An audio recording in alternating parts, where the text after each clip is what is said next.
Just when you thought it was over, better keep goals on different types of mode. Keep your focus, feet below. Your hoe is an enemy, so keep yourself cautious. Never see me strike like that. Y'all never ever been hit like that. I'm built like that, Hakeem like that. I'll never ever lose, I've been like that. I was born to be at the pinnacle. I can't go back down, gotta win it all. Let everybody know I'm invincible. Not afraid, baby. We're for you. No matter what, I won't back down. I'm not afraid. I'm here and I ain't going nowhere till I reach the finish line. Won't give up, no, I will keep on fighting, winning right here by your side.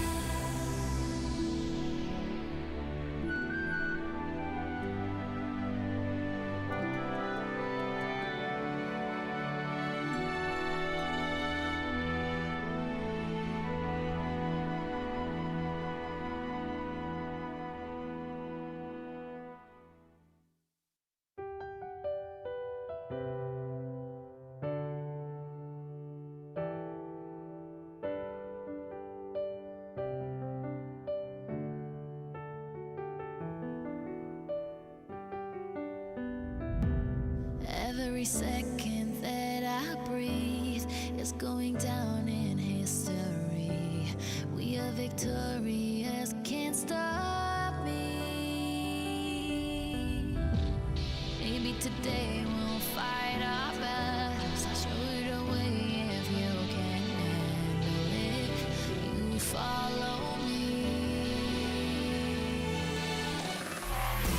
For you, no matter the circumstance, no, I won't back down.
racing experience. Wow, racing maps await you. The new racing template is online. Create your racetrack gameplay.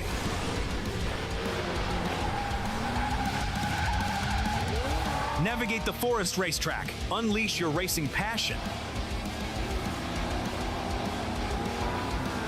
Surpass your opponents. Become the king of speed.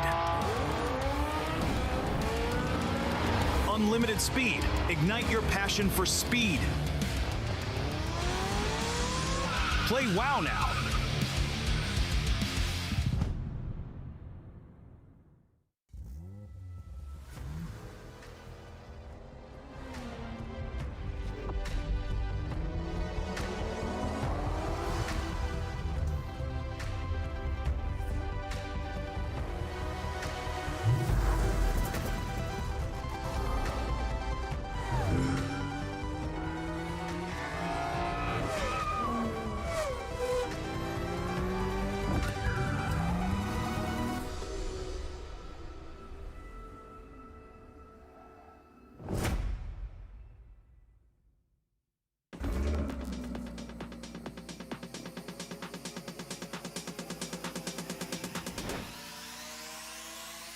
Stay focused.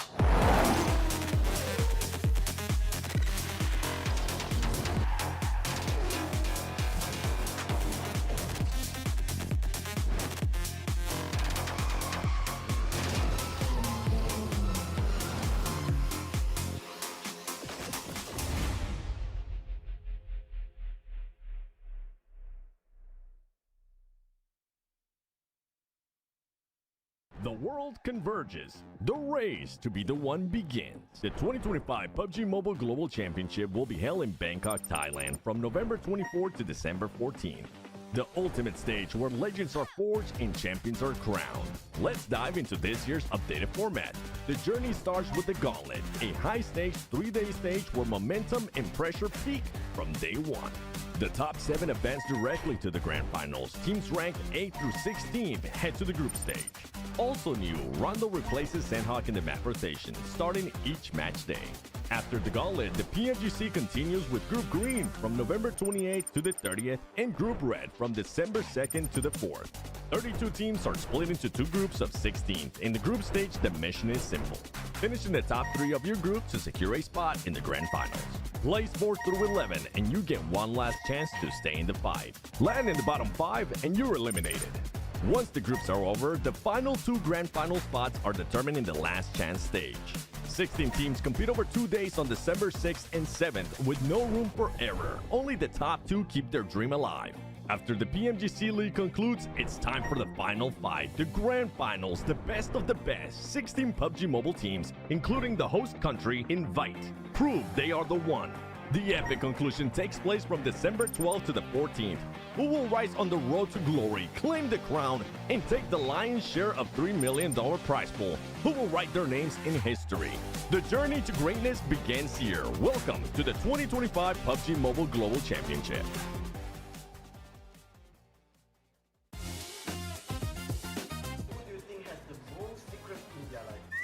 I think he has a wife and a kid and he doesn't want to tell us. Maybe. Who always die first but blame someone else? What was the question again? Who always die first but blame someone else? Oh yeah, it's me.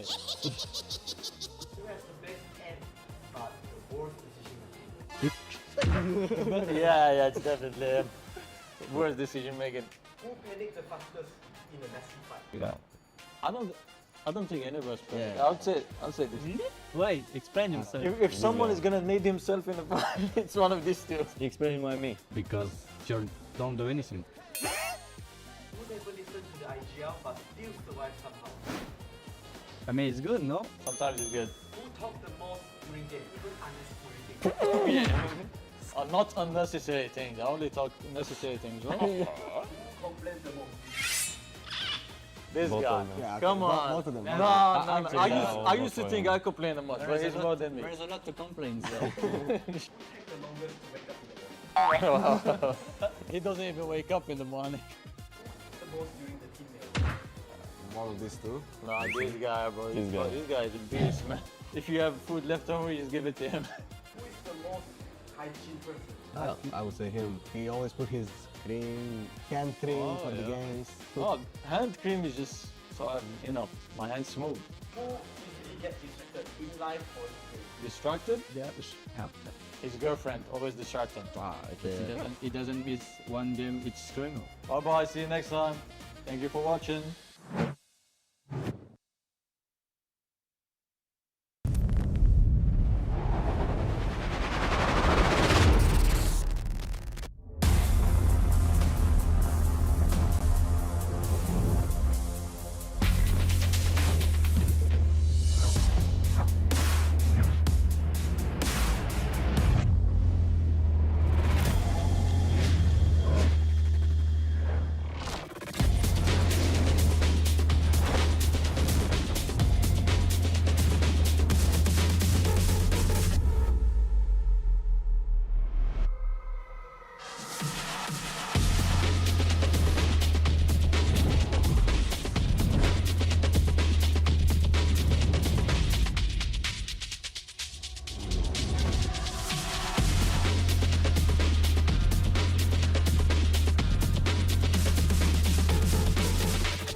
Onları çok vurduk grup aşamasında. Biz olmadığımız için bence çıkma ihtimalleri çok yüksek.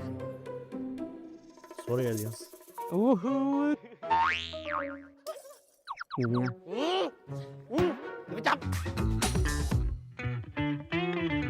Merhabalar, ben Reworked Karadan Saylas. Ben de Reklam Paris Sports'tan Loxi. ครับผมโมเมนต์จากทีมเอียรีนาครับผมเทอร์นี่เคครับจากเอียรีนาครับ Hepiniz hoş geldiniz. Bugün PMGC Last Chance Prediction yapacağız. Evet, ilk takımımız Wolves Esports. Umarım iyi yaparlar. Sevdiğim insanlar var orada. Bence 5'e koy ya. 5-6. หมูกว่า10 Team Flash. Bence ilk iki potansiyelleri çok yüksek. Ben 3'e koyacağım onları. Ya da 4'e koyacağım. My friend IC ilk ikiye gireceklerini ben düşünüyorum ama çok fazla güçlü takımlar. Ben onları 6'ya koymak istiyorum. I see ไม่ระหว่างนี่ระหว่างไม่ชัวร์เอ้ยผมย้ายลูกพี่กูดีกว่า Weibo.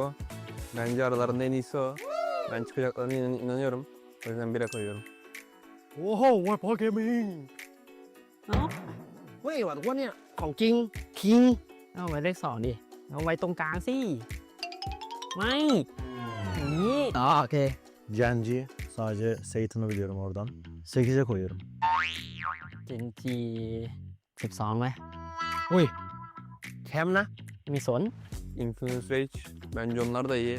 Onlar da ya çıkarlar ya da 3. falan alırlar bence. Evet. and F Wolves gene ve Brezilya takımı. Brezilya'nın eğimi bence çok iyi. Ama Brezilya'nın en iyisi değiller. Archer. Bence grup aşamasında iyi oynadılar. Alter Ego. Saçmalama. Ben buraya koy o zaman. Ben çıkacaklarına inanıyorum ama dediğim gibi yine çok fazla kendini kanıtlamış ve çok iyi takım olduğu için 9'a koyuyorum ben. อะไรเฮ้ยนี่แหละโอ้โห DG En son bir tane Myanmar takımını oralara koyunca ne oldu biliyor musun? ya koyacak bir yer yok o yüzden buraya koy.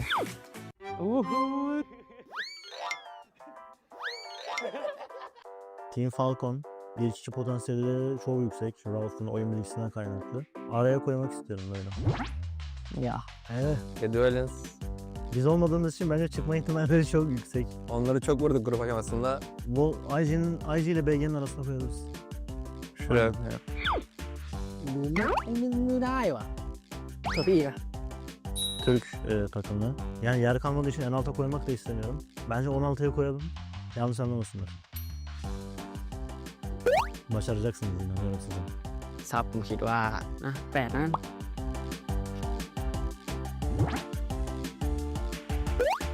Bence 2'ye kimi koyalım biliyor musun? Bence Falcon 2'ye çekelim. Hayır bak şöyle yapalım. Ver bana koyun. INF'nin yakınına koyun dedi. Soru geliyor. สามทีมเพราะว่าโค้ชบอกอันนี้มีผลไม่รู้ยังไม่ได้ดู อันนี้ให้เสื้อไว้ อันนี้เพื่อนรัก Bizim sıralamamız bu şekilde. Umarım herhangi bir takım bizi şaşırtmaz.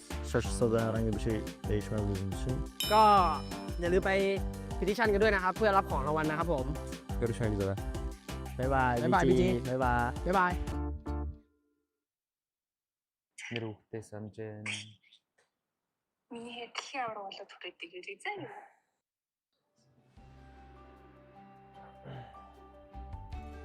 Bana. Ano? За юу вэ нэ? Тэндүү жишээжин. Юу юм? Лигээс финал хайрхийг авсан. Тийм үү. Бис Монday. Авраг авч ирэхээ авлаа. Лигээс Бис Monday. Баярлалаа. баярлалаа. Я 3 удаа яг ногоон групптэй орсон. Тэгш тийм. Дараагийн тэмцээний хизээ хэрэг. Финал нь 12-наас 14-ний хооронд. Миру тэсамжэн.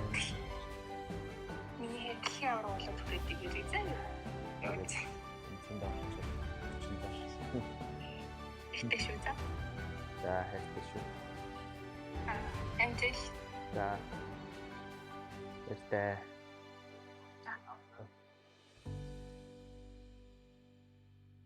Gördüm. Tebrik ederim. İzliyor aşkım. muydunuz? İzlemez miyiz? Nasıl heyecanlı mıyım? Nasıl titriyor? Nasıl titriyor? Alo, anne sesim geliyor mu? Alo geliyor anne. Ne yapıyorsun anneciğim, nasılsın? İyi aşkım sen ne yapıyorsun? İyiyim ben de. Maçlar bitti. Böyle bizimkilerle yedim. Gördüm anne. Gördüm. Tebrik ederim İzliyor aşkım. muydunuz? İzlemez miyiz anne? Nasıl heyecanlı mıyım? Nasıl titriyor? Nasıl titriyor? Valla. Biz burada Vallahi çok bir şey yoktu ya. Yaptık. Şükürler olsun, çıktık finale. Ama aynen şükürler olsun. 2-3 hiç fark etmez. Evet. Siz ne yapıyorsunuz? Çok güzel. Nasılsınız? İyiyiz anca bilenin yanındayız. Ha, Oturuyoruz. iyi. Çok özledim sizi. Uzay'ı, babamı, abimi, seni. Ben de seni çok özledim annem. Benim annem. Şeyler ne zaman başlıyor finaller? Finaller 12'sinde galiba. 12 sonunda final. O kaç gün sürecek? 3 gün mü? O da 3 gün, evet. Ona hazırlanacağız önümüzdeki süreçte. Tamam annem. Tamam çok anneciğim. böyle bir şekilde sakin ol. Tamam anneciğim. Bana bir isteğin. Yok aşkım Tamam dikkat et anneciğim, kendine. size çok dikkat edin. Çok seviyorum sizi. Tamam çok seviyorum ben de seni aşkım. Hadi Çok anneciğim. öpüyorum. Hadi git gelin, görüşürüz. Tamam görüşürüz Bye bebeğim. bye. Bay bay oğlum.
racing experience. Wow, racing maps await you. The new racing template is online. Create your racetrack gameplay.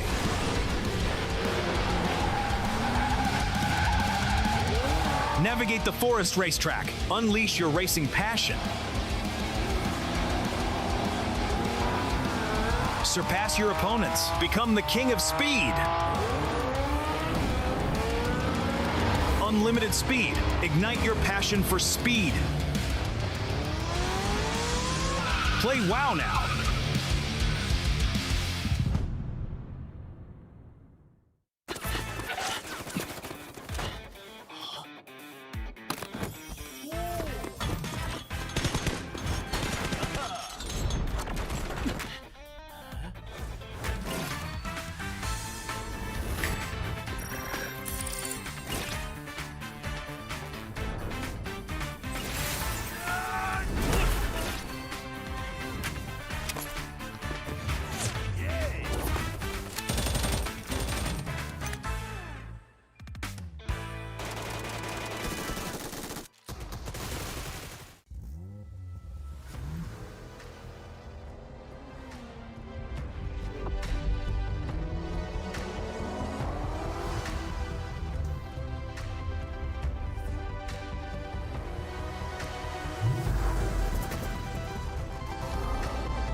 Siapa yang paling pintar ngendop di tempat-tempat yang aneh?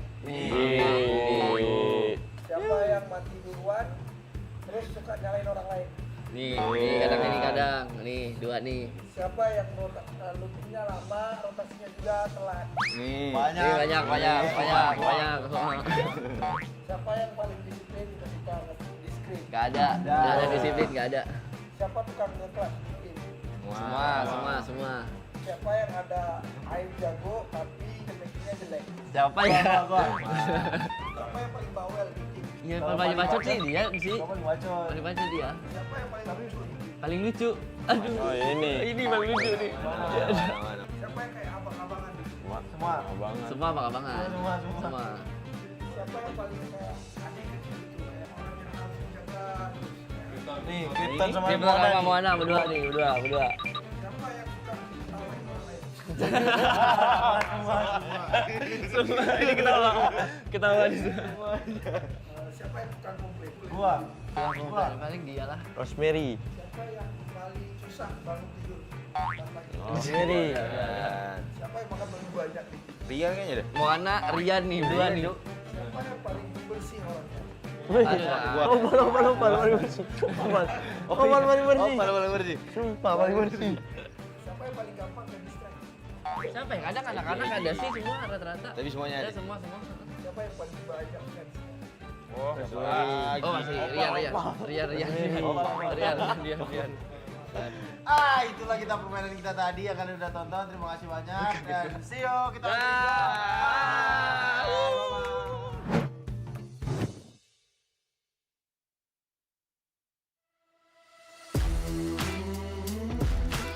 My name is Call77 and I'm playing for Team Falcons. Since 2018 when it came out, I started playing the first day. Maybe like a year after when the PMGC came out, so I practiced, I tried to get into a competitive team, but I was also like underage, so I couldn't play.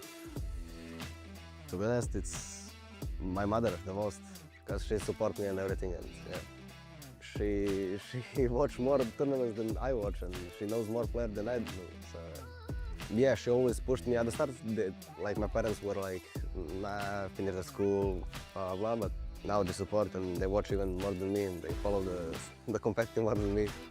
Yeah, she would be mad, and she would say, you know, you have to do this, you have to do that. How can you not kill this guy, blah blah.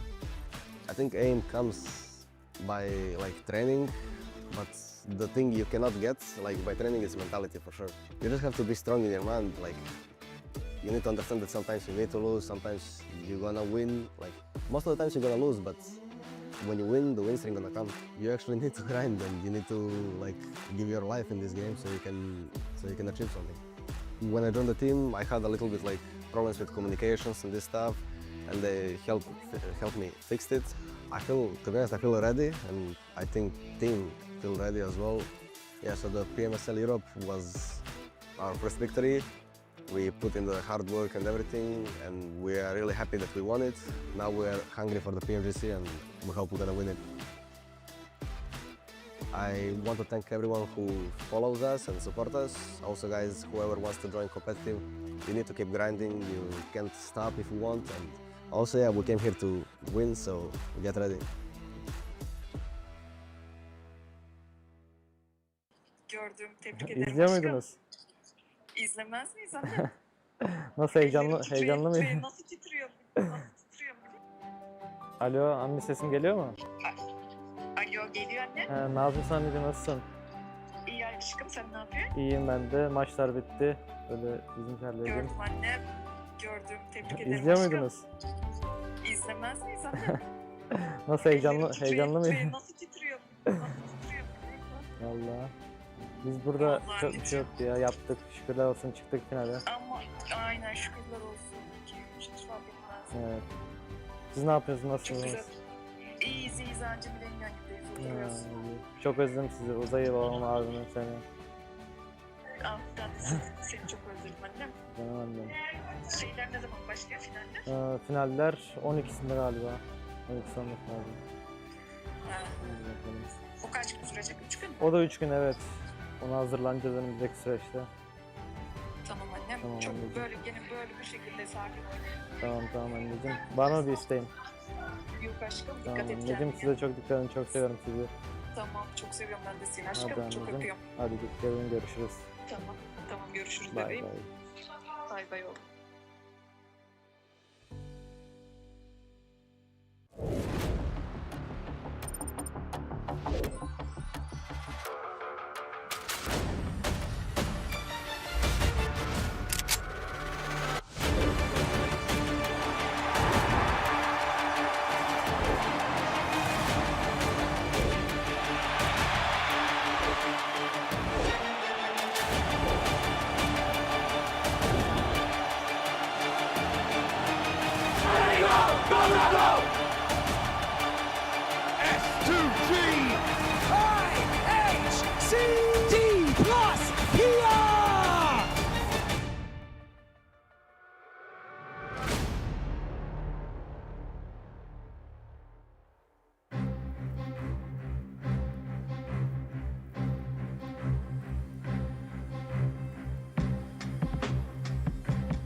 Tonight, every moment is a battle with fate. Every rotation is a question. Every decision is a risk. And every mistake, a dream fading away. It's not just 2 tickets to the grand finals. It's not just 8 dreams trying to stay alive. It is 64 of the best players in the world fighting to reach the grand finals of the PUBG Mobile Global Championship. Only 2 will rise. 14 will fall. No resets, no lifelines, no second chances on the final day of Last Chance.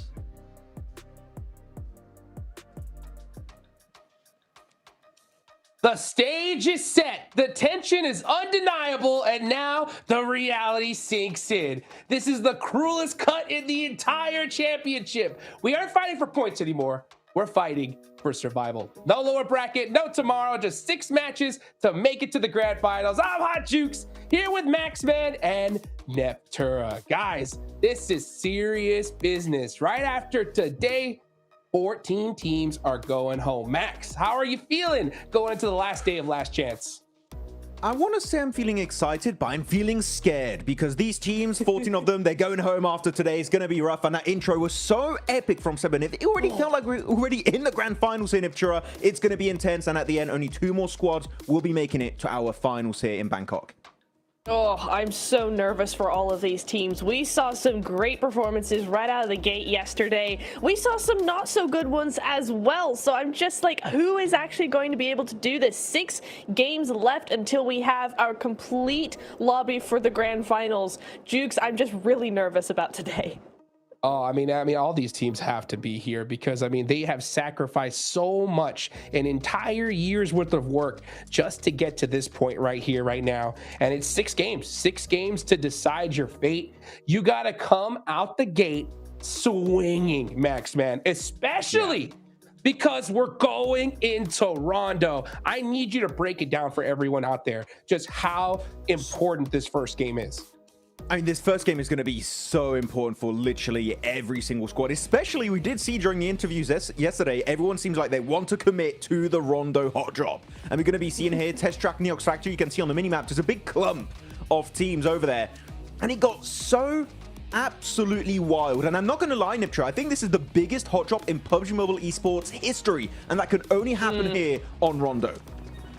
It really could, and I don't disagree. I think this is the biggest one we've ever seen, and what a start to the Last Chance it was. I'm really hoping we see that again just for the pure entertainment value, but, you know, it's not just that value that we're looking for as well. It's all those points that it's possible to get at the beginning of the first game. I mean, that is going to be a massive, massive boost in morale for any of these teams. I mean, we were looking at, you know, Alter Ego winning that first game, and then, you know, they're still top of the leaderboard coming into day 2. So any one of these teams that might have fallen off a little bit yesterday, Inner Circle, Falcons, Burmese Ghouls, Wolves, any of them could have a really good game, really good hot drop in this first Rondo and be set for the rest of the day.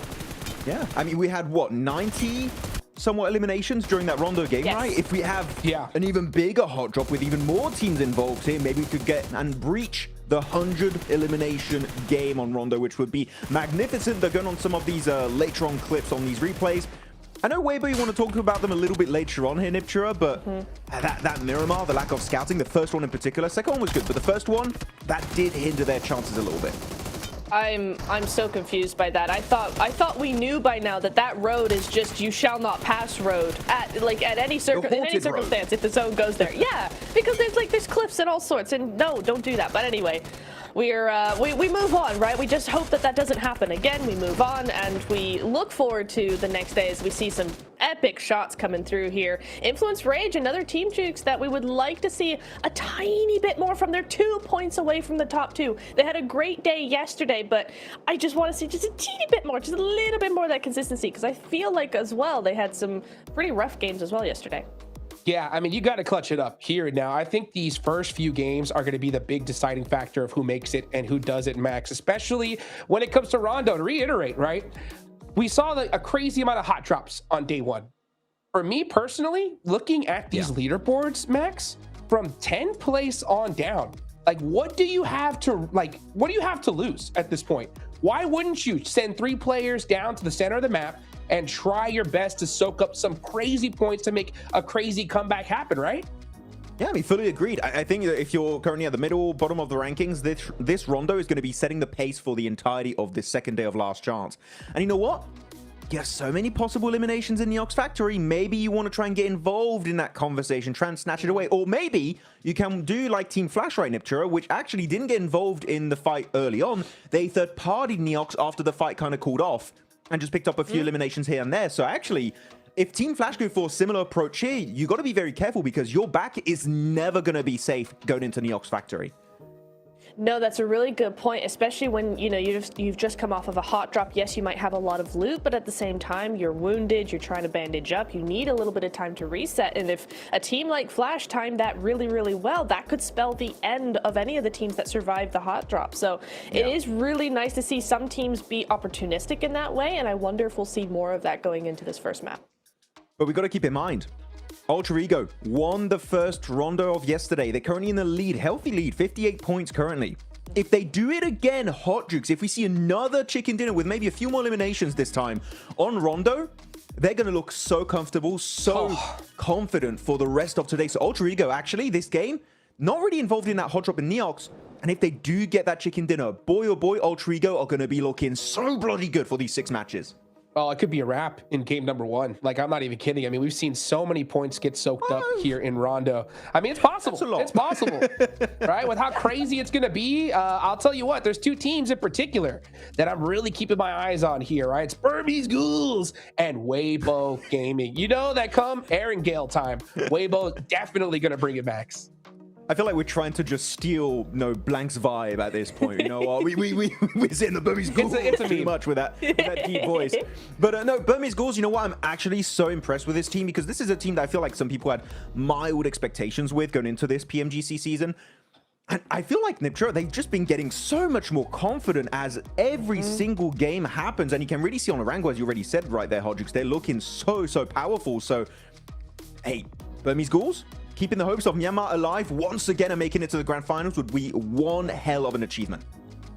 It really would, and I feel like as well, this is one of the good things of actually going through every single stage, right? Because if they had gone straight to finals, I don't think they would have done as well as if they can go through last chance and go to finals that way, because the confidence we've seen out of them growing and just then getting far more comfortable has been really, really nice. You know, put that up as upside of Weibo. I feel like actually this is the flip side, is Weibo have struggled having to go through all of the stages. I feel like, honestly, like we were talking about it, right? It's like, what is going on with them? Because they're super inconsistent, but when they have a good game, they have a really good game. And they show us how smart they can really be. And I really honestly feel like it's a second guessing of the IGL, because the players can rally as long as he makes those decisions really quickly.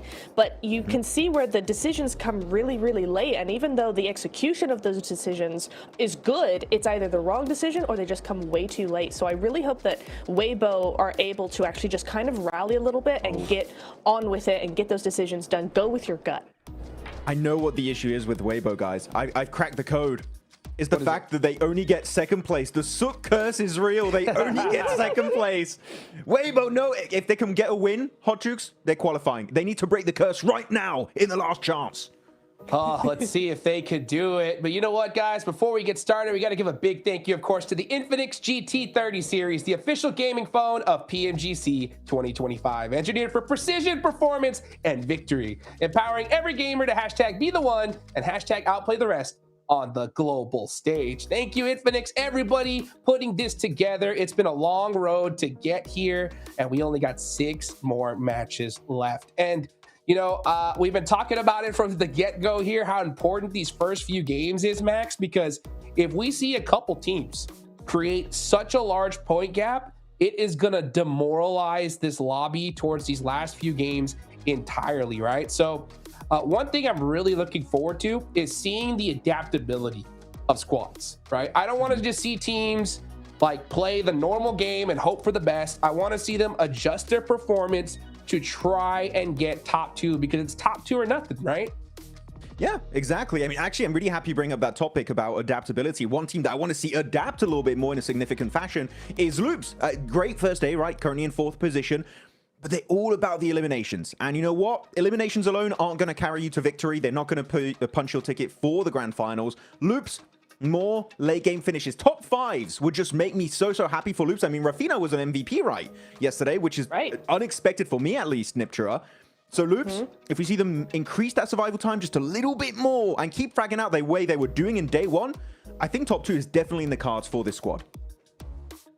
I really agree with that. I want to say as well, you know, another team I'm kind of looking for is going to be sort of Inner Circle and Wolves. Falcons as well, they get an honorable mention here because Falcons and Wolves, both of them had a really great Miramar in one of the Miramars, but the rest of the games, we didn't see that much from either of the teams, and so I'd like to see just a bit more presence. I think that's something I keep repeating over the stages, but it's true, right? You want to see this presence in these games in the late stages because it's not necessarily aggression that we're looking for, because we don't want you to be rash with it. We don't want you to just go in guns blazing and that's it, right? We want you to have presence. It's aggression in how you challenge teams and how you maneuver teams and how you set yourself up in the circle. It's not always aggression, meaning just pushing teams. So for me, presence is a huge factor, and so far we haven't seen that much from Falcons, Wolves, or Inner Circle, which is crazy to say because Inner Circle, I feel, when they play very well, has some of the best presence we've seen globally. So for me to have to say, hey, Inner Circle, you need to step up the presence game here is really strange for me to say, but it's true, especially in this final day. I mean, actually, you bring up a few of those teams. Inner Circle in the Hot Drop in Neox. Team Falcons also in the Hot Drop in Neox, right? So those are teams that they could be, unfortunately, still not present after that Rondo game, depending on how it goes. Of course, hopefully they'll go for the 3-1 split. You know what? I want to quickly talk about Team Falcons. They've had an amazing Miramar. Sure, not quite a win because Wolves just stole it away in a very odd fashion, but who could predict that, right? The circle kind of screwed them over. But a second place, 16 eliminations, and Narvalo said it during the interview, right? It was off the back of a very early pivot from their western drop right into the northern side of Los Leones. And by doing so, they don't lose players. And this has been my biggest gripe with this team, Niptra, is that they keep losing just one player, sometimes two players on that transition. I don't know if it's an IGLing issue or if there's like, they just have a small amount of scouting done during the rotations, but losing those players hurt them so much that the one time they have the full squad in the late game finish, Niptura, is their biggest game of the tournament. Come on, Falcons, we know you can do it. More of that, please. Well, yeah, exactly. And it's something we saw from other teams, right? Like Virtus Pro comes to mind, for instance, that kept losing players early on. And then when they had all four, they were actually doing really, really well. It's the same story for Falcons.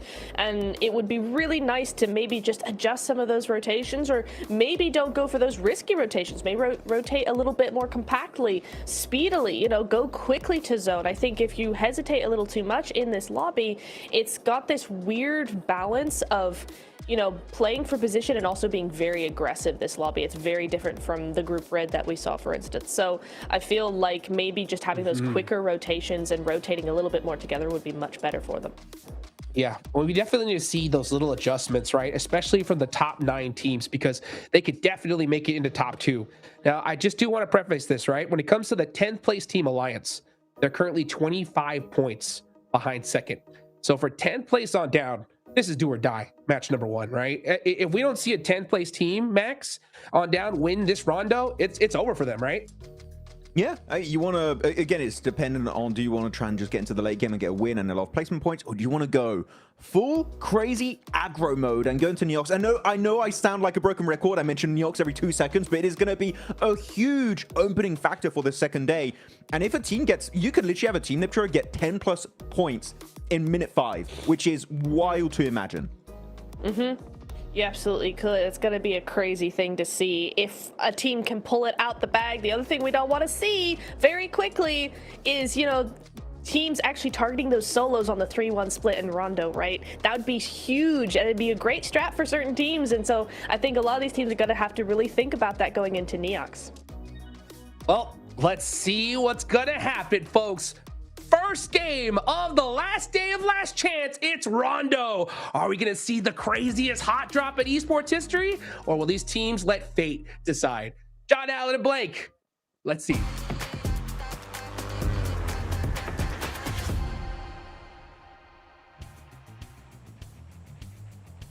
Oh, it's feeling toasty today. Hot Jukes over on the desk. Thank you so much for leading us in. Guys, the analyzing is done for now. We'll be getting back into it. Maybe they need to analyze how I can say that one better. But Test Track, Neox Factory. Let's analyze that. I promise I could say that word. It's like... sound like I'm trying to say pineapple in various European languages. Oh, dear.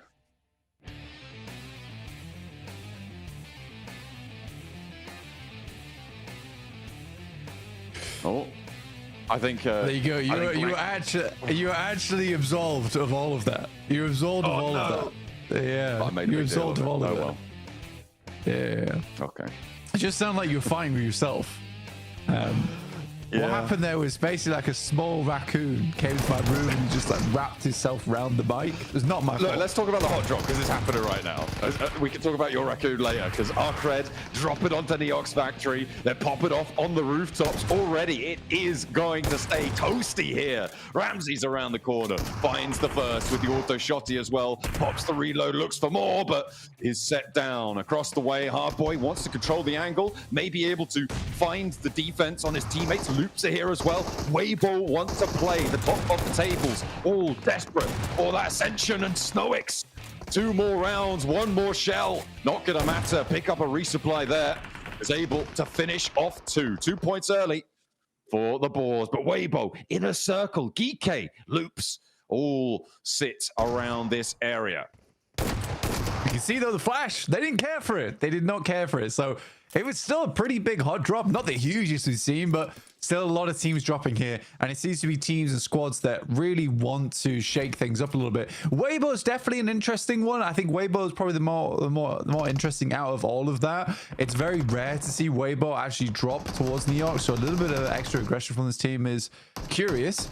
Now, yesterday, if they were watching back the games, they would have seen that the Flash actually got quite a lot of points off the back of Neox Factory, just as like a solo or a duo who were just holding out players as they attempted to leave from Neox.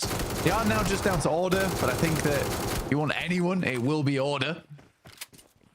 Yeah, and they'll be getting themselves back up very, very quickly off on the recall. Meanwhile, Wolves over on the northwest side of all of this chaos, close towards test track. Doran on the inside. No elims yet, but a knock found. Not going to find the rest, though.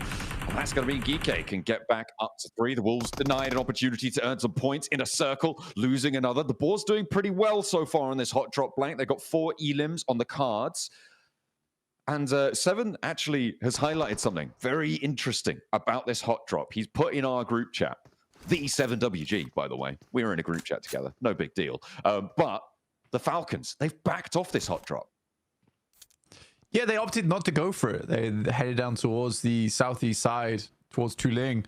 I mean, to be fair, the Falcons have been losing this multiple times. So why risk it? Try and just play that late game. I think that the Burmese Schools, right, they're in 6th place. They're doing fantastically well from that position. How to find this Elim? That's the real question. But I think Falcons need to play more like the Burmese Ghouls. I think that you play to your strength, and Burmese Ghouls' strength is that as a 4, they're really good. They can close out end games. I think Falcons are kind of similar. Burmese Ghouls, you don't see them hot dropping anyone because I don't think that they're extremely confident in their 4v4s and in closed spaces. But when it comes to controlling area, I think they love to do that. So yeah, I think for the Burmese Ghouls, they make the right choice there to continue playing like that. And Falcons, they have... if they are able to emulate, they'll do well off the back of it.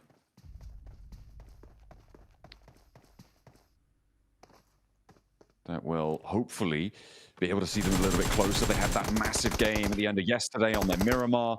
Did come second in the end. Just Noki goes down to a spray. Ragnarok able to win it out. Geeke doing pretty well. Boars doing pretty well. Teams like our teams towards the bottom profiting the most right now, but with Loops on 1, oh dear, they're stuck in this hot drop blank. This is nasty. Loops in 3rd place right now, but they've got a lot of Geeke bearing down upon them. They've overcommitted potentially to this hot drop.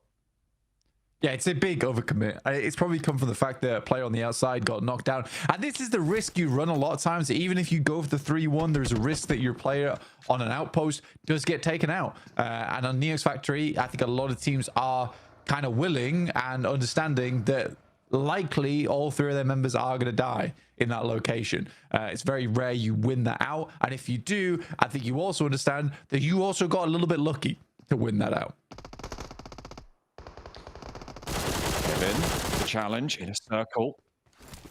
Are going to win it, though. They are still as 4, and actually IQ still stepping in the Neox factory. The rest of IQ, they're all the way out on the northwest side. Blank, they've got a recall out to the northwest side of the circle, so it is just IQ seeing how many points he can get. Team Flash also racking up 1 or 2 against Influence Rage. This is after a rotate as well. The recalls might be a little bit shabby, but Team Flash going to keep themselves nice and topped up, but Gen G around the corner. In the meantime, though, it's still, in my mind, all about what Loops are going to do here, with Vitinho wanting to stay alive, probably more than anyone else right now on these hot drops. Weibo? Yeah, that is crazy. I was going to say that Alter Ego fall into the trap of letting Rosemary die first again, but there is an immediate clap back from the rest of the squad over towards Weibo, which gets a little bit awkward now, right? Where you have order, and I think that the rest of the players, that they were quickly rezzed, actually, on Weibo's side. Not sure about Alter Ego, though. I think because they diverted, they are struggling now.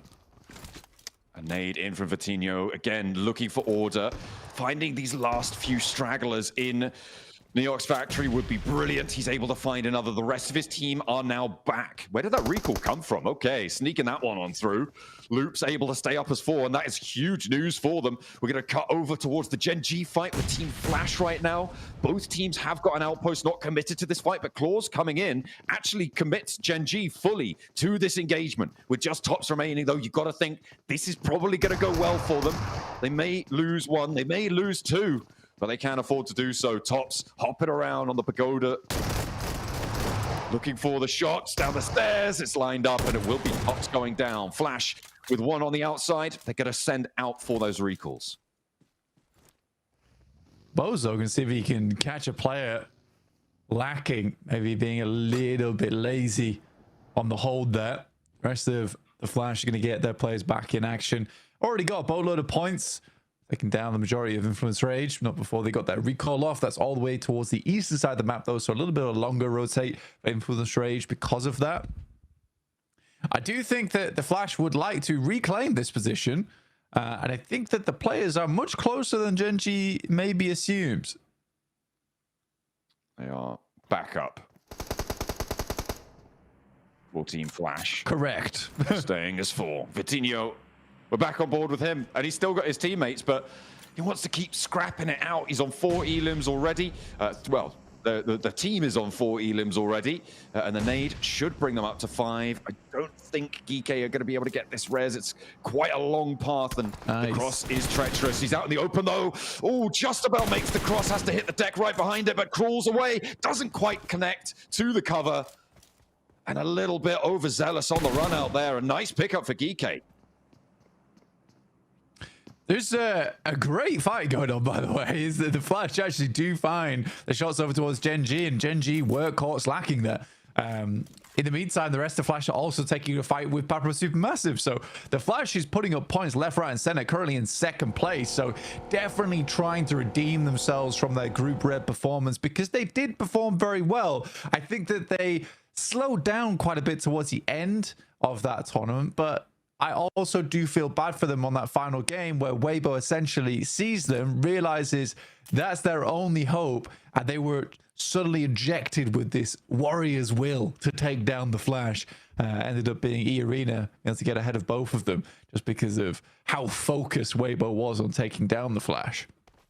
A team that's closest to getting eliminated right now is Papra Supermassive. With the circle shifting southwest, Kamikaze is trapped between Inner Circle and boards. He is probably going to be able to make it out, but it's going to be dangerous on this northwestern edge. 1 player left, and he's darting out for a recall. In the meantime, Team Flash still hunting down. Azeus draws short. The momentum on the vehicle, not quite there. Loops, again, getting those recalls on board, but Kamikaze for Papra Supermassive yet to pull his team back to their full 4. Not too sure what he's diverting for. Maybe worried there's a player camping out on that recall, or wants to go for a different one, potentially on the western side. In the meantime, Zia still under pressure.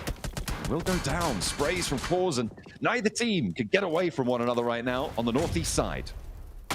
Yeah, definitely struggling. I mean, it's kind of a back and forth here where Gen G's able to catch the Flash, and then suddenly the Flash is able to catch Gen G. Both of them not quite respecting one another enough. Bose Doesn't quite find the first shot, so has to back off. There's a nice tag on the side of the car there. Will immediately go for the flush, and that's the correct play. Does limit the Flash's potential. There was also a shot down the hill, which leaves Zeus high and dry, and now Win needs to send out very quickly. If they can get ahead of this, though, they can get over towards Bamboo and actually pick themselves up the recall in front of Genji. But they got to be quick. That's what they're doing right now. Win is already on his way. Genji not quite close enough to stop it. EK, they've got 6 elims so far, Blank. As the recalls do come through for Papara Supermassive. They were branching out to the recall just northwest of Yaotin. And they will play in there rather than playing up from the northwest side. I suppose you know there's a lot of teams around that area. You want to rotate further south. Why not do it as one? Save the damage from the blue zone for the rest of your roster. Playing on that side. Circle. On your screens, you could see there's the recalls for Team Flash on the northeast side. And Genji do need to be careful on their step-in. Will not be free of danger for them. We'll see where we're going to go. A little bit closer to Stadium. Alliance in the middle. Alter Ego. Control. A recall beacon inside the zone. That is a pretty powerful spot. It's great for Alter Ego, and it's going to be great for picking up stragglers as well.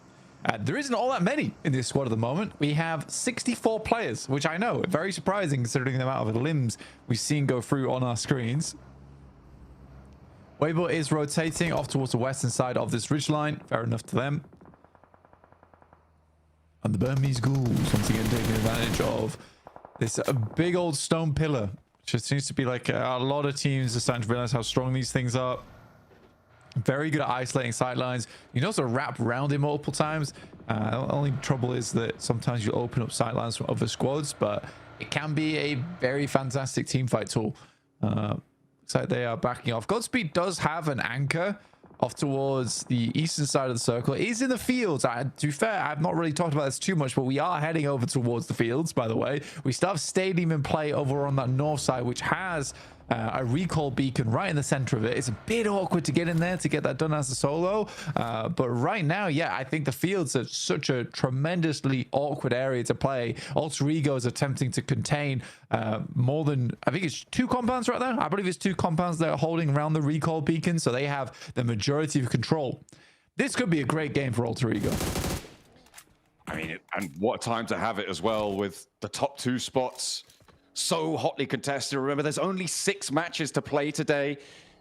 Getting a massive dent in your tally would be brilliant. That is what teams will be looking for. Big matches here. And for a lot of teams towards the bottom, right? Obviously, with Alter Ego being a center point, we're talking about them. But for a lot of teams towards the bottom, this is the last chance to come up big in a match and jump up to even give yourself an opportunity to chase towards the top 2 spots. I mean, for Geeke, 6 elims at the start. It's great, but they need to get, 20 pointers here in order to jump back into competition. It's just not happening in my eyes, though. It's really not. And on the east side, they're going to have a tough time pushing past both Burmese ghouls and Team Flash. I think my biggest issue right now is that the Flash has 6 elims, Alter Ego has 4, and a strong spot. And the Flash, I feel like they're not slowing down, they're not stopping.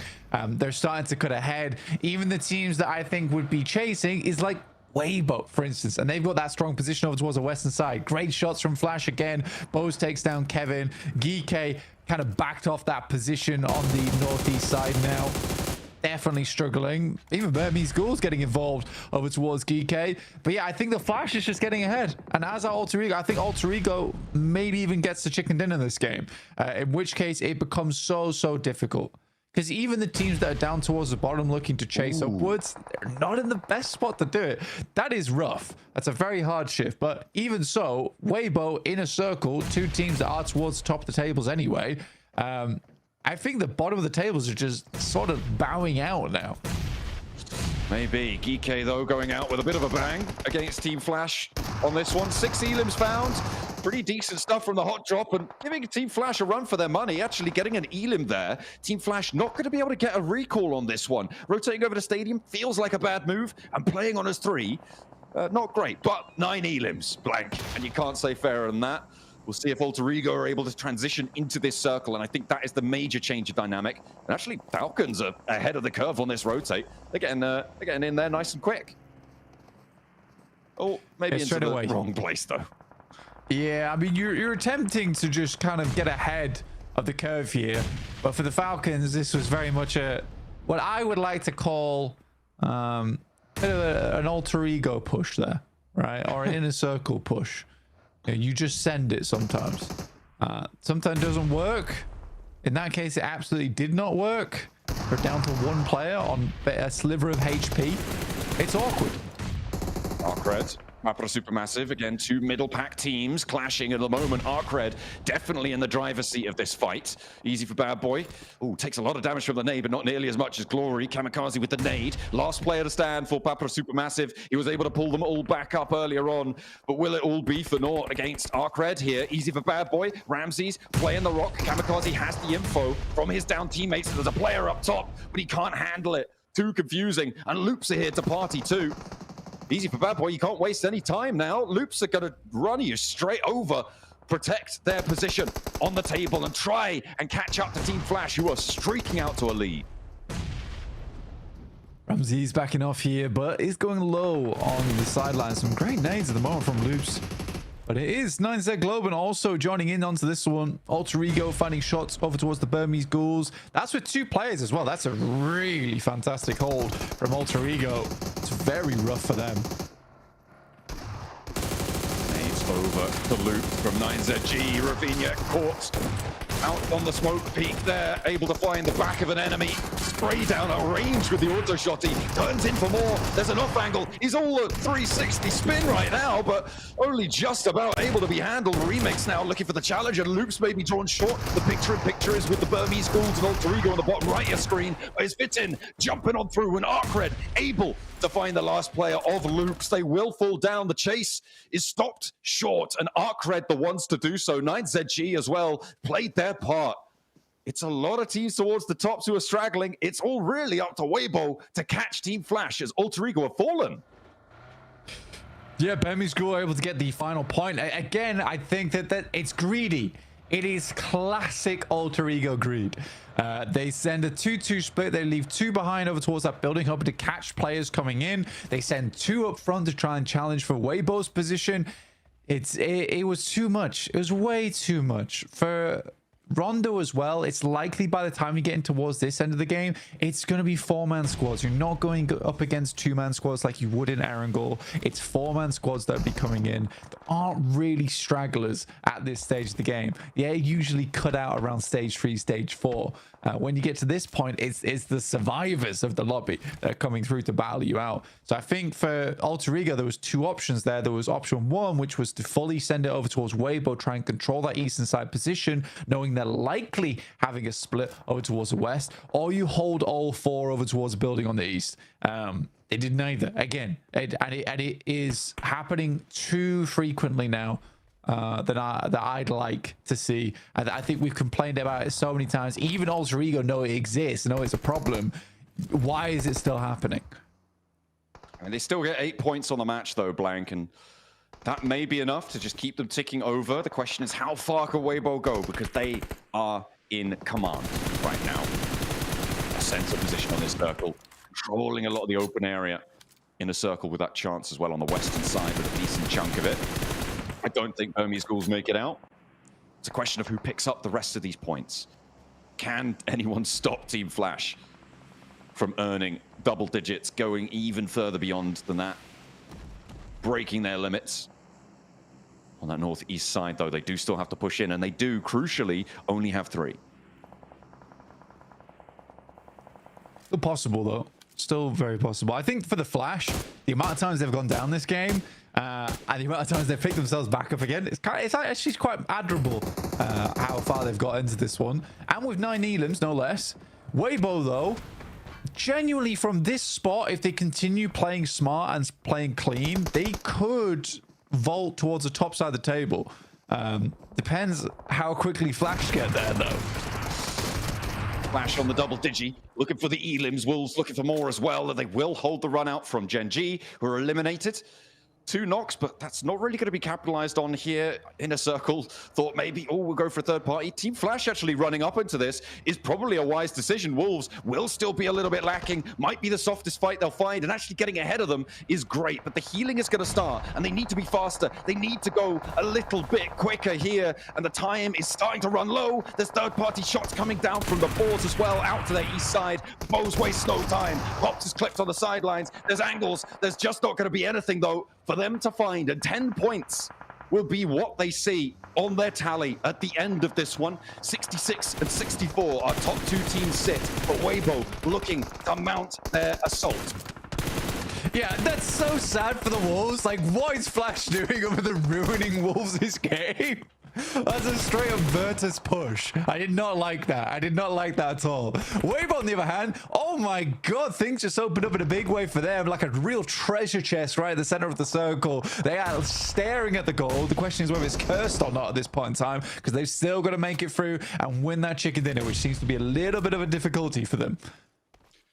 They're on 8 elims right now. Blank puts them on 57 points, leaving them 7 points shy of Team Flash. So it is an elim extra and a second place, or a full chicken dinner that would see them over that boundary. And they are really still looking pretty solid here. You imagine they're going to be able to farm some points from Boars on the north, potentially, from Alliance on the east, maybe. Looking out on the south side, there's a hunting ground out there too, because Federal, the Lone Ranger for Influence Rage, trying to keep them in the running, as well as 9ZG, the full squad. Going to be looking for a rollout too, so points to be earned here for Weibo. If you asked me yesterday about midway through the day, I would have told you that it's very unlikely we're seeing a second PEL team getting in towards the grand finals. But I think genuinely right now, it looks possible. Weibo's being a lot cleaner this game. Less mistakes seem to be happening here, and they are focused. They look laser focused on this match. Very, very clean fights, very clean holds on the areas that needed to be looked towards. I think right now, I like this 3-1 split they're going for. I think they understand there's a lot of teams that want to work their way through on that south side, so they can deal with that first. Our creds, yeah, they're going to go down there. And the placement points start to kick in now. For all our lone survivors, that's potentially big news. Single points can make all the difference. Influence Rage lose their final player. We were wondering how long he was going to stay alive, and Federal will draw short in 7th place. Our Brazilians still next to each other on the tables. Alliance picking up another point, and again, the placements start to stack up, but Weibo yet to get another elim so far. Boars and Alliance in a bit of a deadlock, though, on the northern side, and Inner Circle could change all of this, Blank. I mean, Inner Circle being on the west side, we haven't talked about them too much, but they hold a pretty strong position. I like that Noki's already moved up. I think Noki doesn't get enough credit on the team. I think a lot of people focus on Falak a lot, but I do think that Noki is an insane player. On a solo angle as well, he can be so tremendously problematic for a lot of squads, where you can get 1 or 2 elims before you even tag a shot onto him. So Noki being this close to Weibo does worry me a little bit. Made over the top, and they are looking to rack up these elims up to 9 now. And a second place would draw them even. Order with the challenge. 33Z goes down. Order taken out as well by a nade. And 9ZG not going down without a fight, but Coligoat steps on a landmine there, goes up.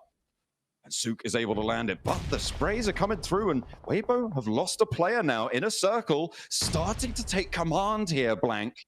Maybe it's not just one team looking to jump up into top 2 here. Inner Circle still with that chance. 2 more elims and a chicken dinner would draw them level as well. Oh my days. And they found Sook. So annoying. So it's happened so much with Weibo. It's unbelievable. Where they'll just keep walking out into the same angle that they just got shot from. And it's happened too much that I will forgive it anymore. It's happened before, and I'm like, that's the heat of the moment. That's the heat of the moment for the boys. They're struggling. But it's just happening again and again. Funnily enough, it's happened the most versus Inner Circle as well. This is a great push from Inner Circle. Easy peasy. And like I said, Noki finds 2 before you even know it's happened. And I am proud of the boys from Inner Circle here. This is a great push. They absolutely deserve the win off the back of that. That's a nasty nade from Olio, though. Might have been able to catch that one coming, but I think he had his eyes on the inventory there. The Weibo curse. The focus on the boxes a little bit too much, but Alliance can't push over because of IQ's position, because of the backup that sits there, and because of the Boars, keeping them crunched in. But the Boars have to move now. The blue zone's going to start to move. Havlik breaking out wide. A push forwards. The fight for the middle of the tables, trying to move up. Boars on 8 elims already, Blank. Alliance only on 3. The Boars could make a massive dent in their approach as well, with a big game here. So a lot of moving parts, and teams that were really on last chance saloon in with a shot. A big nade for Snowix to open it up. Exo pulls out wide, a nade goes high for Alliance. One goes short as well. The first knock onto Snowix is there, and they step out. Get a little bit too far forwards though, and the burn bites them back. The Boars kept on the crunch as Jimmy bleeds out, sure, but this is a solid hold from Alliance. Boars a little bit trepidatious, nearly finding more, but the healing desperately needed now. I mean, this is a hell of a swing out coming through from Inner Circle as well. They are finding a lot of points off the back of this. They instantly started wrapping wide off the back, and look at that. All the points are going through to Inner Circle, and they are just shooting up the leaderboard with this one. Falak's finding that, actually finds all of them. T24 is down, but there's an immediate refrag coming through from Falak here. 16 elims on the game. Oh my goodness me, Inner Circle. What a shutdown from Inner Circle. They controlled it so well. Weibo re-peaking too bold, and they were ready for it. They took the shots, they took them down, and they kept the pressure going. What a massive, important game for Inner Circle. That's going to push them. I think that's going to put them into the top 2. I think they will have put themselves there, and that is exactly what they wanted to find. Team Flash pushed aside. That is going to feel nasty at the top, but the race is on. 2 spots left, and that is how you make your challenge for them. Again, for Weibo, it's just lax, though. It's just lax. You re-pick the angle on the south, even though you're getting shot from the west. Why were we doing that? It makes no sense. Like, surely you check that angle first. I really want to know what the guys in the desk thought about that game, but Inner Circle, what a way to finish things out on Rondo.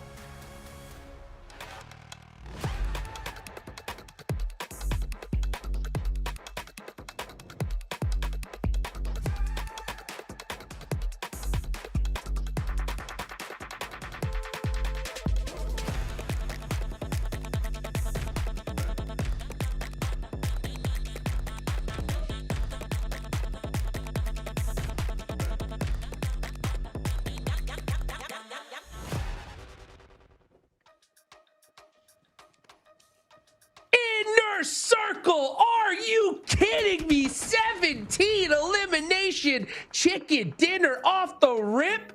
That is how you start the last day in the last chance. Neptura, break down this historical start for Inner Circle today. I love this team so much, Jukes! I love Inner Circle so much for this very reason. Look at the control they had on this Inner Circle, on this final circle here, the zone. They were able to push everybody out to the zone, really careful with their angles. That 3-1 split coming in really clutch there, using IQ as their anchor point, just able to just push everybody out to that blue zone, make them panic, make them not have time to make any decisions for themselves. They were just controlling from start to finish. I love this from the Max. I want to echo a point that Blank had earlier on in this tournament about Inner Circle, which is we were seeing Falak pop off, we were not seeing the rest of the team. T24, 6 eliminations. Noki, 3 eliminations. IQ, 3 eliminations. This is the Inner Circle we were waiting for, and they have showed up big on this Rondo game. And you know what? The good rotations, down to the recall, right? Neptura, they had the recall from T24 OP next to Bailey, northwest of Rondo. And that allows them to avoid any big early to mid-game skirmishes to get control of this open area on the west of these finishing circles. Oh my goodness, like the entire setup was just so well executed, like a well-oiled machine. And they wrap it up well. Like the third parties at the end there, beautiful. What I love so much is that how careful it all was, right? They didn't full send anything. They used the terrain to their advantage. They made sure that they were able to just get exactly what they needed without any risk themselves. And I love that from them. And I just love as well what we saw here is like, they were backing off of the hot drop as well, like just well backing off, making sure that they had exactly what they needed and weren't getting too caught up in those big fights. So I really appreciate that from them, and they were able to actually be able to set up a much better game for themselves without all of that. Yeah, I mean, this game was just amazing. You know what? I said it already. I wish we had 2 rondos per day, man. Oh, These so matches bad. are so fun. I know everyone's been like, oh, we don't want rondo in esports. And now I see everywhere people are like, yeah, rondo is actually really fun to watch. It's actually really good. But yeah, in some of these plays, actually this Wolves push, we saw there was Genji pushing onto it, then the third party coming in from Team Flash. I love that play from Team Flash, but I mean, Hot Jukes, Wolves, that fight, not losing a single player in that engagement was literally so unexpected. Yeah, I mean, it was so clutch for them there. It's just right there towards the end. After all that fight is said and done, they try to set her up with a circle, and Weibo just had such a beautiful position on the high ground there. 27 points, though, from inner circle. I'm telling you, all this team needs is to get 4 players in the final circle, and they're going to make it happen here, guys. They were in 7th place, Max-Man, before the day started. With 27 points, this is gonna like take them to infinity and beyond. That is insane. Yeah, the demons from Pakistan have arisen in this. Well, it's not the Gauls, but you know what? Well, I can steal that and use it for Inner Circle this one. But you know what? We're talking about the big squads at the top of the leaderboards getting points. Inner Circle, Weibo, Flash. You know, of course, some really good double-digit games. But Boar, Niptura, they were standing in 11th position before this match. 25 points. This game alone puts them in reach of a top 2 position if they keep getting good points on board. So Boar's perfect timing to get a decent game here. Yeah, really nice from them. Again, I mean, it goes along with the lines of what we were saying, right? That Rondo is kind of the make or break game for the rest of the day. And I really enjoy seeing Boars take advantage of that and go, listen, this is the only map that we get a second chance. You know, we get do-overs if something doesn't go quite right. We get that recall. So let's just go for it. I love to see that from the Boars. Hopefully we see that in the next few games as well. But you see the MVP, I mean, it's got to be Phallic. Of course it has to be. 5 eliminations, 11, nearly 1,200 damage on his own. I mean, that just goes to show you he was farming teams left, right, and center. Look how he's just looking into that camera right now. He scares me. I don't want to be in the 200-meter radius of this guy, or you're dead. But you know what? We're talking about the teams that did so well, also just like Boars. I was actually very upset with 2 teams, and that was Weibo and especially Alter Ego. Sure, they got a few points on board here, Hot Jukes, but Alter Ego in particular, why are we doing this mid-game 2-2 split versus Burmese Gauls and Weibo? Commit to a fight. You know what? I genuinely don't care which one you pick. Commit to it as a full squad, and you might be able to actually make it to Weibo's position here. As Inner Circle, they take away first place in the first match on Rondo. What? What? What a jump! Are you kidding me? Yeah, when I saw that 2-2 split from Alter Ego, right? I was like, this is a 30-point lead play here. You know, like if you got 30 points on the lobby, then you can kind of do that kind of thing and get away with it. But you don't got that kind of lead, and that lead is gone. See you later. You ain't even in first place anymore. Now you're the team in the hot seat. Game number 1. This is what I'm talking about, guys. Neptura, last chance. This is what it's all about. It is. Inner Circle were in 7th place beginning today, and in one game, they've not only got to first, but they've actually got a fair bit of a lead, right? What is that for? It's 7 points. I mean, it's not a lot, but it's more than AE and Flash right now. It's more than Flash and Weibo right now. So what a game from them. I mean, we're not going to see those same kind of numbers coming in on a wrangle, but if they can get a back-to-back top 5, top 3, they're set, Max. I think I did see there was a little bit of a point gap being created between 4th and 5th, if I'm not mistaken, like getting around 10 points. With it, there is a bit of a cushion being built here. It's not a massive one, but it's still something sizable. But all I want, Inner Circle, don't rest on your laurels. Great that you did so big a jump here on game 1 going into first place. You're not comfortable still. We need to see, of course, a follow-up going into the Erangel matches, where Erangel for them yesterday, Niptura, they didn't get too many points on board. They got like a very low elim 3rd place with, actually, was it? No. Oh, yeah, it was the 3rd place, but it was still 10 elimination. Actually, I got that number wrong. An extra 0 there, so quite impactful. But, it's going to be tough because, look, Flash getting so many points too. Weibo getting a ton of points. Alter Ego able to at least get into the mid-game stage. Erangel is going to be do or die for some of these squads. No, it is absolutely Weibo as well with that, right? They did get to the top 4 and they did get a lot of eliminations. It's just that they faltered in the last bit. But again, that kind of performance is something we want to see coming into those next games. So Weibo is still a threat here for sure. Neptune, I have a question for you. Okay. Yes, sir. When it comes to Inner Circle here, okay, the strategy, obviously, with how behind they were, right, was go aggressive, get a ton of eliminations, win the game, right? They did exactly that for game number 1. Now they're in the lead, okay? Going into Erangel, though, what do you feel would be the best bet for Inner Circle here? Do you stay aggressive? Do you try to soak up some more points and kind of segue? Or now that you got a little bit of lead, just try to stretch to that end game and conserve and get some points? What would you do in the situation? Honestly, I would ask them to just play exactly how they played that Rondo, because they kept to themselves. They weren't over aggressive. They were very careful. They made the decisions they made and they stuck to them. And then those angles coming out in the end game, the timing of the end game was so on point that they cannot go wrong if they just continue to do that. So just do the exact same thing would be my advice. For Weibo in particular, I said I was also a little bit unhappy about their game. They just delayed their fight versus 90 Globen, and then Inner Circle were just able to make that push and third party it. Weibo, I want to see them be a little bit more proactive with when they pick their fights, and if they do that, I think here they could have got easily maybe even a second place, but they were just not quite quick enough, Hot Jukes, to take away that podium position. Oh, you better be quick on your feet here because there's only 5 more matches left to go. Let's get into the first Erangel of the last day of Last Chance. Let's go ahead and take it on over to our casters, John Allen and Blake.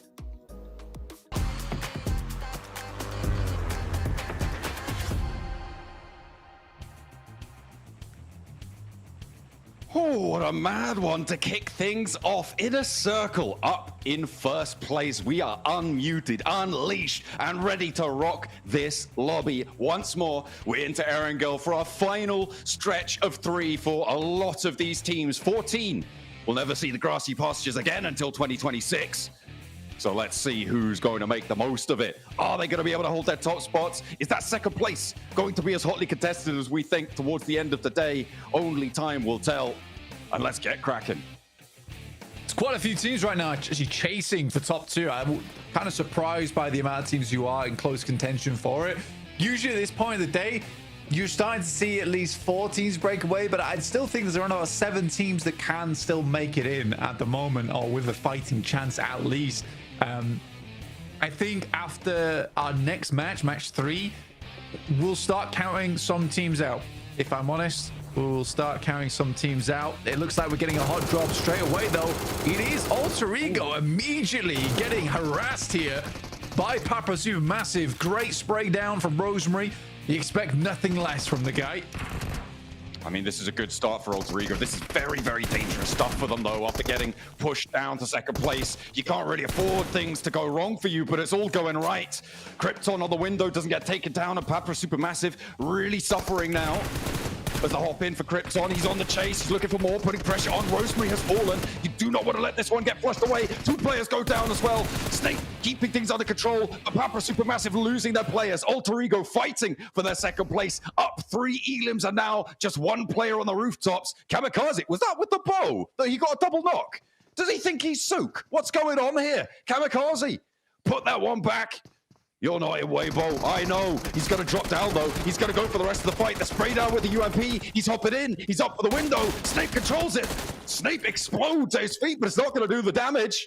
And he will find it. Papa Supermassive fall, and Alter Ego cling on. I mean, they made the right play there. Full reset, or at least attempted to. 1 player holding.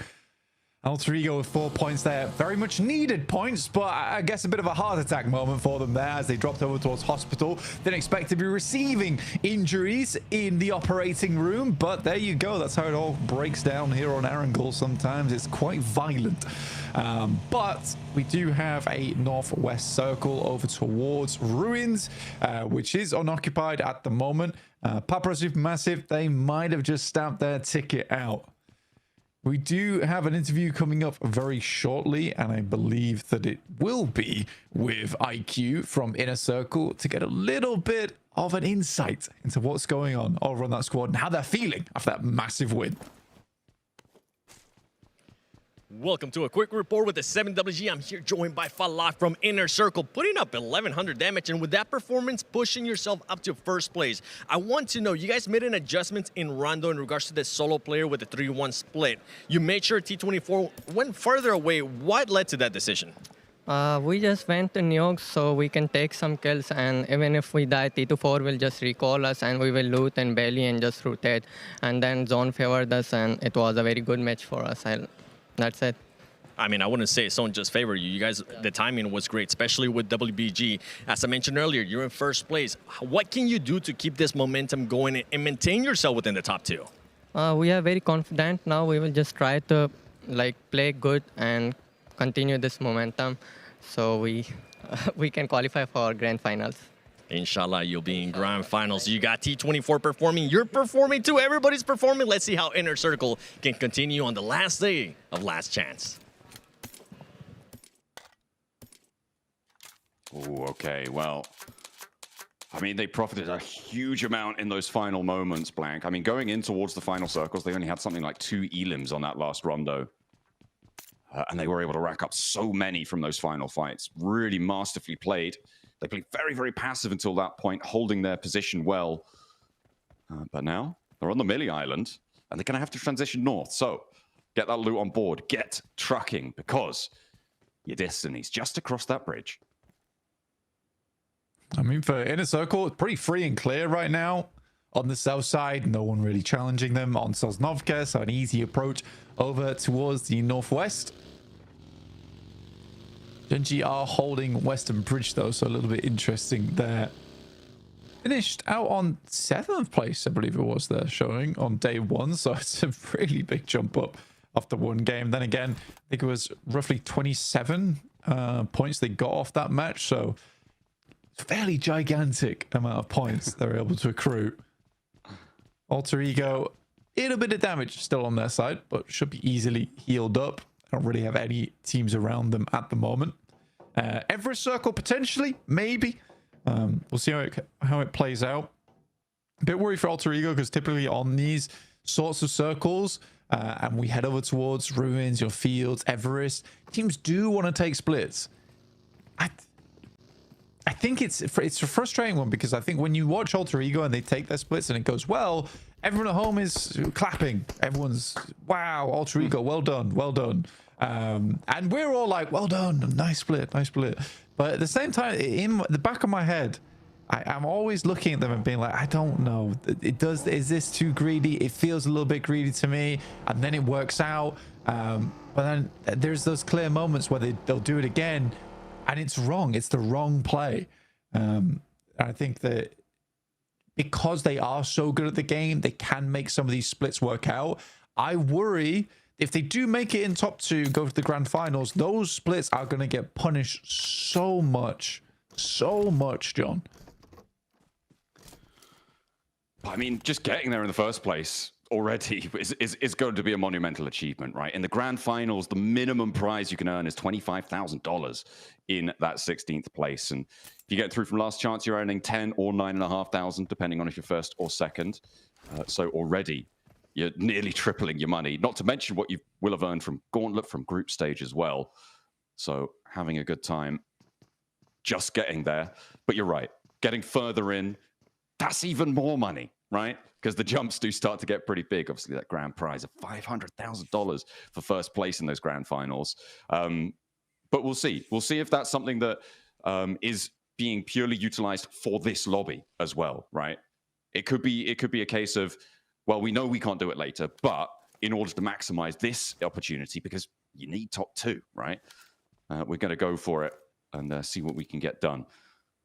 I see right now Inner Circle looking to take eyes over towards Gen G, who are guarding them out, which feels pretty cruel for Gen G. They should be getting a move on, all things considered, towards this circle. But IQ completely knows what's going on here. You know, I think Gen G can sit here for quite a while, honestly. I don't think there's any reason for them to push out over towards the north side. They're in the circle. They may as well hold. I think for Inner Circle right now is more of a case of trying to pick up as many meds as possible, because I think they're going to be in the blue for a little bit of time.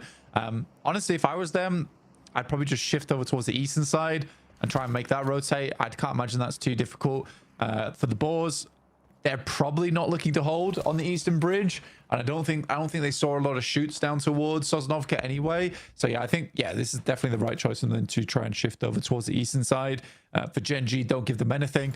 And with that circle, yeah, the decision to push east makes all the more sense, because now Gen G can sit here forever. Ooh, okay, yeah, that's definitely going to help that decision out. You're right. But the Boars, maybe? No, they're not going to be guarding that bridge, surely, in a circle. Oh, hang on a minute. They've turned around. Blank. They're moving back west. In the meantime, though, everybody who moved over to the Gatka fields is moving back down towards the south, to the hills to the southwest of Pachinki, to the mouth of Quarry on that southwest side. Beg your pardon. Getting a little bit choked up. No, I'm not. We're going down to the ridge that sits on the south of it, just north of Gen G as well. And the buildings that sit all in between. It is a little bit messy. They're going to go for it. Blank, they did turn around. Noki, then straight through the blockade. He's going to get taken down. That is a bad feeling. Decisions being a little bit uncertain on the south side. And Gen G, well, they stayed confident in theirs. It's stage 2, guys. You don't need to make that play. It's just a categorically bad maneuver. Like, what's the upside here? Do you get it? You get one player across. You don't get shot out. You also have to get all 3 of your players across. You get one player across, it's free. You can get a compound on the south side. You try and take that one on the south side of the fields. You could have got that anyway just by shifting over towards the east side. Now that Gen G sees a player is down from in a circle, they're like, oh, we're free and clear. They're going to eastern bridge. Now we can make our move. So now that's taken. This crossing over towards the east would have been fine. In fact, he was closer to you. I think there's some very weird mistakes happening right now in Last Chance. Some really weird mistakes, and it's annoying me. It is annoying me. Well, I mean, maybe it's the nerves. Maybe it's the knowledge that you have to go big to stay up in towards the top 2, right? For inner circle, maybe they thought, oh, you can't. Don't give him any excuses. No. There's no excuses for that. No excuses. No excuses. Okay. Whoa. Okay, fair enough. Okay, right. I take it all back. They're so bad. I agree with you, Blank. You know that you said that they were so bad. You know, I just yes, I did, and I'm stunned by that. They're in first place. You don't need to go big right now. You just need to get casual points. Oh dear. Is there any other teams you'd like to unload on about? No, but that was a bad play. I've not seen any other bad plays that I need to unload upon right now. Well, I can't wait for the next one. I think that's going to be great fun. Weibo on the western side, they were denied that chicken dinner. They wouldn't have been to the top 2 anyway. As you'll see, they were in 63 points there, which would have been one behind, of course, Team Flash on 64. But again, they are back in that. Back still, rather, in that conversation. It's a question of getting through Influence Rage because teams still looking to keep this one rolling. The south side a little bit harder to play now. Teams moving into the hills south of Gatka. I mean, that's kind of the major feature. The hills that stretch down to the southwest of Pachinki, some of the buildings there, trying to find those compounds. It's going to be difficult. Some of the chopsticks may be occupied in just a moment too. It's a rough circle for everyone. It's a very, very rough circle for everyone. I like Alliance's move, nice and early. Over towards the center. Weibo able to find themselves a knock over there towards 90 Globen. That's over towards the western side of the circle right now. I think if Weibo can control this, they'll do absolutely fine. They have a lot of options going over towards that eastern side. Kind of like Alter Ego's rotate. They managed to wrap all the way down and then back up again through the fields. This is actually a nice play from Alter Ego. I like that a lot. All right, we'll have to wait and see if it's going to pay off for them. Inner circle, actually, by the way, slamming in from the east side, get past Boars, Team Flash, Gen G, and now they're onto the hill in the center of this one. So even with 3 players, they still managed to find themselves a pretty solid spot here, all things considered, playing up on the ridge lines that overlook the fields to the southwest of Pachinki, to the north of Ferry Pier. Wolves finding Arc Red. This is on a roll. Hang on a minute. Is that a solo roll-up? And he's able to control it. Alliance are helping out a lot as well. I think, okay, yeah. So Arc Red looking to crash onto the Alliance position. And Eagle was able to pull a point out of them. They're looking for more. Alliance still have the crossfire sight lines. And Arc Red, I mean, third partying just not enough here in last chance stages. They are having a tough time of it. Arcred is a good team. Arcred is a good team. I'll stand by that they are a good team. I think that in terms of playmaking potential, they don't have it. I think that it's almost funny because a lot of the big moments from Arcred have come off the back of another team trying to make a play and then them ruining that play by being quick. They are very opportunistic. I think that's a really good quality in any team, to be able to quickly analyze and identify where there is value to be found on the map. But what Arcred don't do is they don't make plays. They don't make plays very often. And I think that could change. But I think the future is very bright for that team. And Uzbekistan coming into the region in a big way now, I think that they have a bright future ahead of them. Honestly, just getting for the last chance here, I do think they've got a bright future ahead of them. They need to solve some of their problems, be a little bit more proactive in the circle. But other than that, I think that their gun skill is good. I think their opportunity making is good. I'd like to see some improvements elsewhere, but I think the future does look good. I think that's the takeaway that you could probably look at for quite a few teams in this lobby as well. As we said before, you know, we'll criticize a lot of the plays that these teams make, but they're trying to make them against the best teams in the world. So sometimes it's just not going to work out, not going to go your way. And even getting to this point is a monumental achievement for everybody here. They are deserving of all the reverence that they are receiving, I'm sure. At least I hope, from their fans, from their home team. Support as well. Alter Ego diverting one of the players that remains from 90 Globen. They are a little bit split and really down on their luck right now, having a very tough time. The circle shift west and Alter Ego have the middle spot again.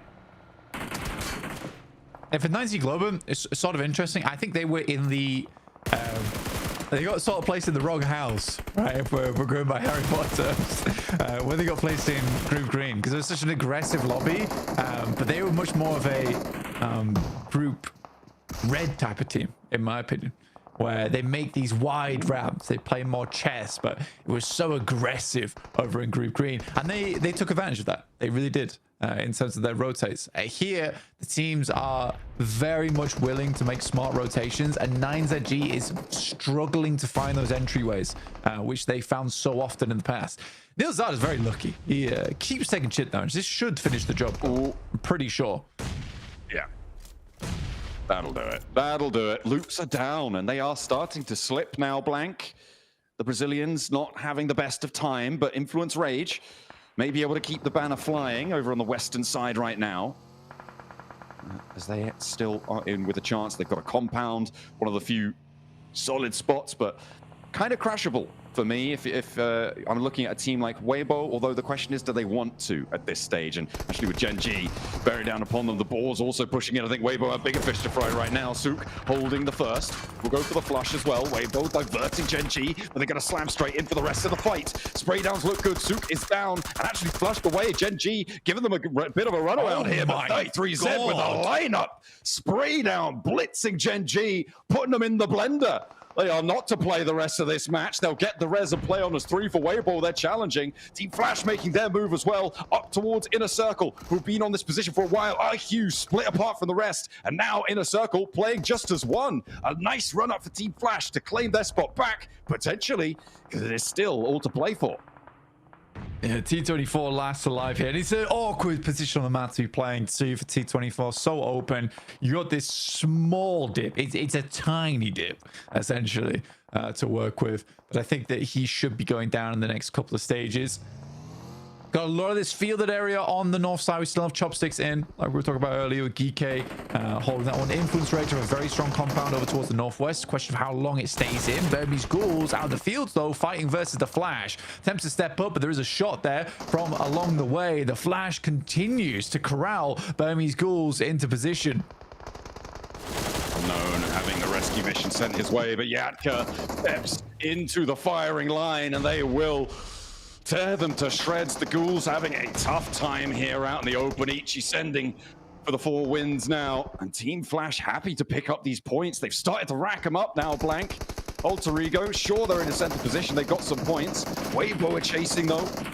And Team Flash as well, up towards the northern side. And it's going to be both of the two teams on the outside there having to move. Team Flash and Weibo are chasing squads. Looking to move things aside as at the moment, Inner Circle gonna have a real tough time of it. T24, I mean, he's being spotted. He's being shot at. Krypton looking to take him out now. But with the 1 point they've earned, it's not the greatest of finishes, but is he going to get into a building? I think he might just. Oh, no, not quite close enough. Which one? To go a little bit further afield. Yeah. He's going to have Arcred to contend with. I thought that was empty. I'm blind completely. I didn't realize Arcred was sat on top of the roof. Yeah, no, absolutely not. Absolutely not. I think T24, like I said, is going to go down the next couple of stages. Very difficult to play the solo from this position. There really isn't many areas to play. And honestly, by this point in time, you even have these shacks, which are usually designated for like one player. Teams are wanting them. Teams are wanting them. Boar's looking a lot better than recently. I think a lot of weight's off their shoulders, which is allowing them to play at a much higher potential, funnily enough. So kind of letting them go, you know, a little bit off the leash. And this is, again, a team that we were really not expecting a lot from. I've given them a lot of flack over the course of this one, but they have found some cheeky little engagements. I mean, they're not a qualifying team. I think it's still safe to say, but they've exceeded my expectations. And for that, I'm happy. Let's see if they can go toe-to-toe with Team Flash, though.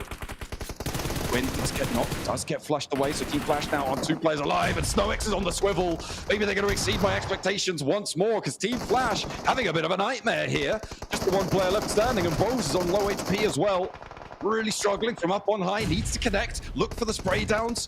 Alter Ego not getting stuck in either. They're busy fending off the southwest edge from Influence Rage. In the meantime, Weibo as well, suffering against Alliance. I mean, Weibo just crashed Alliance. Kind of respect this maneuver from them, to be honest. This is so much more aggressive than we've seen Weibo in the past. They're up to 7 elims on this game. And I think they're really feeling themselves here.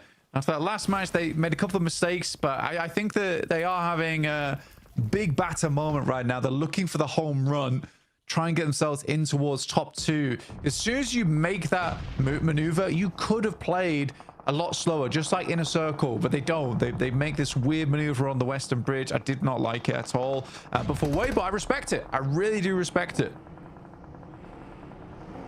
With 3 players alive, 7 elims as well. Let's hope they don't overpeak their angles again. That's the last player from the Burmese Ghouls going down. That yesterday games looked pretty good for them. Influence Rage trying to move through Alter Ego. Alva able to find one. No, they're going to take Alva down, but Influence Rage get torn apart by Krypton on the inside. Law finally able to hit the drop shot, and actually it's now down to just Snape. The knocks are coming through thick and fast, and Law will be able to pick up these flushes. Alter Ego put down to Size. Will be playing on us too. The Boars are going to rock in from the eastern side as Team Flash, I believe they are eliminated on the eastern side. And the Molotov in from Law might just burn Alter Ego out of position, cause some problems, and Geek are here to play the revenge of the bottom of the tables. Yeah, everyone's points on this one. Alva crawling over towards his teammate, but that nade is on target. Kevin will take him down. At least Alter Ego were able to get some points this game. We weren't able to quite track their rotation perfectly because we were more concerned over towards Weibo, who have now removed Alliance from that position, playing as a 3 in one of the big buildings available. Geek, though, continues strong. I think, again, a lot of our teams towards the bottom of the lobby, the weights are off. You know, we've dropped them like Rock Lee, and we are just going for it because it does feel like you have a little to lose now. Looks like Weibo have called in a favor of the circle to keep them in on the southeast side here. Other teams are going to have to move in towards the Falcons from the northeast edge. The closest to it, but the Wolves are really making their lives hard with Doran still across the way. That's going to control them for a while, but he's on the far side of the circle, likely going to have to move. Arcred unwillingly sharing this compound with Weibo. And Water does get rezzed. Another nade on in. Maybe that's just the smoke. Maybe a Molotov, actually. No, okay, it does pop some damage there. Didn't quite see the cook on that. Order getting the healing on board.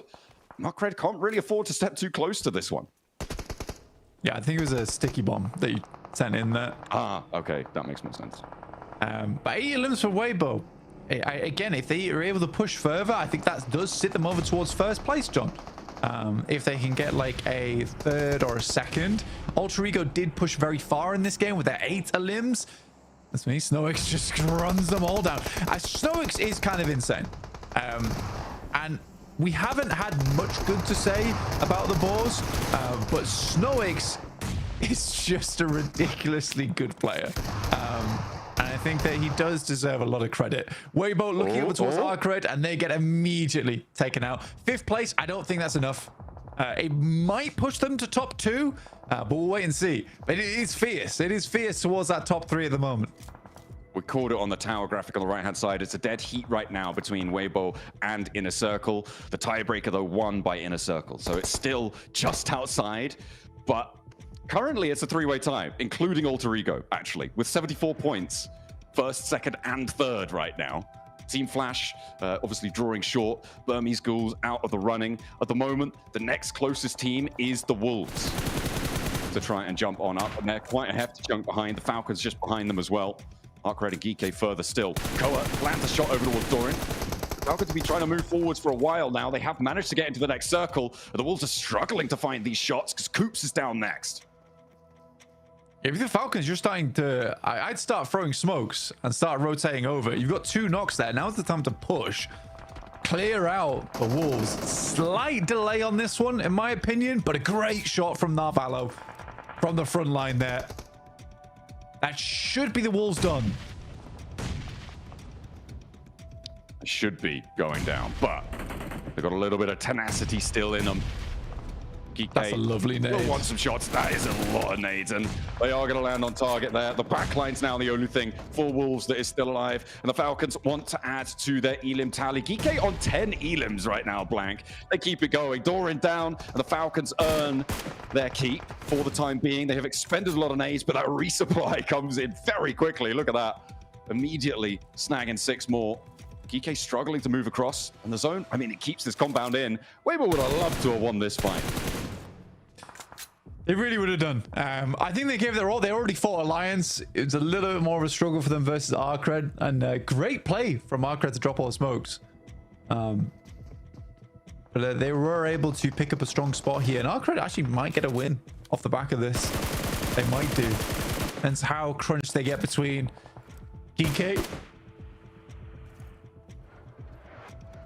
Falcons nearly with a knock over towards Ragnarok. Arcred also turning the majority of their tension down towards Geeke,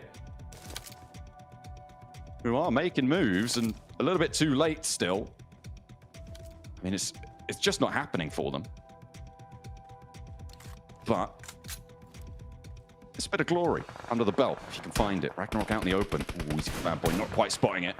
The Falcons need to move in too.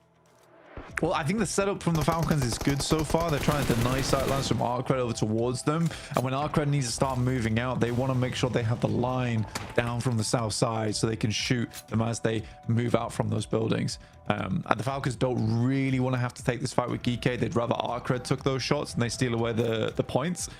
It's like they don't have too much ammo on board either, John. Finally, making this push out toward the hay bales. That is a dangerous crossing. All the players inside the vehicle likely to lose at least one, but this is a haymaker of a crash. Oh, Alpha's going to be able to win the challenge, though, and actually, they're going to be able to fight them. No, surely not. Oh, no, it's not Valo, though. Don't count him out. Not until the end. Not until the very, very end. It's actually Ralph's going to get his own elimination there. That is unfortunate as the vehicle goes up. Narvalo now on the backstop, the only player for the Falcons alive. Arcred need to move out into the field, and they do just that. The smokes, yeah, it's not going to be there. Hardboy has the angle. There's no way he gets these reses. And they're all outside of the zone. Narvalo out in the open. They will go down in second. A nice little crash down, but the explosion doesn't go their way. And Arcred claim a chicken dinner, blank, to take things into control towards the very end on the open fields. Yeah, I think I would have preferred a 2-2 split in the vehicles potentially, but you know, hindsight is 2020 there. Tough approach, but a pretty good close down there from Ralph. Sad that the vehicle explodes up in his face. If that doesn't happen, it's a full reset on the team. It really is an unfortunate moment for him. He had to start running away a lot sooner. And again, it is just these tiny little micro maneuvers which are losing teams games. I think that you can't really blame Ralph too much there. I think that's the best we've seen him in a clutch all last chance. But it's a case of, oh, I've got to win this fight, and then you're not really thinking in the back of your head, I've got to get away from the vehicle. Yeah, it's really, really tough, especially when Arc Red are still taking shots out. You're more concerned about your teammates. The Falcons, I mean, it was a good try. It was a good try, but they just couldn't quite cut the mustard this time around. Second place still might keep them in competition. The top spots did draw short, a 74-point dead heat over on the top.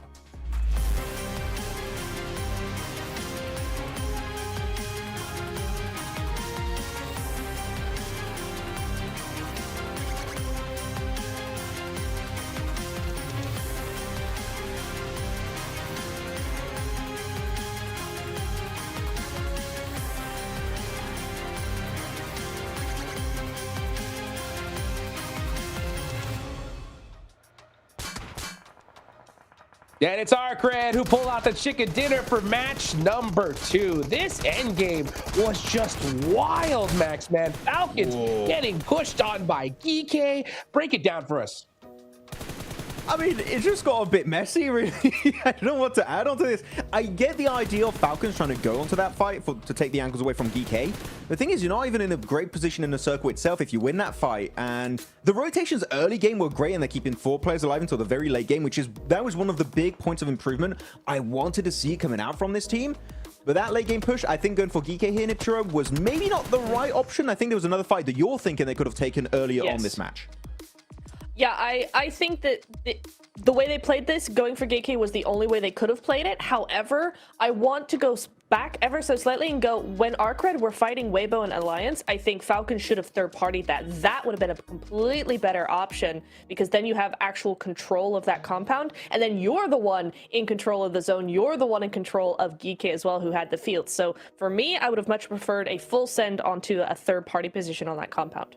Yeah, I mean, especially the thing is, because you do not fight Arcred in that compound, guess what? Bad boy, he can play the roof angle, which, you know, in a field finish, when you have that high ground elevation, you can't escape the Eye of Sauron in this lobby, and Bad Boy just got so much free information and even some off angles at the end around the trees west of the circle. So Arcred, Uzbekistan, looking really good, starting off the day in 13th position.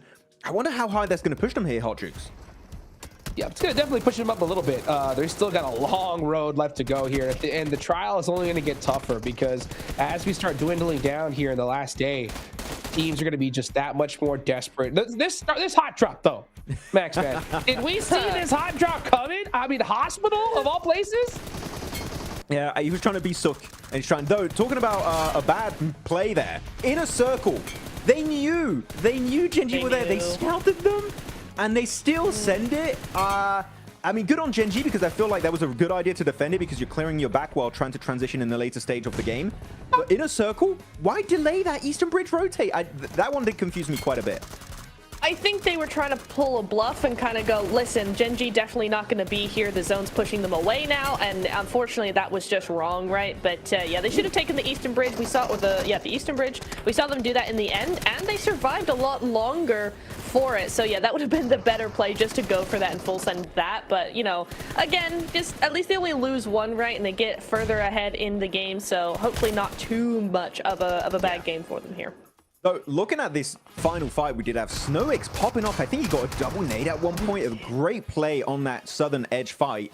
But unfortunately, he does get overwhelmed at the end. But yes, SnowX, the French. Always happy to see the French perform. We got Narvalo. Yes. And of course, now we do have SnowX on board for the Boars. They also did have a decent amount of points on Rondo. So that also could push them up significantly on the rankings, as we have the map recap here, seeing some of our top 4 team rotating around the battlegrounds. And you can see, based on where the circle went, Pachinki, Falcons, they don't drop too far away. They go right into Chopsticks, and they have an easy transition point. But they love this 2-2 split, Niptura. I swear they've done it for like the past 2 years now. They love this. They really do, don't they? And honestly, it gives them so much info heading into the mid phase of the game. So I actually really like that, as long as they don't lose players, right?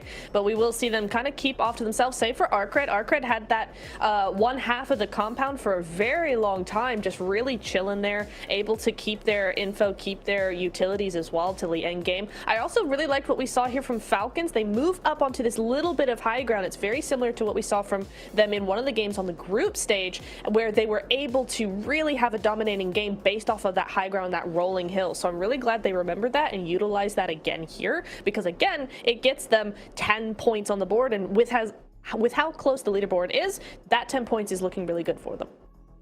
Every point counts here at this point. Chopsticks field finish is always going to be so difficult, so I'm not surprised we saw so many teams just get eliminated right there towards the end. And man, it's so wild to see just how things are shaking out here. We still got 2 more Aaron Gales left to go, Max, man. Weibo, they put up 11 in their first one here. They're putting up some consistent points, but I think it is just these little tiny mistakes that we're seeing out there. By the way, 33Z with those crazy shots on the Gen G, that got me so hyped. Yeah, I was like, no way, 33Z's popping up. It's so good to see, like, of course, when you look at this team, you're expecting Sook and you're expecting Order to be up there, but Hero and 33Z really coming in their own this season, it seems like, right, Niptura? They're really performing, bringing points on board. Genuinely so happy for them. Though, looking at the lower side of these rankings, I feel bad for one team, and that's Loops. Man, they were going for Crash onto Wolves, and they had 3 teams shooting back at them. They had GK, Burmese Ghouls, and the Wolves. I mean, you're taking a 1v3 at that point. What do you expect? It's going to be tough. Yeah, I mean, it's the power of the field finishes, right? There's no angle from which you can hide. So unfortunate indeed, especially when you're going up against Bad Boy here, the MVP. Up on top of that roof, that compound is just so good for those roof angles, and you're able to just take so much advantage over those field finishes. So GG to Bad Boy, able to get up 6 eliminations here, Jukes. Yes, indeed. I mean, Arc Red putting up some points. How close is the top looking, though, right now? It's looking pretty close. Pretty darn close. 3-way tie, folks. And the reason why IC is in second is because they got 1 chicken dinner. A is in first because they got 2. But Weibo is right there lurking right behind him. And not to mention, you got Flash pretty dang close. We are seeing a good, solid gap, though, between 4th and 5th place here, Max. Yeah, you have a 13-point gap between 4th and 5th. You got, again, that little bit of a cushion being built up. But I am fuming. This is so rough to watch, Niptura, because I had 5 teams that I was like, I think are favorites when it comes to making it in top 2, and I would like to see them make it. And that's Ultra Ego, Inner Circle, Weibo, Flash, and Wolves. And 4 of them are in the top 4. This is going to be a heartbreaking finish, man. That last Miramar, I'm going to be crying. Yeah, it's always heartbreaking when you've only got 2 going through, and when all of them are doing so well, as you said, the top 4 out of 5, right? And they're all so close. You've got the top 3 in a tie right now. Like, all of these teams deserve to go through to finals. We have to choose 2, and it's going to be so difficult to make that choice. Oh, man, when it comes to the Wolves, Max, they are currently 21 points behind that 2nd place spot. I mean, with how these top teams are playing, it's getting about that do or die point, at least in my mind, right? What do you feel the Wolves specifically need to do different in this next Aaron Gale, considering they're so far behind? So before I answer your question, because very good question, Ragnarok got 6 elims with just under 200 damage. Stealing. What? That's crazy. That's crazy. In the game, he was stealing all the limbs. But no, for Wolves, I'm really happy to bring it up. I feel like they're going for these kind of desperate positions. In this game in particular, in the field finish, they went for these sheds very early on, which they're not bad late game, right? If you don't have too many options. But here in Niptura, they went for them mid game. And that really locks you out of late stage rotational potential, because your cars are going to be spotted from like a mile away. You're going to pop the wheels on the buggies, on the Dacias, whatever vehicle you have, and you're not going to be able to leave it. I think that it would have been better to see them try and fight off for POI, like a compound or that hilltop to the west, or even maybe to the east. That would have maybe allowed them to make it into a top 3 podium finish. But here, I think they just went for a desperate position that, as we see, didn't really reward them with a lot of survival time. I agree. I always hate when we see those plays being made in the mid game, because it feels desperate, and it feels like you're almost, now I'm going to be harsh here, it almost feels like you're giving up the game very early on, because once you're there, you're stuck there for the rest of the game. It's very few chances you're actually going to get through there. So I don't want to see that again. We've got 2 more Wrangles. Come on, we can do better than that. Wolves are far better than what that game showed us, so I need to see a bit more from them, Jukes. I'm telling you though, military is coming. Oh, let's see it. Let's see it. I want to see that desperation come out because some of these teams need these points so bad. One more Arrogale match. Let's go ahead and take it on over to John Allen and Blake.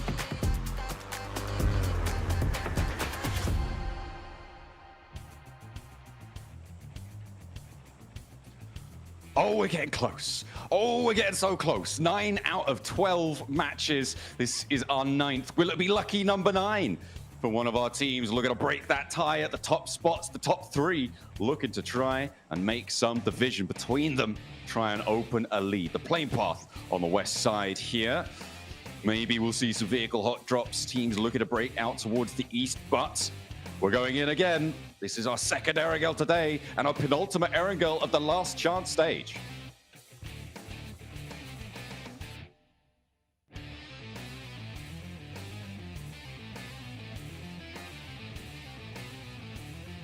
It's also the part of the day where I said that we can start counting out some teams who would not be making it through last chance into top 2. It gets really difficult at this point, John. Oh yeah, absolutely. He's going to be much harder for the teams at the bottom to start to make up that ground. The opportunities are dwindling. There really isn't much more time left. If you're not in the competition at the end of this match, you're not in the competition. I mean, of course, the outliers of, back-to-back 30-point games, but I mean, I don't think that's ever happened in the history of PUBG Mobile. I don't think we've seen a last 2 matches ascendancy in that sort of fashion before. We've seen comebacks, but they have been sort of over the course of an entire day, not just at the second part of it. So this game, crucial. I think for anyone maybe below 50 points, it's got to be very, very, very difficult to catch up here. And anyone below that metric will really struggle to catch up. And anyone below 40 points, it is just done. There is no way you're making it through. Second place, we're expecting it to be over 100 points, towards 110, could be as high as 120. It's very, very volatile, very variable as to what we'll see at the top of the tables. And at the moment, looks like we haven't got too many teams actually stacking up to that sort of metric. 110 looking more likely, maybe closer to 100. Yeah, essentially on this match, like if you are around the 45-point mark, you're looking for a chicken dinner, or to be honest with you, what you're looking for is 55 to 60 points. And that might give you a chance to catch up, right? For teams like Burmese Ghouls, Loops, Influence Rage, Wolves, these teams do have the possibility of making it in, but it does require Alter Ego and Inner Circle, Weibo, Flash, to stop doing so well in their matches, because it seems very consistent from all 4 of those squads getting towards a late finish. The Flash is lagging behind a little bit, but it is so close. Like, dead heat between Alter Ego, Inner Circle, Weibo is insane to me. All 3 teams with 74 points. I can't remember which group it was, but we had another group where it might have been Group Red, where it was 3 teams on the same points towards the top side and winning out on tiebreakers. Just insanely close this tournament so far. I feel like a broken record as well, because every single PMGC we get, I'm like, this is the most competitive PMGC we have seen. It seems like we've topped it again. Hey, we just keep getting better, strength to strength, It was very, very close. Yeah, back in Group Red, it was 137 in 3rd place to 136 and 136 for both Team Flash and Weibo Gaming, who right now are on 3rd and 4th place right now as well, which has got to feel like a terrible little flashback. And if you want to see Flash back, then they are going to need to break that tiebreaker. Some bad omens. Some bad omens for some of our squads at the moment. Weibo starting Severny, likely going to be a swing over the south side of Stalbert. I'll pick those positions on the east side of the circle. In a circle, yeah, you'd hope it was an Eastern Bridge. Snake down immediately, and Rosemary got to test his metal here, but there is some great shots from Neil Zada off in the distance. Vitin will find Rosemary. Now, Krypton has a lot to do here. I like that pre-fire. Oh. Not able to keep things under control. Gonna abandon Rosemary, let him Oh crawl my back God. instead. Alva's into the backup. The nade goes long. And it might just be a Resable here. Ratto Boy wants to stop it, but the bounce on the container. Rosemary is looking pretty Resable. Neilzada trying to launch a nade. Ratto Boy, Vitin, both trying to find it. Geek are here. Hang on a minute. A third party coming through from the northern shore, all the way from the backlines. And that should allow Alter Ego to maybe repair the decimating damage that's been sent their way already. Alva desperately picking people up. Neilzada very exposed, wants to slow it down, but overexposed to Krypton. And he's able to slice on through it. Rosemary back to his feet. The backup for Loops cut away by the third party from Geek. Rosemary re-knock, but Snape severs the connection to that knocker. Will not be able to find the flush. Ratto Boy desperately bringing back Neilzada now, and Loops' dreams may be coming crashing down here. Alter Ego keep the top spot for now, and they want more. They want to keep it going, but Ratto Boy rages on the inside. Krypton flushed away, and Geek in for the fight. Once more, they look to stop a team at the top. GK moving in, and number one bites the dust, and that's Alter Ego down and out. 75 points is the marker now for first place. What a big stand-up there for Krypton, but not enough as GK swings in from that north side. Oh, the reset just could not come through. I think if Alter Ego was able to get the full reset, they might have just divulged away from this location, straight down towards the south. Second time now where Alter Ego, right at the beginning of the game, gets completely cut out. Starting to wonder if this is potentially targeted. I mean, Geek with 3 elims on the hunt for the remnants of Loops. For Alter Ego, that's nasty. It felt like Geek were giving them the little assist. I wonder if Papara Supermassive are aware of this. I mean, starting up towards Zaki, by the way, for Papara Supermassive, they may have heard some of this fighting. But the quiet should spook them now. They'll have seen a squad wipe come on through on their elim feed. They should be aware that this is popping off. I think getting to the circle might be a little bit more of a firm beckon for Papara Supermassive. As we hop over to the east side, though, Arcred very central. Team Flash on quite a big split, lining the east side of the Asnaya fields right now. And trying to hold out as much as they can. Weibo a little bit further out east towards that mansion split area. I think it's a reasonable split coming through from the Flash. I think they can contain a lot of this area for the time being. A lot of safe buildings to work with as well. Especially this one here for Tops. The wall around it keeps him pretty fortified. Should have off angles from his team as well to help if anything goes down. But you'd hope that they would regroup soon. They have got a lot of loot on board starting in Yasnaya. They had a ton of time to grab smokes, nades, everything they might want towards an end game. Weibo do make that cross on South Stalbert. Nico, though, finding Geek.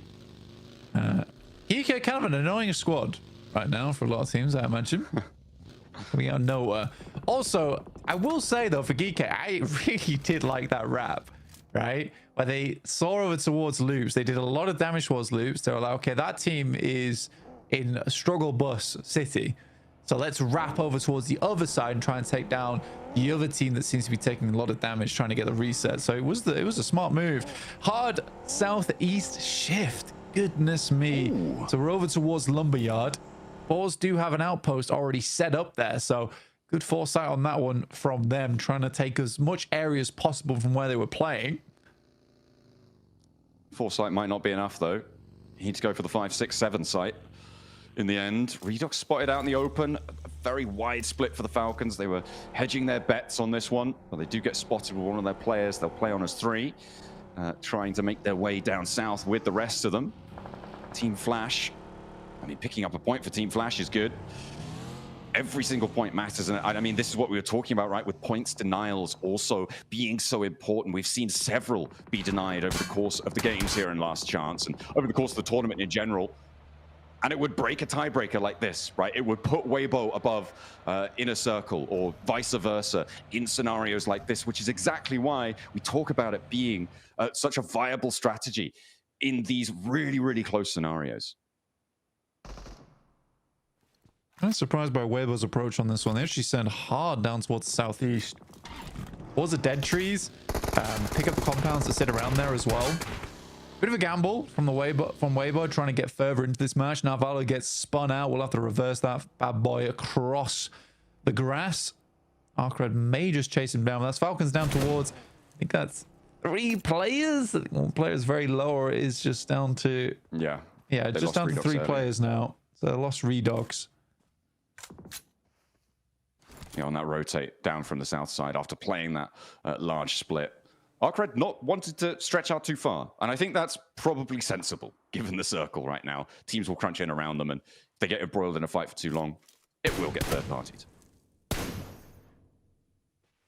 Yeah, you want to hold on to the prison spot, especially on the high ground as well. It's a very nice position from Arcred.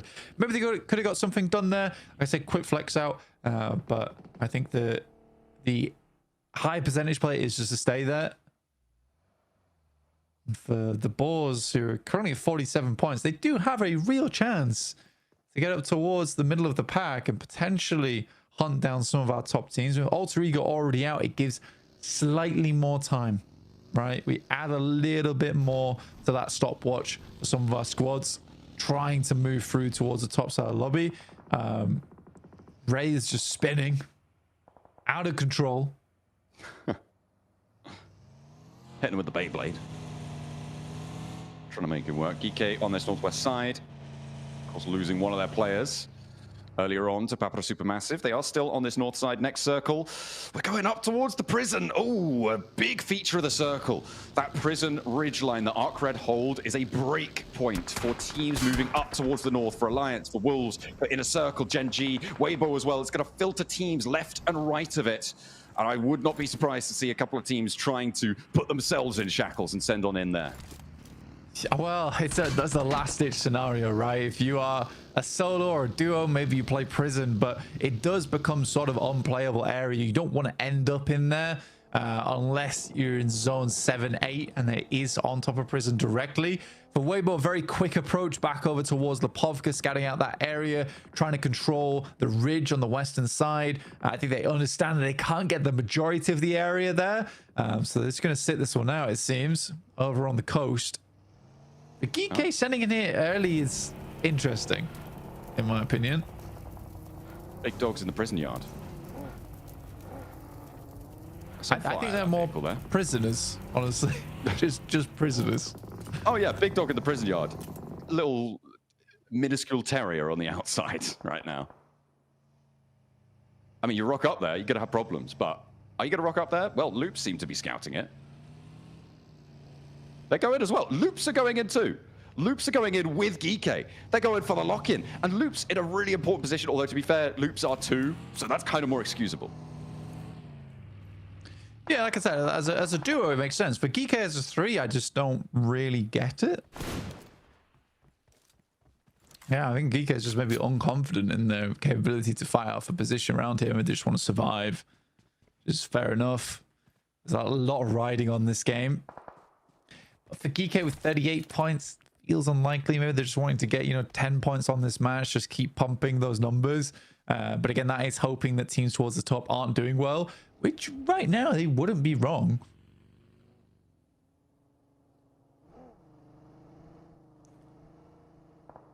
I mean, getting numbers, that's what this whole thing's about, right?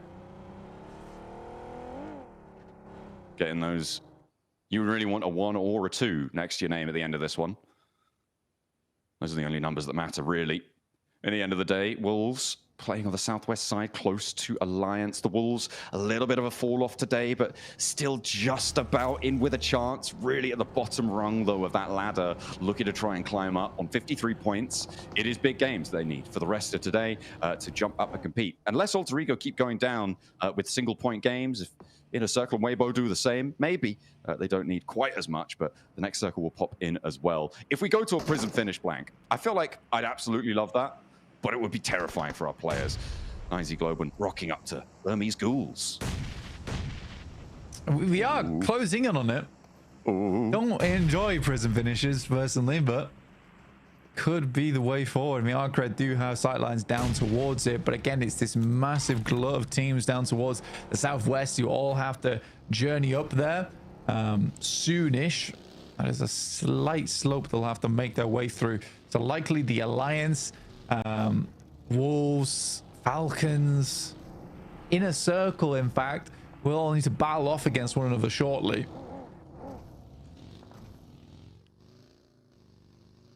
It's going to be a real sparsity, I think, of positions. The south side, that melee that we're looking forward to. Burmese Ghouls on the north side. I mean, they're in their compounds. They've got all 4 of their players alive. They can bide their time for a little bit longer. Not so for Alliance. They are one of those teams on the south edge, with Falcons, with Inner Circle, all stacked up around the lumberyard, and everybody looking to try and chop their way out. Falcons getting lit up from both sides, though. This is nasty stuff. The D24 finds the first knock. Alliance not chiming in just yet, but Inner Circle actually going to be pushing up closer with Falak getting into nade range. Alliance will have oversight onto this, and they will take him down. That is nasty news, and Narvalo's going to chase it through as well, looking for the knocks. And Gen G are here on the eastern side. Blank, they're flexing out from the east edge instead of going for the circle. They want to third party, finding another knock towards Inner Circle. The flush comes on through, and now they're playing with 2 active, 1 down. Inner Circle a little bit too far forwards, but who could have predicted this flex out coming through from Satan on Gen G? So what we've discovered here is that Gen G hates Inner Circle for some reason. Not entirely sure why, but they keep running into them, causing a lot of problems right now for Inner Circle, down to just IQ, leader of the squad, trying to figure out how to make this work, how to get some more points in the game. And suddenly Weibo is in a far better spot than anyone else, similarly with the Flash. Yeah, I think for Team Flash on this western side, and you're right, yeah, Weibo and Team Flash definitely now in with a massive opportunity to jump up on these standings with a decent game. It doesn't even need to be massive for getting on up there. But I think the bigger news is maybe for the teams a little bit lower down, right? For teams like Burmese Ghouls, teams like Influence Rage, Wolves. This is an opportunity to put a dent in the lead that has been earned. If teams start to fall at the top, that is when the middle pack can rise. The rotates starting to come on through. And IQ, I mean, he'd like to go into prison at this point, potentially, but it seems to be a little bit overcrowded. Yeah, I think there's quite a few. It is ridiculous the amount of teams that are currently playing in prison. You really don't expect this at this stage of the game, especially with the circle starting to move a little bit further over towards that eastern edge. I want to see some more from the Wolves, though, here out on that southwest side. Can they take down Alliance? Can they deal with the Flash? We'll have to wait and see. Oof. Team Flash, knock onto Lil Boy. That's not going to be super resable. As Team Flash likely to look to reposition, but it's going closer to prison. Oh, blank. The shift to the southwest side. Arc Red control the hillsides. Team Flash have the western road. And Wolves as well, looking pretty decent. But the cells beckon our teams towards them. What have they done to deserve such punishment? As Falcons try and fly, live up to their namesake. They send on in. Let's see where they land. Well, I mean, you're in the last chance. So you get in the prison. It's time. It is time to battle it out. Yep. Out on the gym. Pump some iron. Pump those points. Hopefully. But 8 nades being cooked off in the distance there, by the way. Good nade from Koa. Starts things off strong up towards Ragnarok. GK. Challenge on the inside. Koa with the pump action, but he turns the wrong corner. 2 players to face. It's not going to work, but the nade. The answer from Ralph. The IGL. The man of the hour now. Holding down his corner and hops into the cell block. Really wants these points. He's charging forwards for them. Wants to stop the res as well. He knows this is the best situation he's going to get. It's the best 1v1 he'll find. Goes in. Wrong corner, my friend. You missed the guy actually in there. Ralph, you're floundering now. And 2 players on the stairs. They're going to take a chunk out of you. You need to be more careful than that. He misses the point, was set right in front of him. He pops the wrong corner, Influence Rage are running in as well. Burmese Ghouls are playing the north side of the prison too, and loops are clashing. Brazilian Bonanza here on the inside, but the shack is held down, and Influence Rage claim the points, but there's still more to go. Arc Red are now moving in. Blank, everybody's coming. It's non-stop. It is non-stop. Arc Red moving around that top side. Burmese Ghouls here as well. The Falcons, Ralph is blinded by the sunglasses he wears the majority of the time whilst he's on that stage. Sadly, not able to pick up that point, and now will just remain on the southwest side of prison, tucked away for as long as possible. Weibo playing it slow. I think Weibo can start to sweep. Sadly, Claws finds Sook. That's really nasty, but there is an answer from Hero. Maybe they can keep things under control, keep themselves as 4. I think having 4 on the outside of prison right now is basically a superpower. Moving into this lobby. Team Flash as well, now clashing with Wolves. Nades going back and forth, and actually it's Team Flash who are taking the majority of the casualties here as the nades start to come on through as well. A roll down from Claws is good from Weibo. And they look to step up for the challenge. Gen G starting to falter. They may have ruined Inner Circle's day, but Weibo all too happy to use them as a springboard to the top of the tables right now. 78 points now earned. And they will look for more to clear out what they can. Team Flash, they're down to 1 in the meantime. Over on the west side hill, the Wolves are winning that fight. Wolves doing pretty well. Definitely doing pretty well for themselves. Now looking down towards 9Z Globen. I think for 9Z Globen, this is a hard push versus the Wolves. But Nades look to be pretty limited on the side of the Wolves there, which would be fantastic. I think for 9Z Globen, they're probably just going to stick around on that western side. Next circle, I'm thinking it's going to be towards the prison. Yeah, so it cuts out a little bit. Weibo can control a huge amount of area from here, though. They will need to deal with Papra Supermassive soon. Similarly, also Boars on that north side are starting to make that move. Moving on in, slamming straight past, looking for Burmese Ghouls who are moving up on the high ground here. Cause tries to get ahead of it. DBS in hand. Kevin with the challenge. Cause turns the wrong way though and gets clocked by 1. Second spray down there, and the off angles from 9ZG are just decimating the Burmese Ghouls approach. Yatka and Ichi immediately flushed away, and the backline's now the only thing that remain. Unknown wishes he had the necromancy powers on board right now, but Arc Red also third partying. That's what they love to do. We haven't really seen them take that opportunity, but it is getting a little bit nasty. They move down this eastern side. They've been on the prison ridge for so long, but with 2 players on the board, the hard boy, he's got a hell of a task, and he will not be up to it. Yeah, Exo able to find those shots.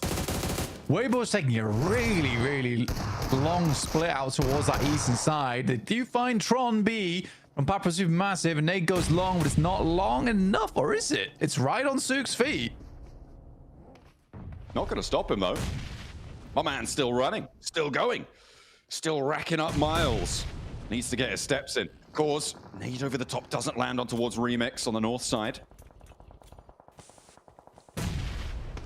Just biding their time. 90 Globen controlling the mouth of prison right now. Weibo kind of filling in towards Arc Red, and with a player down, it may be that Weibo were able to step through this one effectively. Doran knocked by Alliance on this west side combat.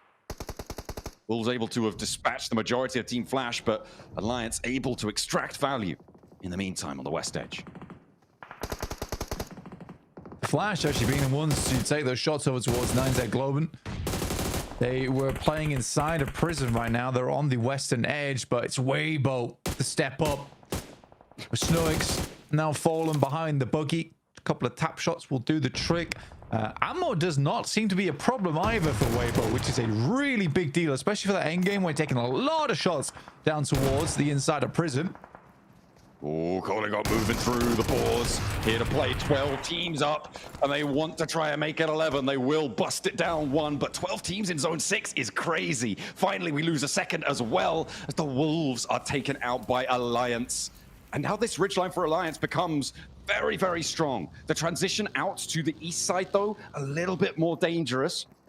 The high ground not really under control as Weibo continue to rack up these point blank 7 elims. They're distinguishing themselves. Yeah, pushing ahead, trying to secure that first place spot after match 3 today is a really good idea. And I think for Weibo, they make the good choice. I mean, sending over towards the Povka and then seeing that probably so many teams have sent down in towards the prison. We're just going to try and control the outside edge. But this is a winning play. This is the winning play. There's so many survival plays inside this lobby. And I think the nerves are getting to so many teams. Oh my days. Weibo is just going to have such a good time off the back of this one. They do need to hope this pushes further towards the east, though. But if it ends up centering up, everyone in prison is going down. Like, how do you get out now? If you want to get out of prison, you need to step out into the blue, wrap around the top side. You're locked in. You are absolutely locked in. Yeah, there's no way. There's no way. I mean, maybe if you've got a buggy in there, there were some vehicles that drove in earlier, you might be able to clamber up, but that's going to be so visible. You're going to be making so much noise. They're just going to be waiting for you to turn over the ridge, and they'll be like, okay, now that's another point for us. Thank you very much. I think point denial in prison is going to be a big factor here, and that's nasty for Influence Rage, right? They are looking to farm as many as they can right now to jump up towards that 75-point boundary. An Inner Circle desperately hoping that they can survive. Team Flash as well, looking to try and keep their lives going. But no one really with a good spot to do it. I think for Weibo, it's a good rotate down towards the south side, by the way. They see that, you know, Nizek Globe is likely going to be the circle a little bit longer, but this is going to push Alliance out, as well as remaining players from Papa Supermassive, which they already find. This is a very, very good rotate from Weibo. And Nizek Globe is playing so scared that Weibo can take all the time in the world that they want to deal with these teams on this western edge. They've got so much leeway here, and what a time to find a game like this. It is messy on the inside. Ralph still kicking himself. Well, maybe not, because he didn't realize, but missing the Elim on towards Geekay. But now he has to move. He has to get across. And 3 players from Geekay, they know he's here. They're just waiting for him to step out, and that's not even to mention Arcred, who have the high ground as well over this position. IQ has moved in. Oh, hang on a minute. Alliance are chiming in from that high ground as well, over towards Geekay. Ralph now. Okay, he's down. So Falcon's out. Geekay will continue with 3 players. Arcred with challenges on their ridgeline, who have dropped down a little bit of a level. Jimmy with a little bit of an advantage potentially. Next Falcon coming in. Weibo, they're crashing 9ZG. It goes out to the west a little bit, so maybe more dangerous. But 9Z Global now on the cards for Weibo. A bit of a wild crash out, but it seems like it's going to work out for them. A 1-for-1 trade, though. They're getting torn apart a little bit. Going too low for my liking. And another knock. 2 of them are down against 9Z Global. That's where Order really needs to step up. If you can keep his team up at 4, it's a huge deal. Nade flies towards the position. Now 33Z is going to get a move on over towards that north side to help his team. Sook's probably going to bleed now, and he's running down. But it's not happening. It is not happening. A little bit greedy on this 3-1 split. I think that Weibo needs to back off a little bit sooner. And it's going to be a reset here for 9Z Globen. In the meantime, Alliance moving through on the hilltop, moving through Arcred's defense. They've been on this ridge for a long time. Arcred with only 3 elims. Alliance have been purloining them away, pilfering them as they go.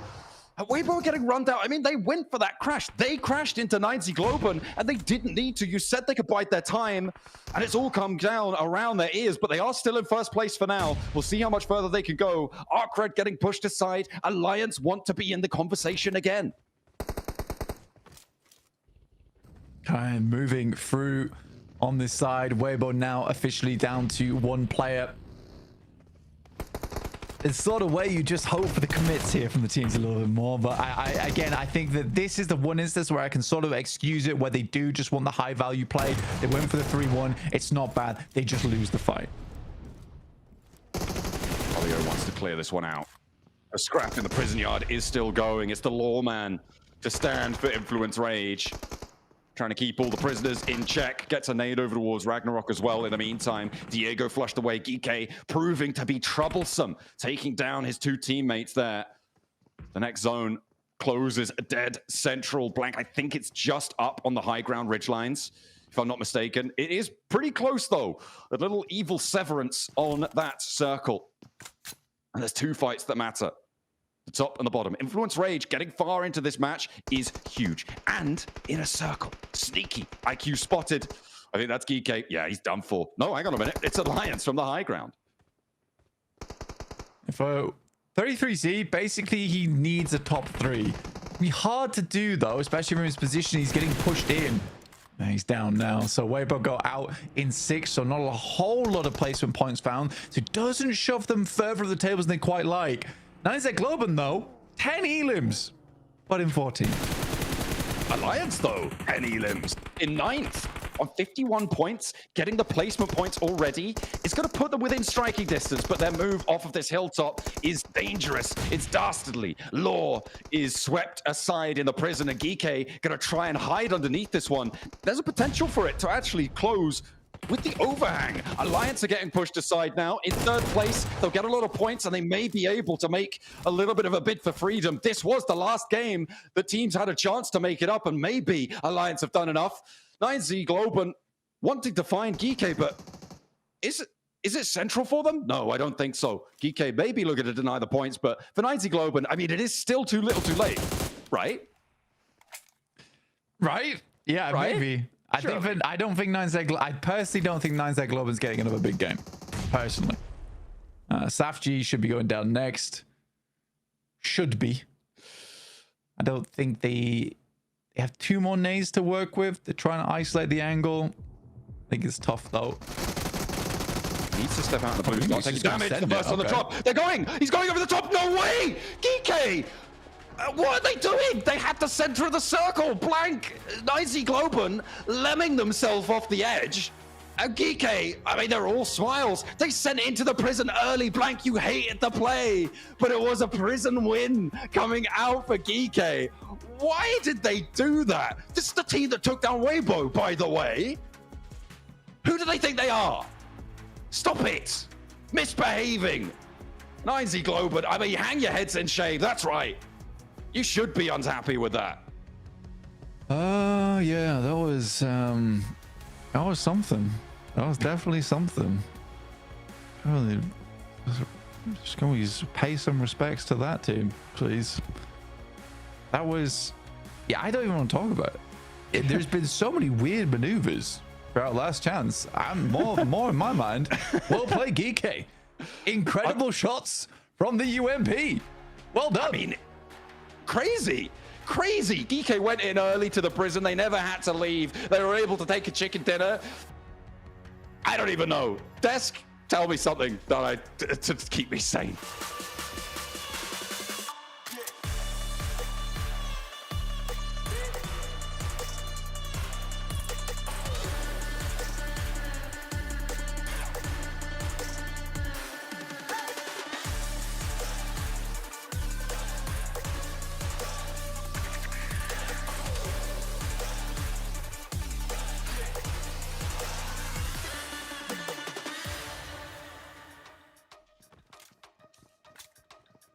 Huh? What's going on here, guys? What is going on here? First of all, prison finish. Awesome. Now, 9Z, I saw this play. All right. I was like, all right, cool. They get Kevin. Maybe they jump down, try to get the last elimination.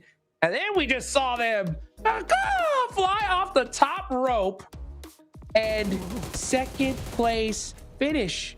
When I saw that, I was like, all right, 9Z, they just had a pop-off game. They're feeling good. They're just doing this for the memes at this point. Oh. But then I saw the player cams with all their heads down in disappointment. So it looked like this was not intentional at all. Why would you do this? Oh, no. I can't do anything but laugh at play like that. It's just so... 9Z. You know what? I give you an award for the throw of the decade. No! Not the year, the decade. That is how big a throw we just witnessed. But you know what? It's really good. Safji able to use a bit of that ridge that was digging inside the terrain, right? So actually put him a little bit closer to the center of the circle. But I can tell you, I cannot wait for the Pin Pundri edit on YouTube. That is going to be memed to oblivion. That is going to be great. Max, okay, so if I put my analyst cap on, right, this is just another classic example of why you don't push 1 by 1. If you're gonna jump off the cliff to try and get the one dude, at least do it as a trio. Why are we going 1 by... Oh my god, it just... So many notes, so much anger, madness, all of it. Jukes. I had so many notes for this game. I'm not gonna lie, with a finish like that, I forgot everything I was gonna talk about. Yes! Like, what happened? Oh, no, nothing else Early matters. fight, Look though, at this. I know this is fun to look at because Loops, pretty sure that was a targeted play. They know this is Alter Ego playing Crazy, trying to chase them down because Alter Ego, of course, top contender currently for the top 2 ranks in the grand finals. But GK, I think they were just looking to third party and get some prelims, and actually they were able to do just that. Yeah, I agree with you on that point, Max. I think GK were just looking for a cheeky third party that worked out for them, and that they were really respectful against Loops actually to just move into circle instead rather than trying to hold out fight, because the crates get so sticky. I mean, you could be there for half the game if you're not careful, Jake. So I don't mind that play from them. But for me, Alter Ego, maybe time to find a new drop spot for this last Erangel, because 2 out of 2 Erangels so far have been hot dropped on. It's about time, though. It's about time we see teams get targeted here, because why not? If you're really trying to make something happen, you gotta shut down the top squads. I don't necessarily fully agree on that GK, you know, we're being respectful of Loops. We'll talk about that later as we get to this end game, because Prison Circle here towards the end, Weibo looked in such control and then lose it out right there towards the finish, Max. They were in full control, Hotrix, exactly, until they said, how about we start playing splits and play bad? And they did do just that. It was very unfortunate. Oh, that nade, didn't even see it through the open roof in Prison itself. It's so fun to see a Prison finish. You don't see it very often, and the layout of this area is so different compared to anything else Erangel has to offer, so I really love it. But yeah, I mean, GG. I was going to say 90 Global, but no, they didn't win it. GK, that's how I still can't believe that happened here as you go over these rotations. And we're going to be able to see that, as always, Weibo, going Severny, Northern rotation, and able to make it towards the late game. That's really interesting that they're in Severny, actually, because we're going to see this massive rotation. They go all the way down to Milta Power in this next zone, right? They go all the way down here. You'll see them move now. They were right next to Inner Circle, I think it was, who also had a 2-2 split there. And then they go right up to Lipovka. Really quick rotation coming through from them. You see, gosh, 9Z have another big rotation. I mean, that just goes to show you how crazy this zone is, right? Because no one was expecting it to go here. So you've got teams going, okay, we got to pull something out of the bag here. We got to go right the way around. But Max, it's this final zone here. I really loved how WBG were playing this. Weibo had a fantastic, I love this split coming in from them, right? Just to hold off the teams on the south side. And then they got cocky. They went, hey, we're going to push 3 onto 9Z and lose and completely ruin the game. And that sounds like the best plan going forward. It's so odd because they go from the split you're talking about, the southern one, such a good split, a respectful split. They play it very well against those southern teams. And then they go for a very ego-driven split. They're like, oh yeah, we can afford to go for this 3-1 split, but you got a very nadeable dip, and 90 Globan instantly punish that. But they get punished after that, 90 Globan, because of that fall off the cliff. So yeah, 20 points still good up to 90 Globan. Very good control on the outskirts of Prison itself, and Geeke get 19. I wonder how, if they even know what the hell happened there. They're like, I just won. I don't know what to tell you. I just worked out. Yeah. I don't know. I almost want to say there at the end. That was crazy. Yeah, it was insane. I almost want to say that Weibo should have taken a page out of their own book of the group stage, right? When they were being super respectful and not pushing too far. But yeah, I'm just saying, guys. But we look over on the second half. Inner Circle again, 1 point on the board. Burmese Ghouls not having the day we saw yesterday, right? Yeah, true. I mean, I'm looking at Alter Ego too, getting 1 point. So Inner Circle, Alter Ego, falling off. Burmese Ghouls, as you said, like also losing a little bit of momentum after that initial day in the last chance stage. So quite unfortunate. Saf G though. GG, our MVP, the last survivor of GK of the entire game, in fact. Oh, I really cannot wait for the memes. Sorry, I know we should be analyzing and stuff, but you just know there's so much potential there, Hodging, so much. It's so crazy because when I saw that play, I was like, oh, they realized that we're not making it. Let's just jump and have fun. But Weibo, yeah, Weibo moved to the top. 85 total points. That consistency. They're putting up points like crazy here. So they're set up really good going into the rest of the day, Max, man. And with 85 points, that's going to feel pretty comfortable. They're playing the top 4 musical chairs right now. They're just like, I'm first, no, you're second, I'm third, you're fourth, I'm first, I'm second. It keeps intertwining and changing between these 4 teams in particular. And currently, there's still a little bit of a gap created in Iptura, but of 9 points between Flash and Influence Rage. Yeah, really, really good to see. I can't wait for our last Erangel Jukes. I think it's going to shake things up a lot. It definitely is, guys. Guys, get your drinks, get your popcorn ready. We got the rest of the last chance coming up right after this short break.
Нэр хүүхдээ самжин.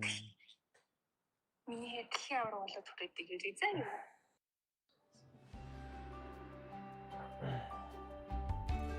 Байна. Байна. За юу вэ нэ? Тэндөө зэфигэлээ. Юу юм? Лигээс финал хайрхийг авсан. Тийм үү? Эс Монday. Авраг авч ирлээ авлаа. Лигээс баяр хүргэе. баярлалаа. Я 3 удаа яг ногоон бүрэлдэхүүн авсан. Тэгш. Дараагийн тэмцээний хизээ хэрэг? Финал нь 12-наас 14-ний хооронд. Нэр хүүхдээ самжин. Миний хэд дэлхийн авраг болоод хүрээдэг гэж үзэн юу? Тэнцэнд авчих. Ихтэй шүү за. За хайртай шүү. Амжилт. За. Баяртай.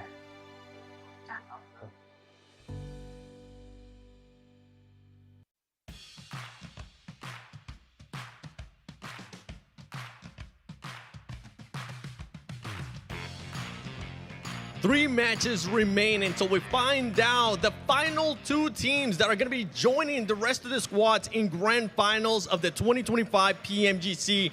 I'm joined by Diego from Inference Ridge. Your squad, with just 3 matches remaining, you're only 14 points away from top 2. Going into the next 3 matches, what can this team do to just make sure you do enough to get in the top 2? Então, indo para essas últimas 3 partidas, vocês estão ali com 14 pontos de diferença para o segundo lugar. E o que vocês vão adotar para essas últimas partidas? Questão de estratégia? Acho que não tem muito que mudar de estratégia, só ajeitar nossa teamfight, porque pecamos em 2 quedas sobre teamfight. Porém, é continuar fazendo nosso jogo com uma boa mentalidade e é isso. Foco em passar para a grande final. We're gonna maintain the same strategy, but we're gonna try to get more team fights, to be better in the team fights. I think that's what sliding us down a little bit is the team fights, but we're gonna be strong for the next 3 games. Eliminations and I guess timing is the major factor for it, and something to keep out that I want to let the audience know has to do those teams that got absolutely nothing to lose. You already got J&G gatekeeping teams on the bridge in Erangel, and the squad from Falcons was telling me we might see the biggest comeback ever because that team is playing like they got nothing to lose. Let's see what they can do in the final 3 matches.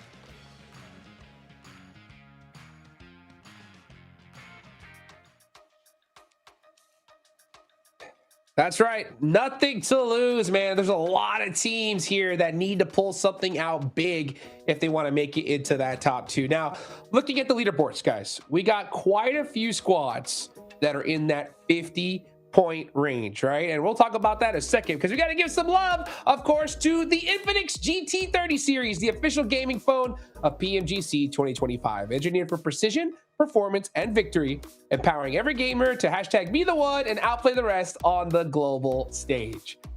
So big thank you to Infinix. We got the last 3 games to go, last Erangel, Max. So actually, I got a question for both of y'all, right? I would like both of you guys to pick a 50-point team, all right? Which team do you feel has the potential to make that push back towards the top 2? Right? And what do they need to do in order to get there? Max, I'll start with you.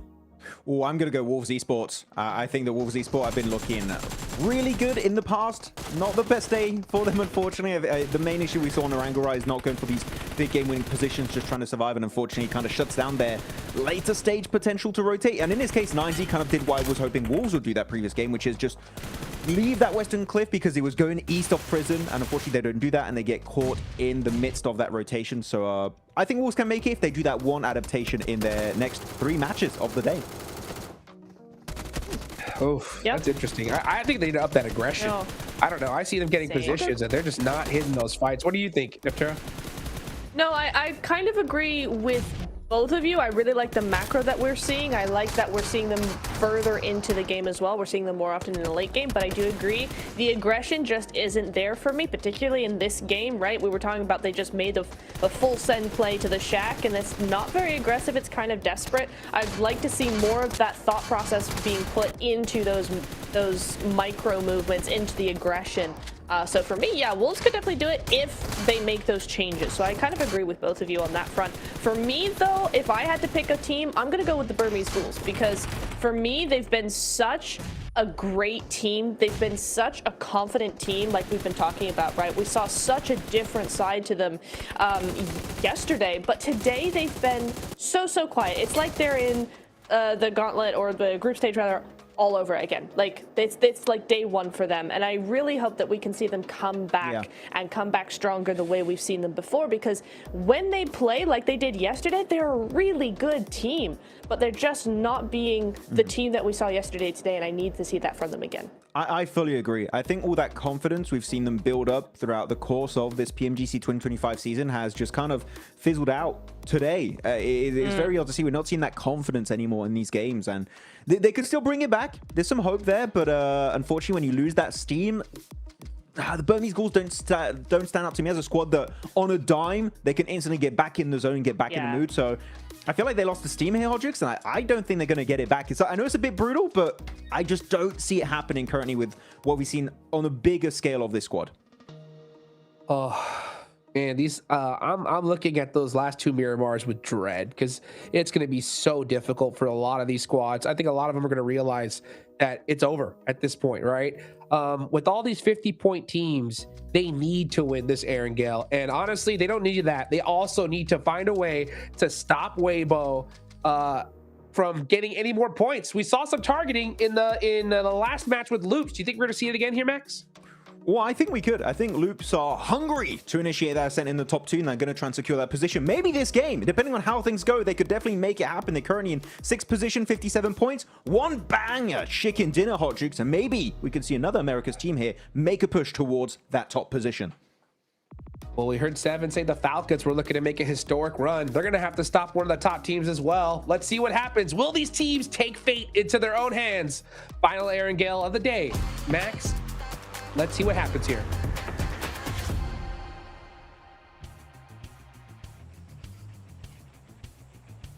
Man, the nerves are getting to people now. 9Z Globe and throw themselves from the top of a cliff and crash down at the feet of Geeky. Two teams who, frankly, don't really have a chance to jump up towards the top spots. So those final moments, not inconsequential, but certainly aren't going to affect those top 2 spots right now. Weibo able to establish a little bit of a lead, but again, it seems like maybe it's getting to them too.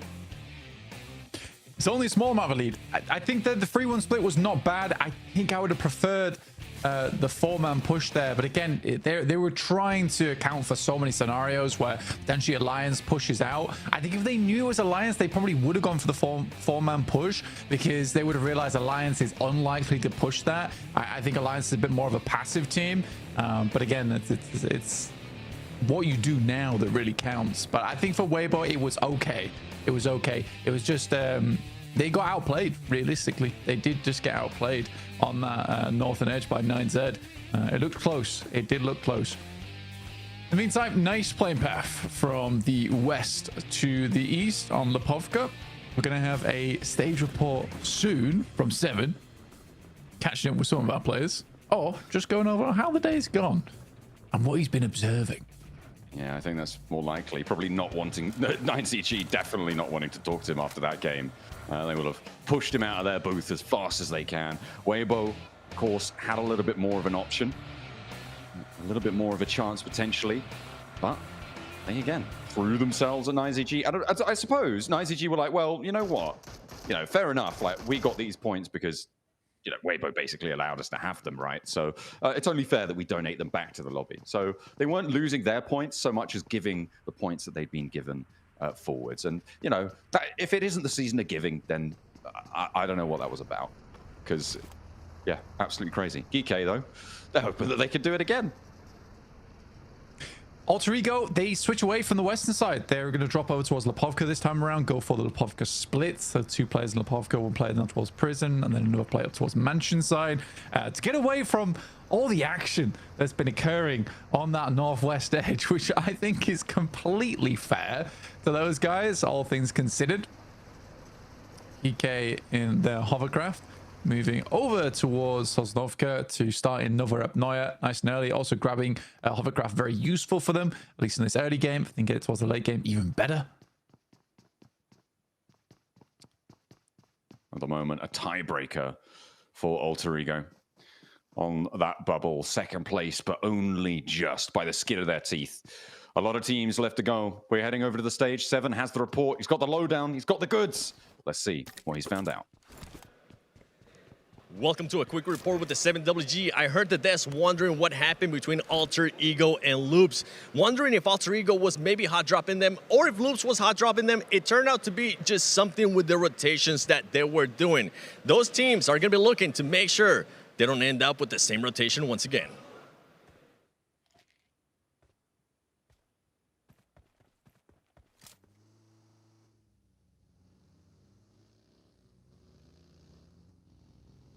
There we go. A little bit of info on the team's rotations there coming through from Seven. Fantastic stuff. Getting that lowdown. The inside scoop coming on through. Beautiful stuff. Maybe more context, and that's a good thing. Yeah, I mean, context is always nice. And I mean, it does make sense here. With Alter Ego moving over towards that eastern side, they have definitely ensured that that doesn't happen again. Purely because they're nowhere near Loops here in the future. Loops didn't really change all that much, to be honest. I think it's more an Alter Ego here to make that change, which is fair enough. For Loops, they can keep barreling it down in South George. For Alter Ego, it makes all the more of a difference considering they are in that top two right now. I wouldn't personally want to leave it up to chance, and neither does Alter Ego. But the circle does head over towards our western side. It cuts in a little bit of Sosnovka. There's always that world where it could head down there. Highly doubt it, though.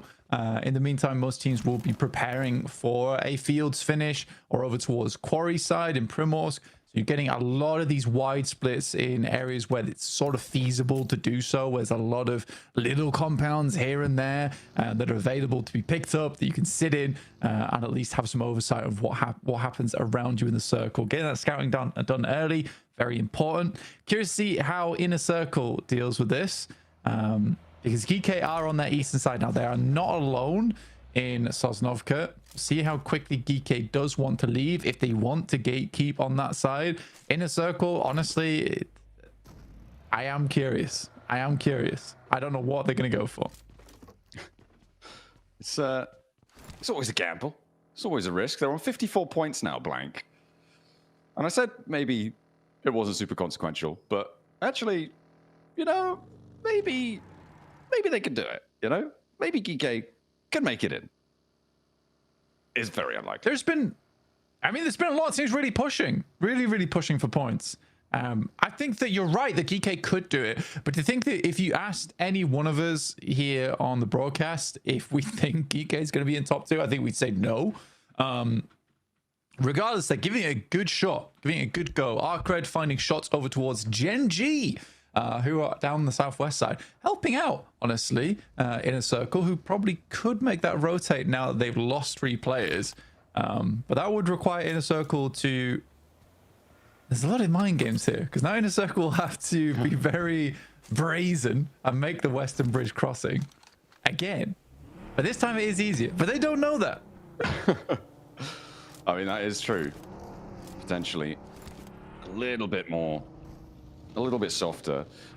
Looking at the record so far today, the first 2 matches, right? It feels like more than 2 matches, to be honest. I feel like I've aged about 5 years after watching those last 2 matches. But GK, they're feeling pretty youthful right now because they got 3rd place and 12 elims, followed by obviously the chicken dinner that we saw, and they got 9 elims for it. This is a massive, massive climb for them, right? The question is rate and consistency here. And GK haven't really shown that before, and we're hoping they'll be able to do so here. And speaking of consistency, Alter Ego looking to try and stay consistent up in the top spots, because right now they're right next door to Team Flash. They want to do their best to keep them at bay. So we see Gen G losing players there as they go on the replays. I think that we also have to consider that we've had some pretty weirdo circles today. Yeah. True. Where it's not always super determined where and who's going to come out on top there does require you to have some very high skill. I think a lot of our strong teams have made it towards those end circles regardless, because they have good rotates. They're able to fight Alpha's position as well. Alter Ego very close to the flash now. Rosemary steps out. That should be a knock, and it is. Ooh, very quick on the flash as well. Looking for that shutdown immediately. Doesn't quite get it, but the bleed out ticks down, and that will do the job, do the task. Papra Supermassive across the way. The spray is good. Either way, it goes to the Alter Ego tally. And they are now distinctly in second place. It's not a tiebreaker anymore, Blank, by 1 point against Inner Circle, who have yet to leave the military island. Yeah, sorry, I was taken aback. It was like showing Rosemary, it was just a completely different dude on our screen. I was like, I don't think that's what Rosemary looks like. But yeah, we are getting our second circle on board now, which does head over towards Pachinki. Falcons, do your best, do your worst.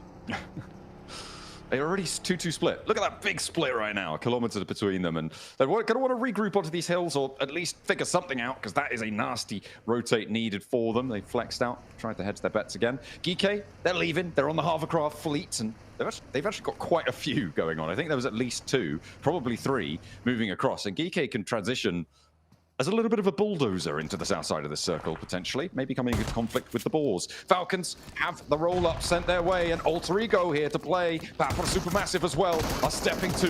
Redox burns the door frame. Krypton doesn't connect. Will finally land the spray down. It felt like one of those shots should have done it, but Krypton gets knocked to the burn, and he's not down just yet. Alva, now the last to stand. All of a sudden, it's the Burmese Ghouls to play too. 3 down here.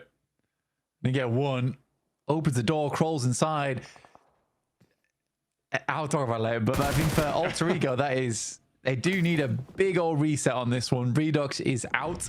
Should be able to get the rest of the reses through fairly safely. That is a lot of teams in Pachinki. That's a lot of teams that all decided right now is the time to be in Pachinki. For the Falcons, oh man, I wish they'd regrouped earlier. And also, I think the Falcons too, they do this annoying thing on a Pachinki finish like this, or like at least a initial Pachinki zone. They'll play on like the western edge of Pachinki rather than just playing inside of it. Yeah. Oh well. Might not even have that opportunity this time, kind of on the lock-in right now. They have managed to put 3 players on that western edge, but the center area a little bit more dangerous. You don't quite have the info with Redox going down. You assume it's going to be a little bit packed in there. Kamikaze for Papra Supermassive. They crashed in similar time to Alter Ego. Didn't want a third party on that north side. Might have been a real soft target for them, but with the Burmese Ghouls there as well chiming in, maybe too dangerous for Papra Supermassive's liking. They will play this east border of Pachinki instead, playing in the Storm Drain and seeing what they can find. That wasn't the knock there. That's Kamikaze going down though to Glory. Nearly getting across. Will be there, and there's the rescue, the pickup. Tron B able to find Glory 22 as well. So that will slow Arc Red from going on in. The res on Kamikaze needs to come in now. Tron B, good shots from him to recover that for Papra Supermassive. It's a lot of teams in Pachinki. It's kind of weird the way the circles are panning out here in Last Chance. It was like, we're going for the big play. We don't want to play edge. We want center. We want big point. Please. Oh yeah, give them big point, see what they can do. Geeke, they're going back and forth with Boars right now, but the Boars are still as 4. That bleed out though, it's looking pretty deadly. The circle does keep Pachinki in, Blank, but the West Hills may be a little bit more favorable. I'm looking at Inner Circle right now, and they are in a circle for sure. And they may just be quitting for this match. If they could get a big game from this position, I'd be interested to see what Alter Ego are going to do in response. Yeah, I think that Weibo is actually one of the few teams that's actually sticking to their guns here coming into the final day, which I like, right? You know, it didn't quite work out on that last game, so we got quite a few points off the back of it and are in first place. But yeah, I think they're the one team that, one of the couple teams that are just like, you know what, we're going to play our game. We're going to play edge. We're going to take these micro splits now and again, and then just go for our rotations, go for sweeps. Whereas there's a lot of teams that have all, like I said, just decided we want center. We want a huge game. And that is really hurting them. I think that Weibo and Alter Ego and Inner Circle are afforded that chance to play your own game, though, because you are so far towards the top side of the lobby, John. You don't have to make up as many points as these other squads in the next 3 matches. Ooh, and Geeky getting cut down to size by the Boars. But I mean, it's not going easy for them, and Nazet is still there. Ragnarok as well, and now Stoic's actually the last up. Okay, a turnaround for Geeky. They still want it. They are on 2 players alive, Blank, but they've got 4 elims. They're in 6th place now. Team Flash circling around, but they only have 3 as well. Potato Hill, the focus of it, and I'm surprised the Flash have flexed back out this way, given that the circle is all the way out to the west.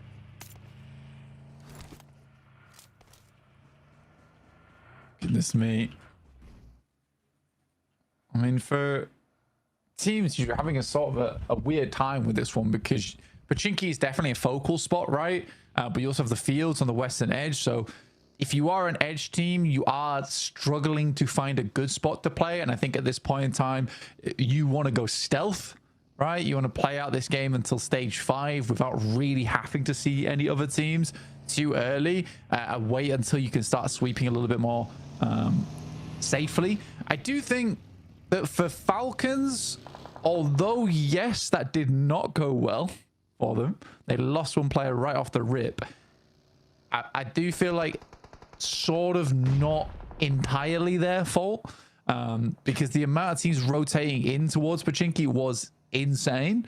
And I think that makes their rotation back towards Pachinki very strange, right? So there is all these, because everyone's going for high value plays, it's completely shifting up the way the rotations are working, and you don't have another day to figure that out, right? So this is all new. This is all new to teams.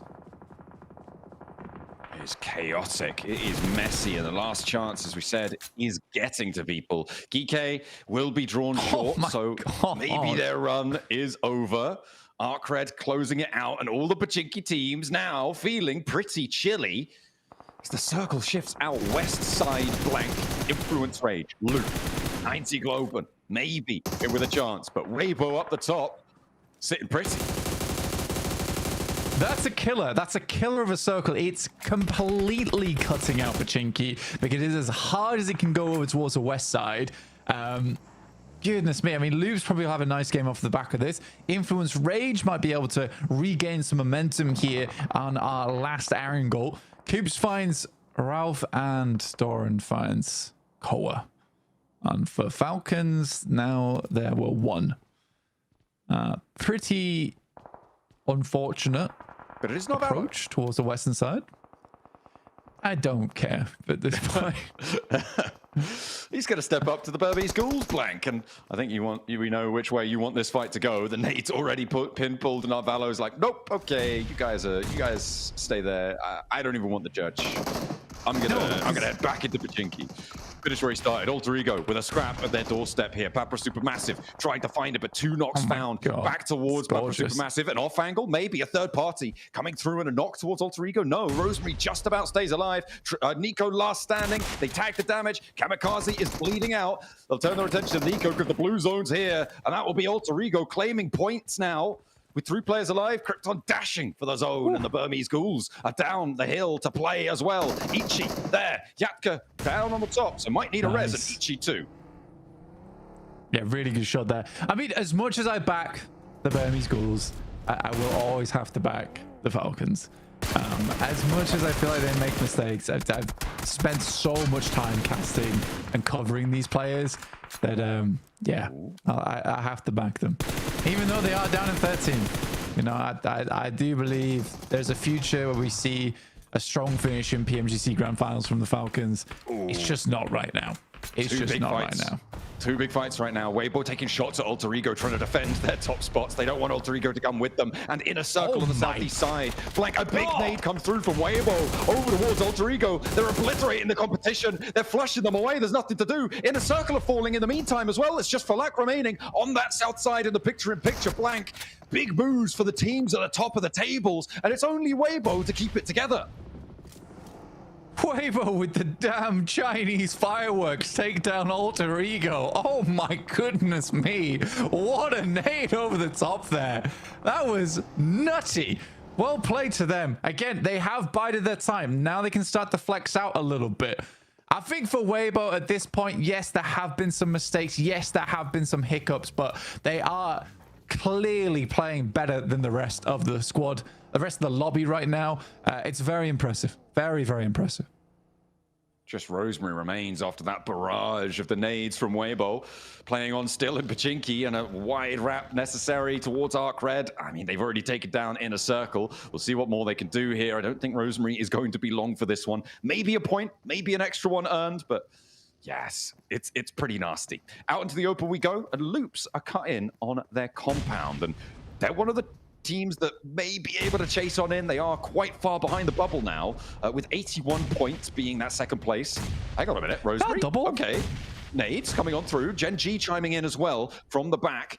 Third parties over towards Arcred's position. Hardboy very, very low. Ramsey's now challenging Rosemary on his own. This is a good cook on the nade. Finds it not quite long enough there. And he dodges the damage. Rosemary stepping in for the spray as the reses are coming through on the back line. Rosemary cannot hold his nerve against Ramsey's. And he will be able to shut it down. Alter Ego full. 81 points now, the target for Influence Rage. For Loops maybe on the outside. Arcred, though, they made a big change. I haven't really talked about all that much, but these last two games, I complained they weren't making enough plays. They are now. They absolutely are now. Up to 5th place with 9 elims on this game. I am super happy to see it happen. I think Easy for Bad Boy is one of the biggest up-and-coming players. He is incredibly talented. But for Arcred, it is a big change in pace, big change in performance. Very happy to see it for this team. I mean, what a time to turn things around as well. I mean, you're right, they're in 5th place now. 19 points behind the bubble, so not this match probably, but maybe in the future. I mean, if second place keeps dropping like this. Burmese Ghouls making the cross. Weibo are backfilling on this as well, so they need to make this fight work fast, but Godspeed's already down. The Wolves are holding strong for now, really not giving any quarter. The Wolves just about in this zone means that this building is prime real estate. As Godspeed's fallen, but Yatka and Unknown are still here, and Weibo not actually getting fully stuck in. A nade in, doesn't quite... Oh, hang on a minute, it's still going. Still one at Igor's feet, is he no? No, it's not going to connect. He's around the corner, and now Sook starts to strike. Burmese Ghouls should be falling. They will go down and out. Weibo will get 3 points. Wolves pick up to their 4th elimination as well. And now they have to fend off. It's Weibo Gaming. For Wolves, a very clean fight there. No one really lost any HP. Burmese Ghouls were the only ones to fall. Sook's going to make a wrap out to the side. He's a little bit slow. Might just get to his team before he gets knocked, but doesn't even fall there, which is great news. A little bit of tag on there from the Wolves, up to 4 elims, but it is Hero to go down, and it's Loops taking some massive shots at distance. You can see that just spraying through the smoke. That's very surprising.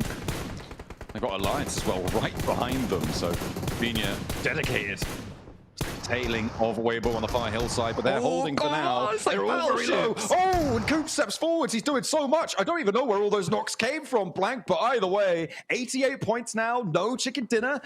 The top 2 have drawn to a close. Arcred, 11 eliminations on the southeast side. Influence Rage with nothing right now. That was not Coop's attack. It was all Rafina. Wait, what? That was crazy. He's just tapping through the smoke. He was knocking them left, right, and center. And he was just spraying across. That was incredibly on target. Like I said, it was like playing battleships there for Loops. And finally, they do sink Weibo. And because Weibo doesn't have a big game here, it's still all up for grabs. If they did get a strong game on this match with Alter Ego and Inner Circle out, that could have been them securing their position to the top 1. Very sad. Very, very sad for them. Nades over Loops. They might have sunk a Weibo ship, but the Alliance trying to roll on in. Ooh, a team nade on the run out. I mean, it's a team molly.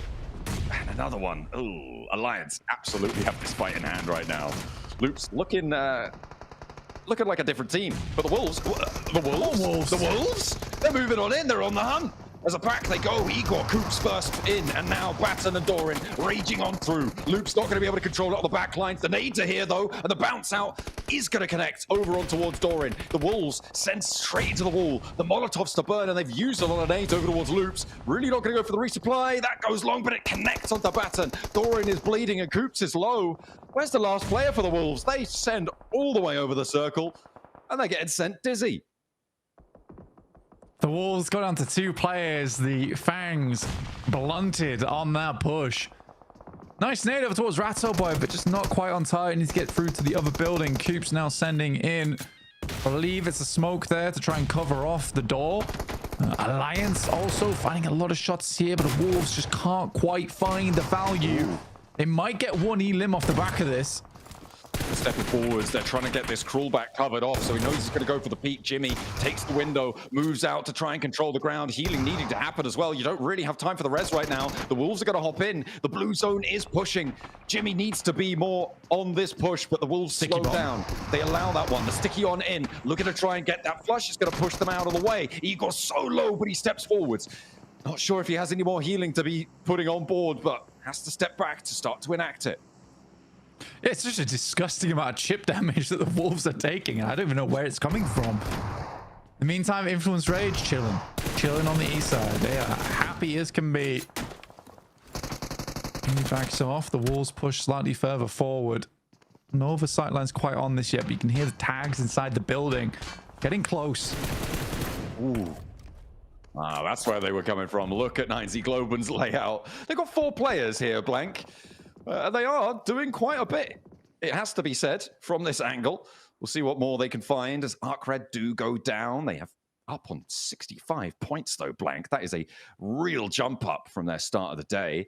And they too are within striking distance. They were definitely on the list of teams I was counting out, but they've really changed the story. 90 Globan, let's see if they can make up for lost games in that last one. Hopefully putting it to the back of their mind and not thinking about it too much, because they do have a run out to go for. The question is, where do you go right now? Because Influence Rage, the only team that's more towards the center of the circle, and they got 4 players. Yeah, everyone's having a horrible time, just so you know.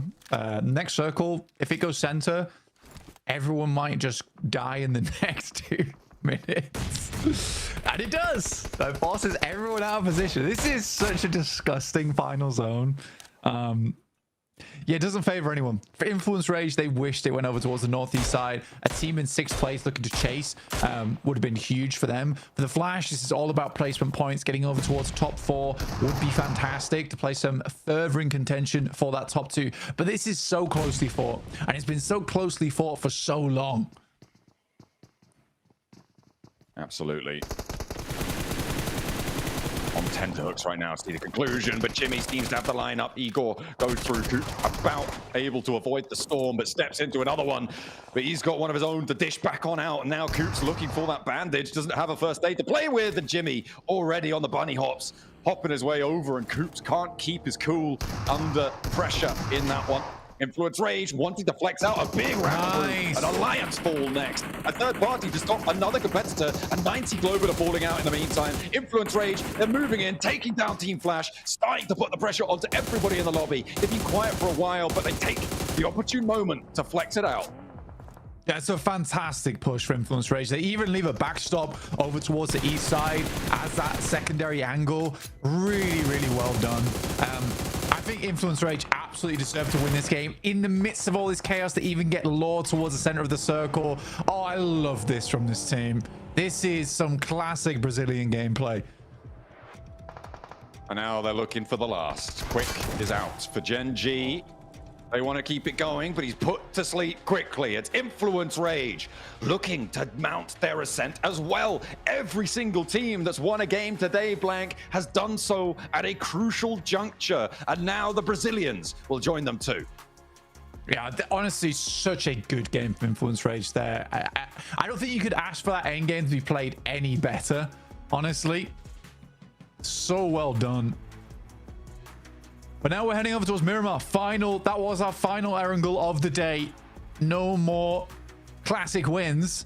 But to be fair, a lot of those circles were really brutal, especially that last one. And I think for Influence Rage, they see the circle and they understand we need to make a play for gold right now. And like I said, everyone was going to go down the next 2 minutes. It was sooner than that. Well, let's head back over to the desk to break it down. Every Erangel is done. We're over to Miramar next. What have you guys got to say?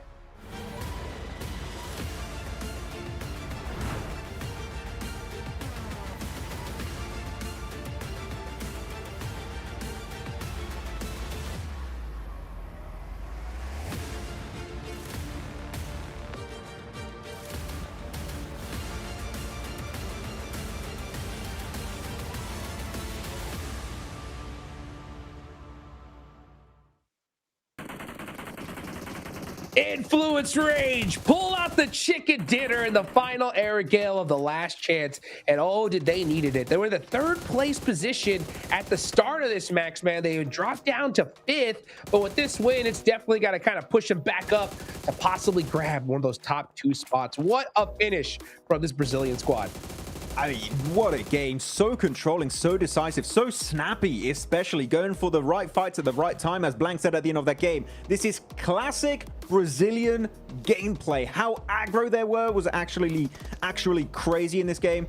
And look, even the stragglers at the end are like, yeah, we're just going to push it. We want those eliminations. Do you think you're going to be allowed to deny that point to the blue zone? Hell no. You're in our house. And this is going to be our point to get. 2-2-2 split across Law, Lil Boy, and Federal. Jago not getting much as he goes out earlier in this game. But regardless, wait, zero down. They... No, wait, is this correct? Wait, is this correct? No. Is this... No. Wait, no knockouts. Wait, guys, wait. I do not believe this. If this is real, this is mad. Yeah. I mean... Yeah, no, that can't be right. That can't be right. Okay, we're gonna move past that real quick. So this is different. Yeah. Yeah, actually, no, it wasn't a knock. It was an instant elimination. Oh no, maybe they did get 0 knocks because that was an instant. They didn't go the knock. It went right into a finish because it was the final player. Maybe they did get 0 knocks there. That makes sense actually because it was instant every time. The final player of Alliance was Jimmy. So that tracks. The 0 damage though taken is crazy. The 0 damage taken is crazy. It also tracks out with the amount of damage that they delivered, right? Because there's like less than 200 for most of them, so that does make sense that they were picking off knocks that were already down. So okay, interesting, cool. I mean, that's a fantastic win coming out of them. I want to say specifically that the push over onto Alliance was fantastic because that gave them 2 compounds now to use as a springboard against the rest of the lobby. Oh, what a nade coming in from Weibo. But I'm really happy with how Influence Rage actually used that. Yeah, I mean, I want to pay attention to this in particular. How were loops? I want to say it's a mix of skill and luck. How did he hit those shots through the smokes at that kind of range? Just is beyond me. I have no clue how that worked out. And you know what? Fair to Wolves, super willing to third party, right? And I'm sure like they would go for the third party, they eliminate all of Weibo, then they wrap behind Alliance, start to make that entry point onto Alliance and Loops combined. Wolves, I think, are feeling how desperate they have to be to make that climb. And you know what? So far, it paid off getting 8 points on this game. Yes, that's great stuff coming in there. It's actually Jukes. Wait, hang on. Sorry. There's 8 points for Gen.G, Alliance, and Wolves. Alliance and Wolves both need those points and are very close to each other. So that's going to be an interesting thing going into Miramar here, where they're getting those. They're kind of tying up here. Yeah, it's definitely going to push them up a little bit. I still think they're going into the desert, though. They're going to need a win. I think they definitely need to. I love the fact that Wolves pushed onto Weibo, right? Not just considering that they need those eliminations, guys, but they knew. They knew that Weibo was right there. And considering that that's the team that's in the top spot, if you can make that risk to take out that team early, you have to take it. You have to, because if those top teams get more points, no matter what you do, it's just not going to work out. So I like the fact that Wolves were active. I even like that crazy wraparound push towards the end there for them, but it's just unfortunate they had 2 go down. Yeah, it was a little bit rough. Still a really good attempt, though. Looking at Arcrid, they got 11 eliminations, 1 placement point, going absolutely ham in the mid-game section of this match, and actually able to completely outplay Inner Circle. I'm looking at Inner Circle. 2 points. I was looking at their position this game. In my opinion, massive throw from Inner Circle. You have one of the best positions this entire game, on Pochinki Hill, and they go for this 2-2 split, putting two players away from Pochinki Hill, which reduces the defense you set up in that position, and Arcade just completely demolish you on that fight. I think Inner Circle were just not setting themselves up for success. Compared to Federal, that definitely was set up for success this game, and finally, you know what? He was benched for a little bit here, Niptura, but he's back and swinging hard with that MVP award for this match. He is back, he is swinging, he's doing all the things, and that is exactly what you want to see when you're going into the final 2 games of the day of the league stage for PMGC, right? When it's all down to the wire, when whether you move on to finals or you go home tomorrow comes down to 2 more games. This is a fantastic win for them. I love the mentality we saw in that last game, right? To just, they flipped the switch. They just went from we're sitting in a compound taking shots at different teams to actually we are going to win the whole thing, and they just went for it into the field. I love seeing that. It does put them up into 4th place. They are tied with Inner Circle, so Inner Circle have only gotten, what, 3 points in the last 2-3 games, but they're still in that top 5. It's still all to play for, Max. Holy moly, look at Arcred, 13th position at the start of the day. These last 2 games have been just fantastic for this team from Uzbekistan. They've been 6th rank, and genuinely, they are, what is that, 16 points away from top 2 from Ultra Ego? Maybe they could do one of the biggest comebacks we've ever witnessed here at PMGC Hot Jukes. It's possible. It is possible. I mean, it's going to leave it up to Miramar here. So many squads. I love how close this is, guys, because, I mean, even if you go down to, like, I mean, you can go pretty far down the leaderboards if teams win back-to-back chicken dinners, right? But it's still so possible here. So I want to see teams just go out, like, crazy here, right? You got nothing to lose. You got to make it happen. But, you know, Niptura, I really want you to break down probably one of the hardest things we've seen so far, right? And that is Inner Circle. It's very reminding of the Wolves during the Gauntlet, right? Because on the final day, the Wolves won Rondo and then nothing during Erangel. And it's the same thing here, right? For Inner Circle. 4 points in 3 matches of Erangel. I mean, how do they bounce back here in Miramar? Oh, it's gonna be tough. I think when they won the Rondo, I was a little bit worried because that's the same thing they did in Group Green, right? They had the first game on Rondo, massive elims. We were like, that's it, they're done, they're ready to go to finals, and then they did nothing the rest of the day. Actually, the rest of the 3 days. So I saw that today and I went, oh, I really hope you turn this around and do something with it. They've done a little bit, but not anything what we need to see from them. For me, it feels like they're trying to be too big brain just slightly here with that 2-2 split they were trying to do over Pochinki. I understand they're trying to find more reach, but that was not the place to do it. That was not the time to do it. Once the zone shifted away, they were way too slow on the rotate. They were trying to gatekeep other teams, and for them who thrive in the end game, I think that was the wrong play. They needed to actually prioritize the next zone a lot more than they did. So hopefully in the Miramars, where there's a little bit more room to actually make those big rotations, then I'm hoping that's what we're going to see here, Jukes. Max, if Weibo win this next match, they're going to the finals. That's a fact, right? Yeah. So, what do other teams do to try and stop the squad? I mean, do you think you just play a regular match and hope for the best? Or if you happen to realize that this team's there, you go for them? What do you think? I don't know. You know what? Genuinely, it's down to every team what they want to try and execute this game. Could you try and target the top teams? Yes, but I think they're just going to try and play their own game and try and just get a good finish here. Make it top 3 is going to be very important for these squads. So I'm looking at so many teams, just don't take early skirmishes. Avoid it like the plague. Keep the team alive until circle 5, 6, 7, and maybe you have a chance to make that redemption arc and go into the top 2. You're right. It's just too close at this point, guys. We're going into the desert here. Last 2 matches. Who could possibly get one of these last 2 spots? Casters, take it away.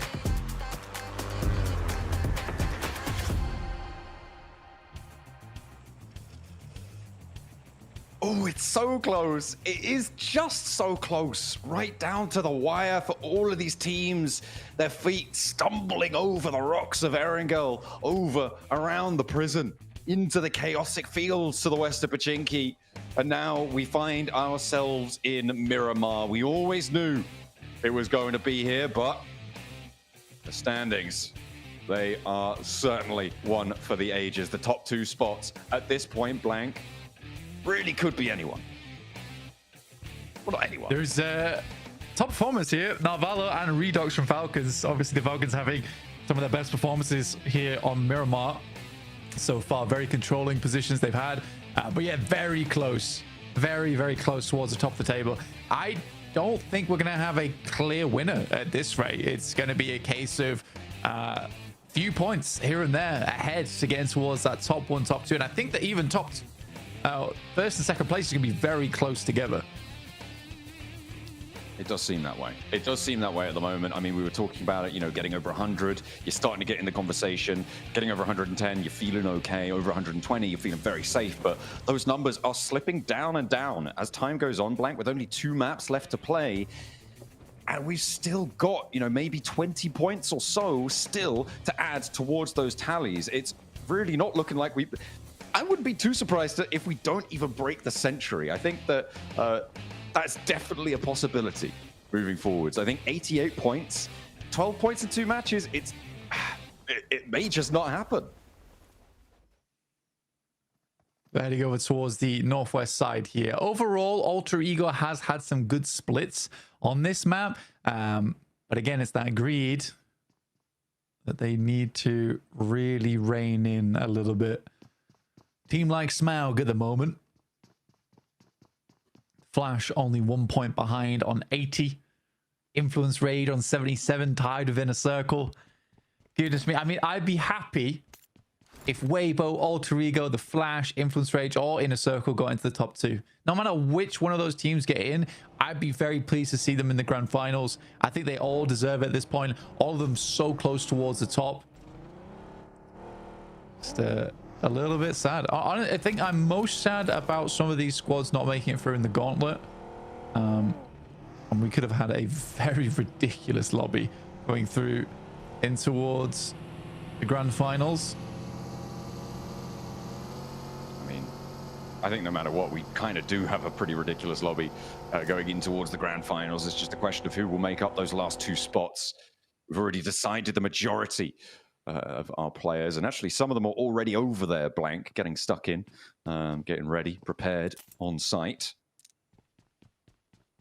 They'll have time to settle in, which would be nice for them, but it is very much more unrested here at the last chance stage. Weibo looking to defend that top spot again, and 2 opportunities now to have come up big in matches that could have really changed the tide and locked them in, but it's not to be.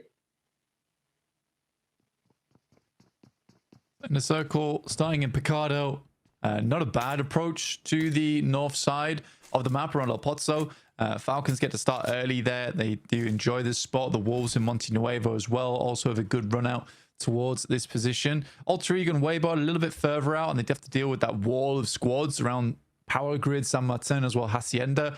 So a little bit more difficult to rotate through there, but still possible. Still very, very possible. We'll wait and see, though. I think that, again, this next 5 minutes probably going to be very quiet, very slow, methodical on the rotates.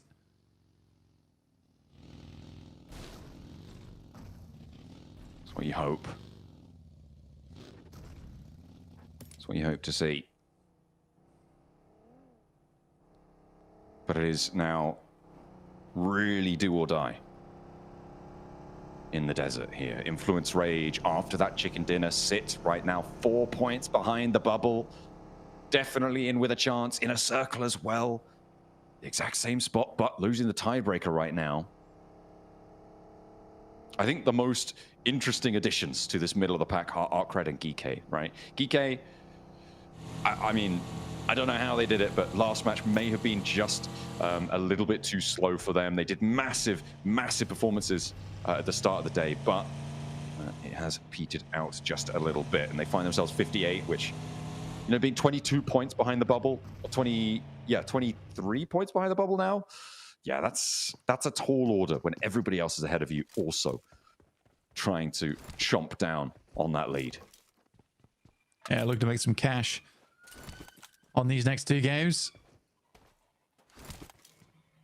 Like I said, gonna be slow here. El Pozo, kind of a regroup coming through from the Falcons. They still have an outpost over on the eastern side, up on the mountaintop. They are sort of on a 3-1 split. I think IQ knows, though. You can see here on our screens. He has a good idea of where a player from the Falcons is playing. Pretty typical spot to hold as well, so fair enough for him to immediately point that out.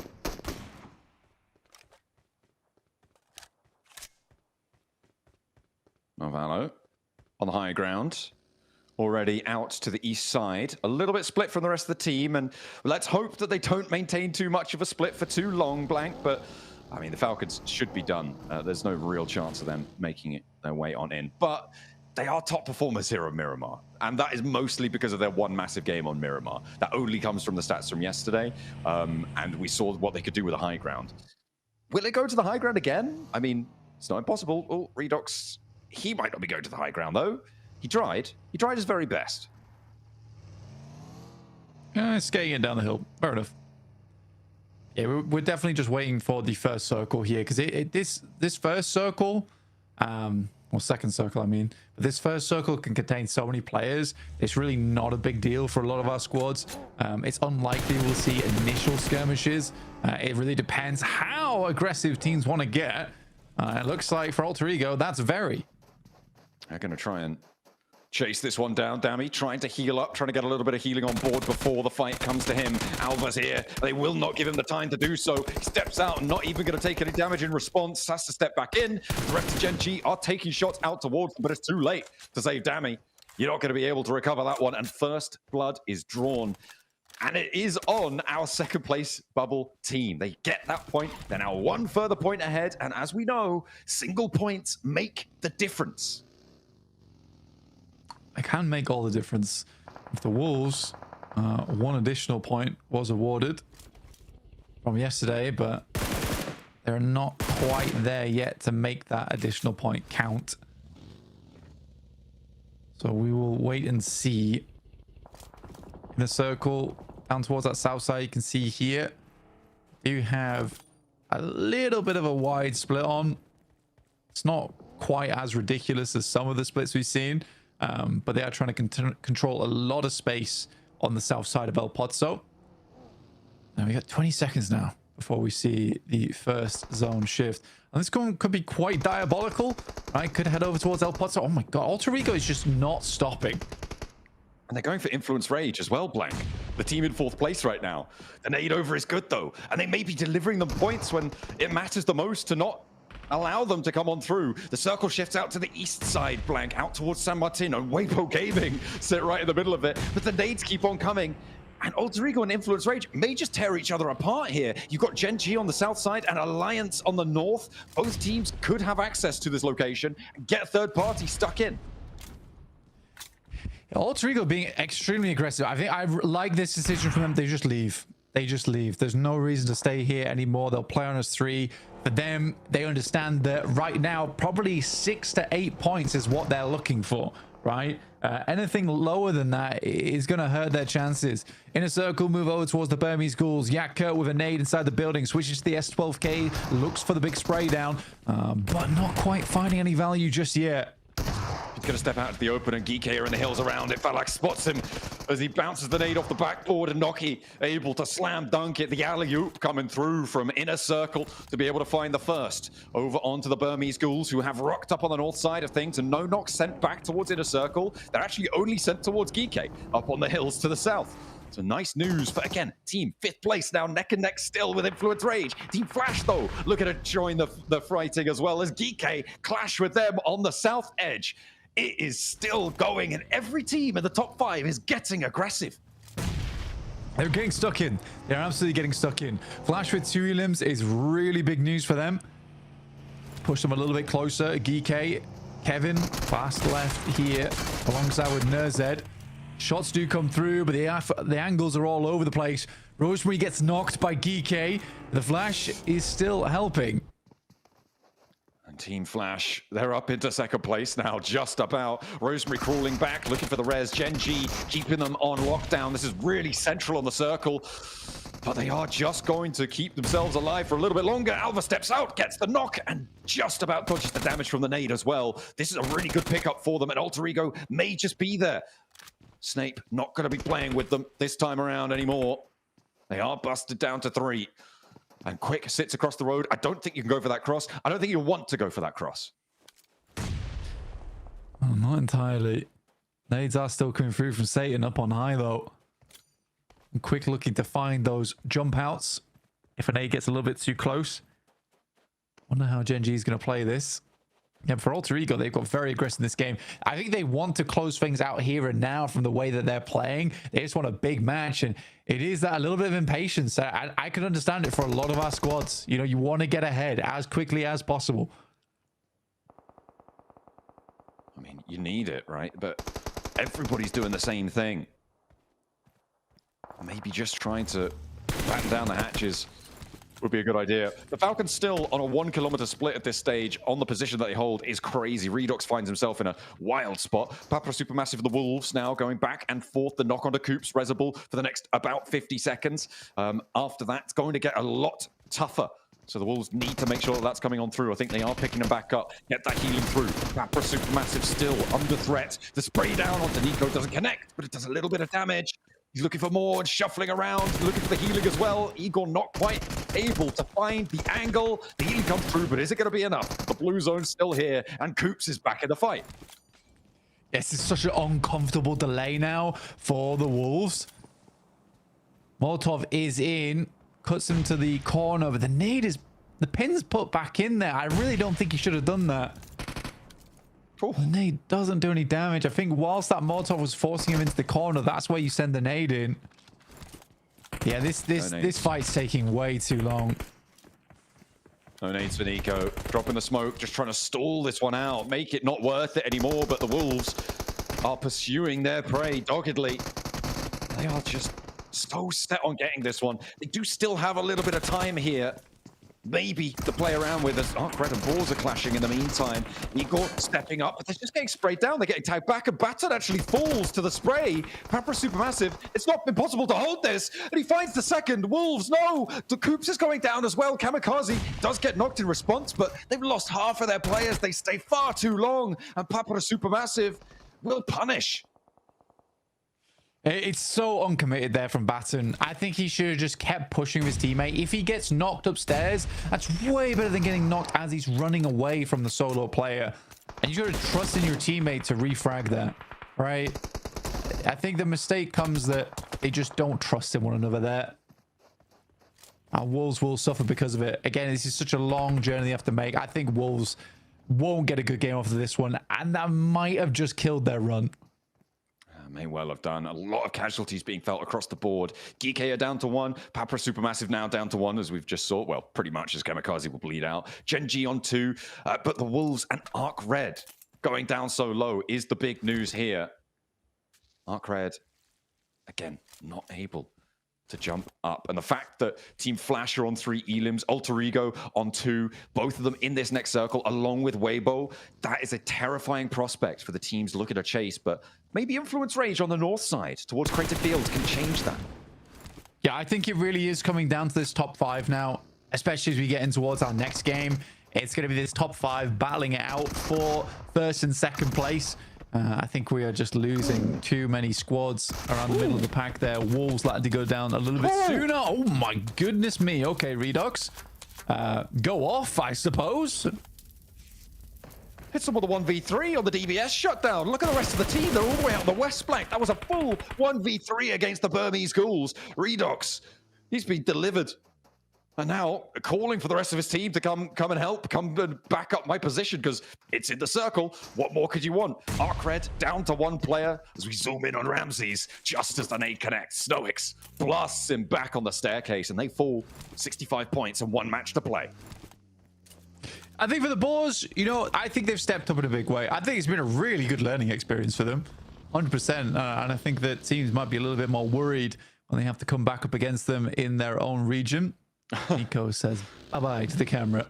Bye-bye. And likely bye-bye now to their chances going through to last chance entirely. After Supermassive down on 31 points. Big disappointment for me personally. I think Papra Supermassive has some unbelievably good players. Genuinely, I think they got lost in the sauce at PMGC. Yeah, I mean today especially, who can blame them? It's been crazy what has happened today. Ooh, Gen G knocking themselves. That's very close to the middle, though. I think they are just dropping down from the high ground there, potentially. Weibo, no elims just yet. But the Boars, maybe, stepping into the firing line against them. They're giving a lot of ground here. Weibo are allowing the Boars up and to this ridge line. They don't need to hold this side of the compound, but okay, no, Souk does rebuff them a little bit. He's backed off himself, however, and has to go for the first aid. Oh, sticking to the bandages. He's only got the one. It's precious. Yeah, got to hold that. I mean, this is fine from Weibo, playing this close. You don't really want to play any closer than this jump, personally. You just take shots at them as they crest the ridge. I'm kind of curious to what Weibo wants to do next, though. Do they want to fight this, or do they want to back away? Souk's looking to maybe get an off angle on this one. Keeps looking for him, and Haflik again is spotted, darting around, scattering like a school of fish as the shark approaches. But it's Alliance, actually, taking shots from back up north. They're taking the third-party shots, and the Boars really can't put too much pressure on because of it. Team Flash, they sit on the south side, and this is a very split single solo player right now under the pressure from Inner Circle, who actually divert away from it.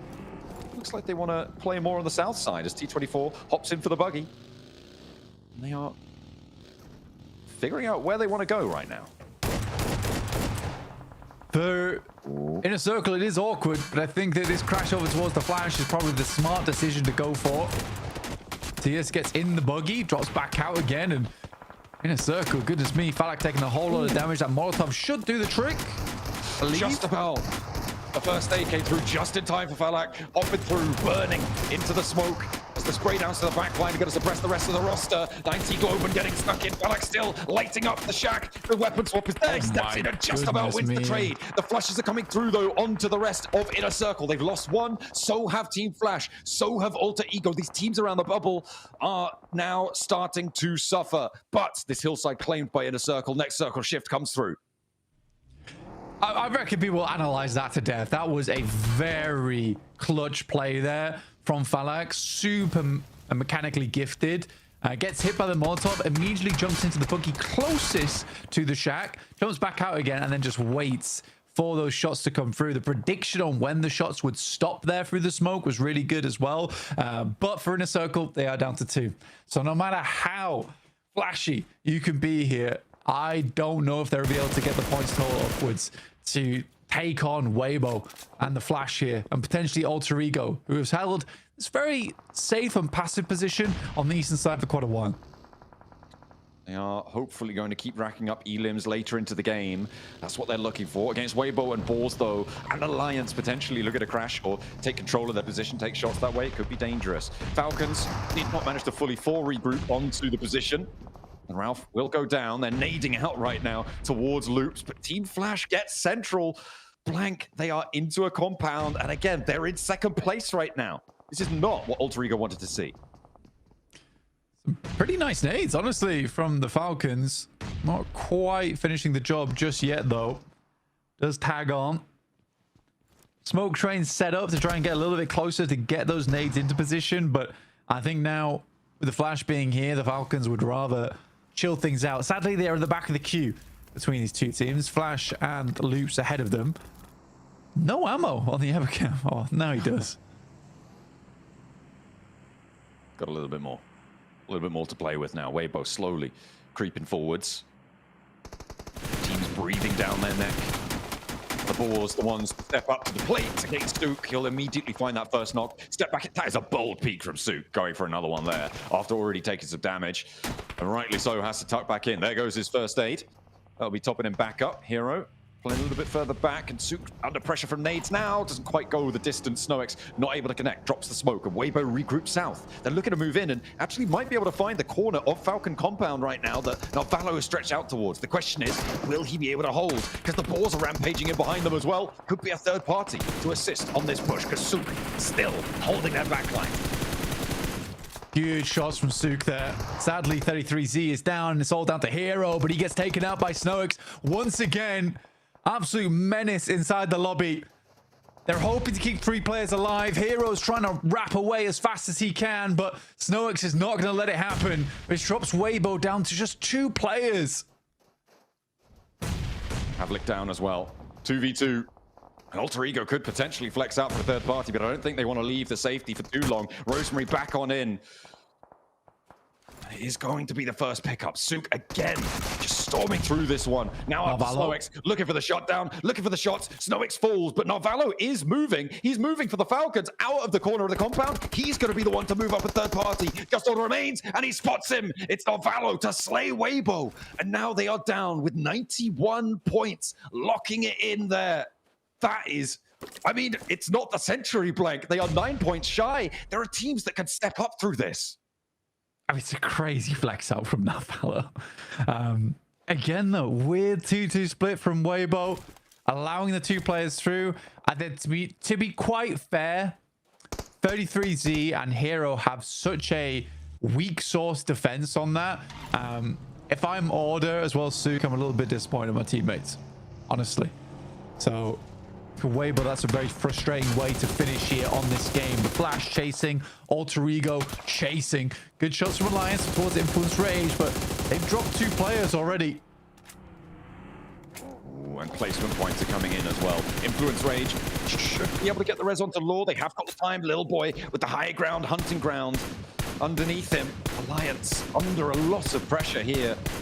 They're both going to have to move at similar times. I think Alliance just about closer to the zone. And that backstop will have to move, but they have the vehicle there. And Little Boy can't expend too much ammo. For Influence Rage, they've been on this north side, and they only have one elim so far. Law's still down. There's Team Flash. Oh, Team Flash. Team Flash getting eliminated there. And that goes through to Loops and Falcons, taking one apiece. So second place is now stopped dead in its tracks. For Alter Ego, for Influence Rage, that's some more good news. Some great news. And for the way that Influence Rage is currently playing the lobby, might be able to push themselves quite far ahead here in this game. However, towards a second place, potentially even a first if it's a ginormous match.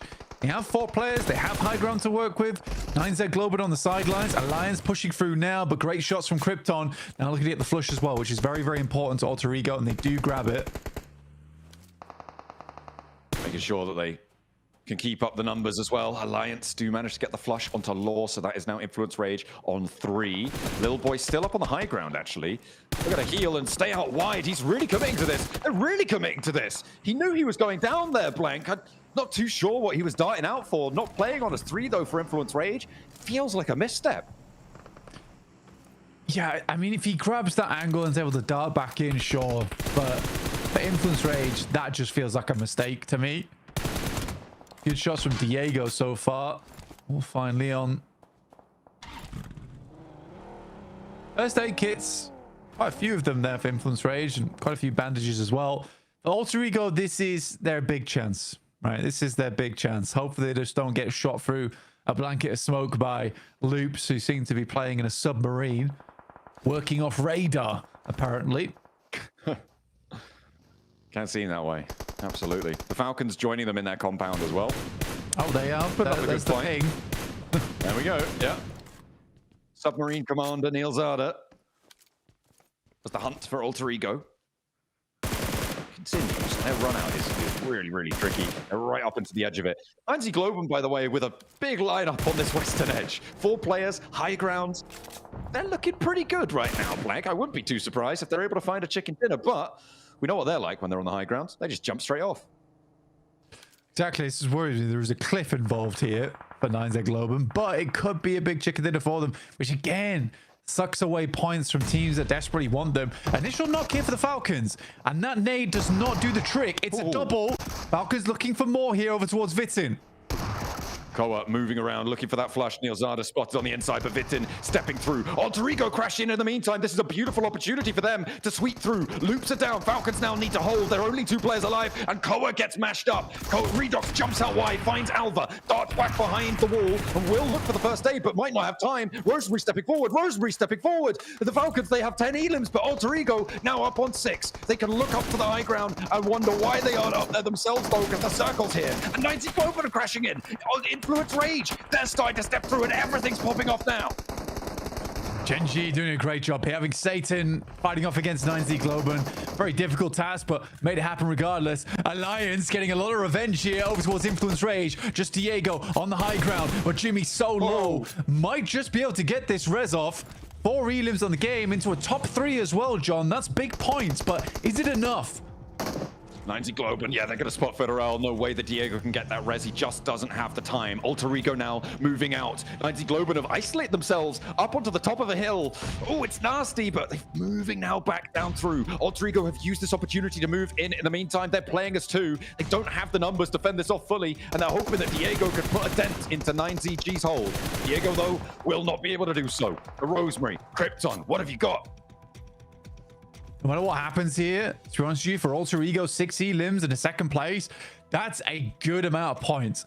They love a chicken dinner. Highly unlikely versus these angles. I think 9Z Globan should have this under wraps. By rights, yes. But I mean, there's another circle still yet to come. Tag on to Krypton, though. Makes it a little bit tougher. Only the one first aid, drops the smoke, doesn't want to contest on that ground, but might not have a choice. Krypton, the spray challenge is there, and Remix wins it. Rosemary in the vehicle, not there for the refrag, careening off the side, dashing away, trying to get to the blue zone, desperately deny the points, but 9Z Globan do find a chicken dinner. And I mean, there's a little bit tempered there, because Alter Ego, with that game, have taken the top spot. Huge. Very, very good. I mean, for Alter Ego, they have been consistently towards the end game every single match today. And say what you will about this squad, I think that, yeah, they are greedy at times, but they are still putting up points here and there. I think that's something they do need to fix going towards PMGC, but the fact that they can still make those mistakes and stay on top of the lobby, it's very, very impressive. What a time to find a game. Again, these points are coming in so crucially, and we are still undecided as to who's going to be in the top spots. Even with that game, Alter Ego not safe up on the pedestal. So many teams ready to take the spot from them. Who's going to be the 2 to make it through? One more match to play, and the desk is going to set us up for it. Let's head back over to Hot Jukes and the gang.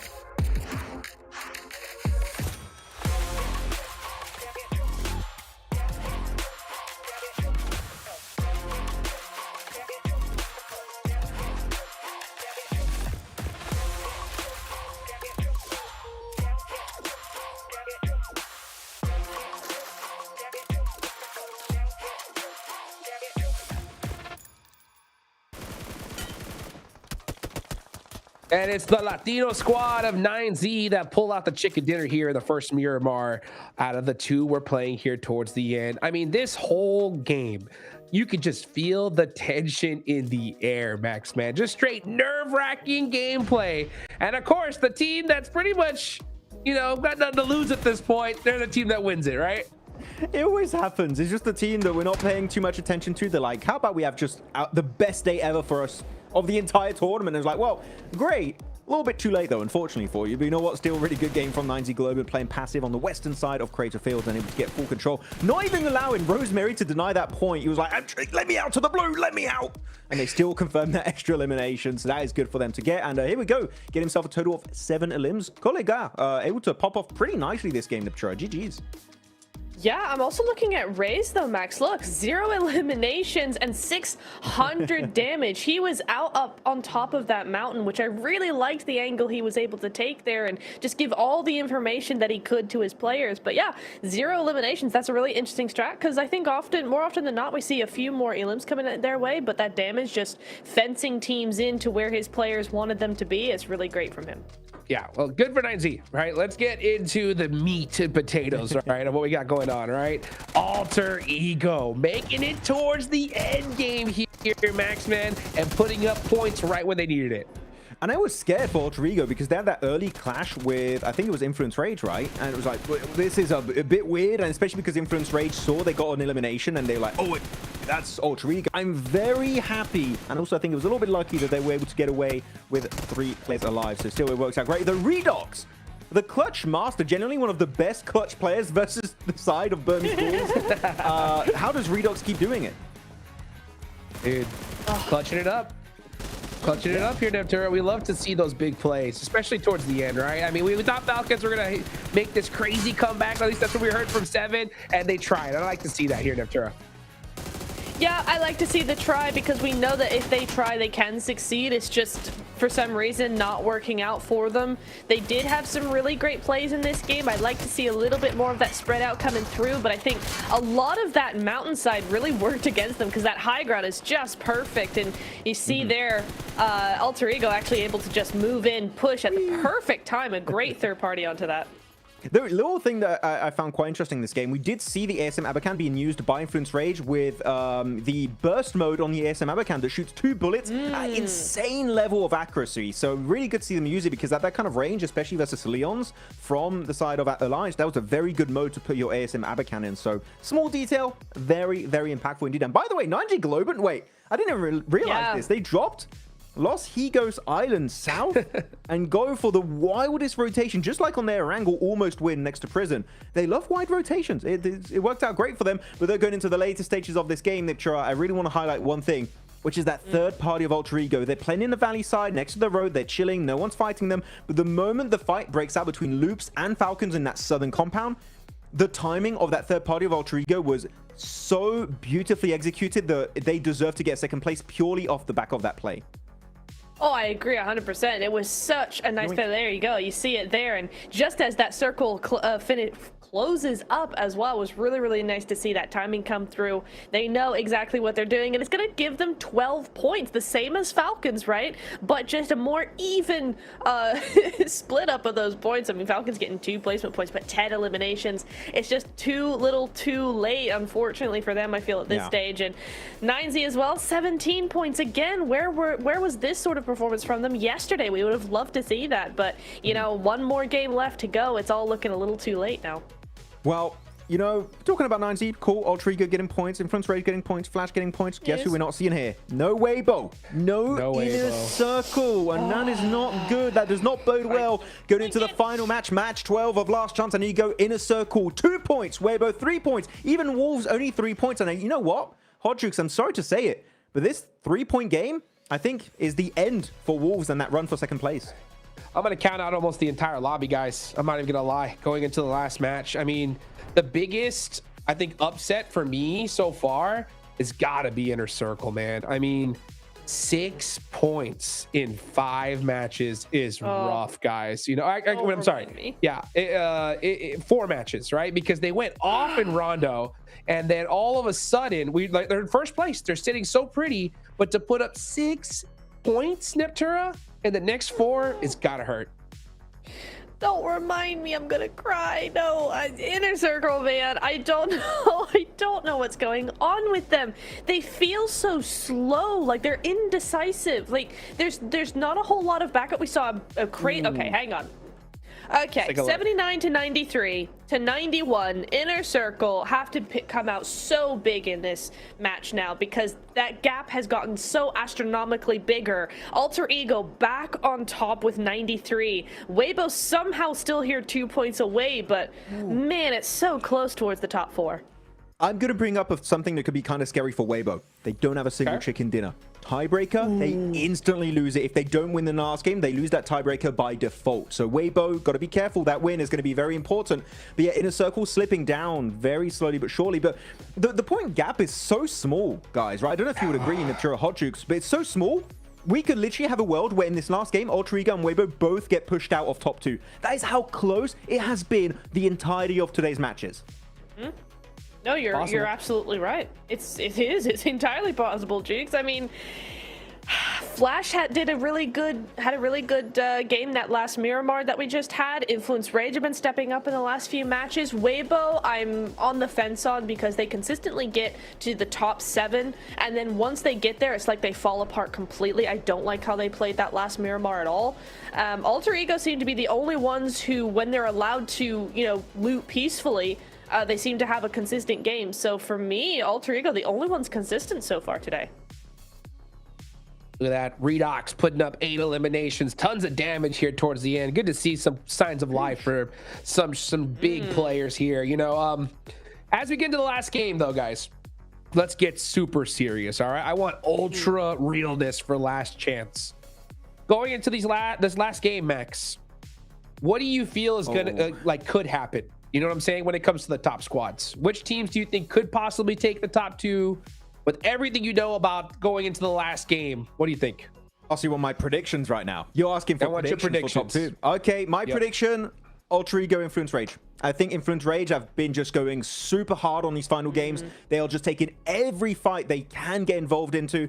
And I think that that's going to be enough to just push them in. They just, what is that, 5 points away from top 2? I think Influence Rage might just make it happen here on this last game. You think Inner Circle can do it, Neptura? I hope so, but honestly, I'm not entirely hopeful. I feel like Flash have a better opportunity of sneaking in last game. We saw them just leave the top 3 in the group stage in the final game. In the final game, I think here, they could definitely make it into the top 2. They're 4 points, 5 points away from Weibo. Weibo have not been consistent. I think it could be AE and Flash. Every single part of me wants to believe we could see a crazy big game from Inner Circle. Hey, all right. He's like, we're going to the finals. We're going to the finals. I love it how just we're like, there's so much pressure in this lobby. So much pressure. And AE just like, we got this, baby. We got this. And honestly, I think they do. I mean, just seeing the last game, the pressure is so incredible, right? So many teams know it's over, right? For sure. Yeah. There's still squads that could, you know, I think obviously it's going to be Influence and Flash to possibly steal the top 2 points. Inner Circle, it would be a hero, like literally a historic comeback if they could do it. With considering everything they got going against them here. Am I right to think that, Max? I wouldn't call it a historical comeback, but definitely a big comeback, right? They've definitely been topsy-turvy. They've had highs, they've had lows. That's the thing with Inner Circle. Their highs are so high, like that Rondo game, and their lows in the previous 4 matches. Very, very poor performances. So Inner Circle, they need to bring one of their top-tier games in if they want to qualify. We know they can do it, but they're not making any funny faces. So I think they're locked in right now.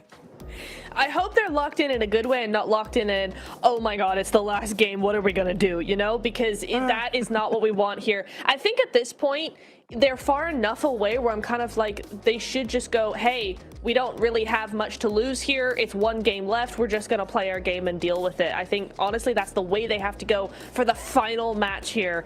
They can't let that pressure get to them at all, Juice. Well, here we go.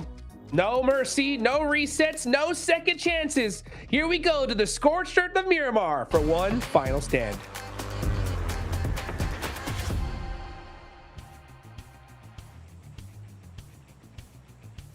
One more time. Let's see. Are we going to change the tune of the top 2? I feel like if there's a day to do it where we change our standings, it might just be today. Right now, Alter Ego and Weibo atop the pack, but it is teetering, it is tottering, it is ready to fall at the slightest breeze. And let's see who's going to be able to put on a Gale Force performance. Last game, last chance. Really is the last chance now for some of our squads. Alter Ego looking a little bit more relaxed with it coming into this final game. Weibo a little bit more nervous. They were pipped to the post on the final match of their game here on Miramar as well. Can they break the curse? Can Inner Circle get a massive chicken dinner here to get in? Can Influence Rage show us more of that aggression we saw over on Arangel? Oh, it's all to play for now. Things are getting serious. Alter Ego might have been smiles before it, but you can bet they have furrowed brows aplenty on side right now. As they're dropping out, no teams going for hot drops. You don't imagine maybe some trouble around loops, but no, we're going out to the west side for the final map here, over towards Monte Nuevo, over towards Ladriera. Those Chumacera Hills on the south cut of the circle is where our teams are going to have to end up. Actually could be a great game for Weibo. They have a very strong hold. West Ladriera, Falcons and Wolves just going at it at the start of the game. For the Wolves, this is painful. This is really painful. As Doran will go down, will get knocked, so will Baton. Now Valo is traded off, and now Ralph has the backup. Koa and Redox moving in to try and isolate the fight, but Igor crosses. Koa crosses him back. Flashes down, and Coops looking for the flushes, however. Looking to stand tall for the roster. Their last chance to put up points, and it is just Coops now remaining. Most people may have said that it is always just Coops, but he's still putting on a show and looks for more, giving them the runaround. The Falcons now flagging Koa versus Coops. A potential for both of these two squads to be done and dusted. It's Coops to tag on first, steps out wide, and the Wolves fall down. It is Falcons to stay alive, but the Wolves will not make it. North America are once more brushed aside. Cannot believe the Falcons just kill Wolves' run. I don't know whether that's funny or really, really, really sad. I mean, for the Wolves, they needed a massive chicken dinner anyway. So to be honest with you, the fact that they can't win that fight out versus the Falcons, that would have been the first test, regardless. But yeah, unlucky. Unlucky. We're going to head over towards that western side, like I said. But yeah, as I was saying, Weibo have a very strong hold on La Driera. It's a fantastic spot for them. And with the circle the way it is, that feels like a La Driera finish. So see how quickly Weibo get a move on. It's definitely needed to get out in front of things, if you can, with the points standing as they do.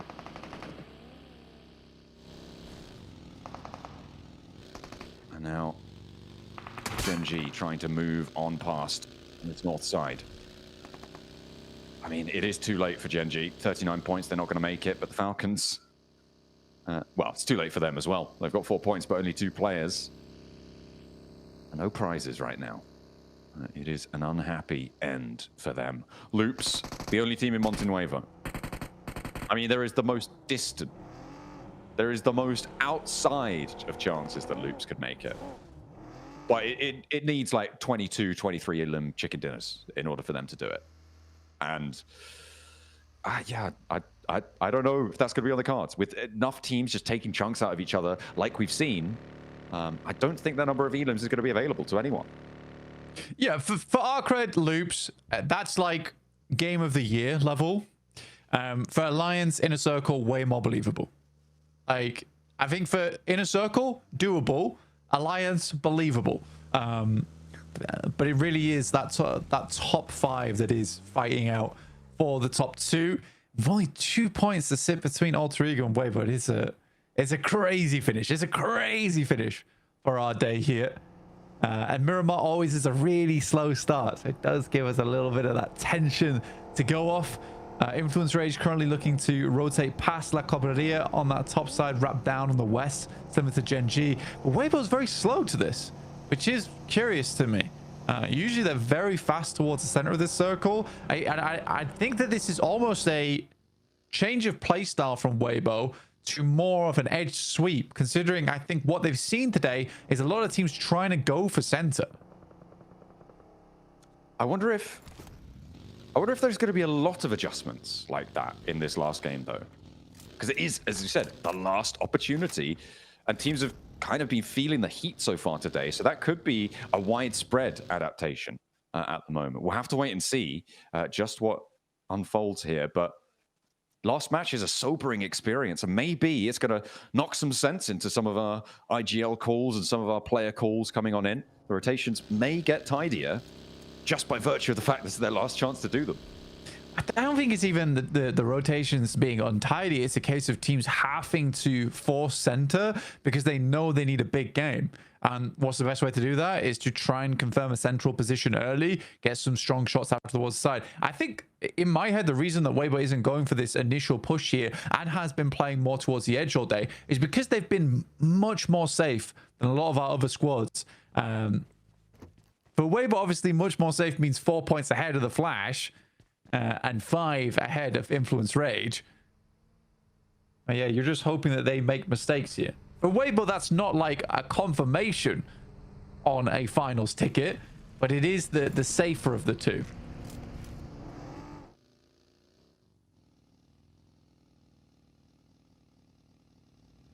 It's still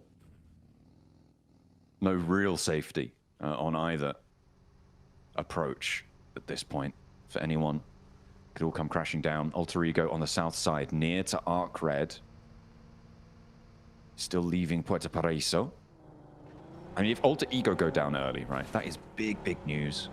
Weibo as well. It's one of those top two that falls. That is a massive opening, right, for those teams that sit just beneath the surface.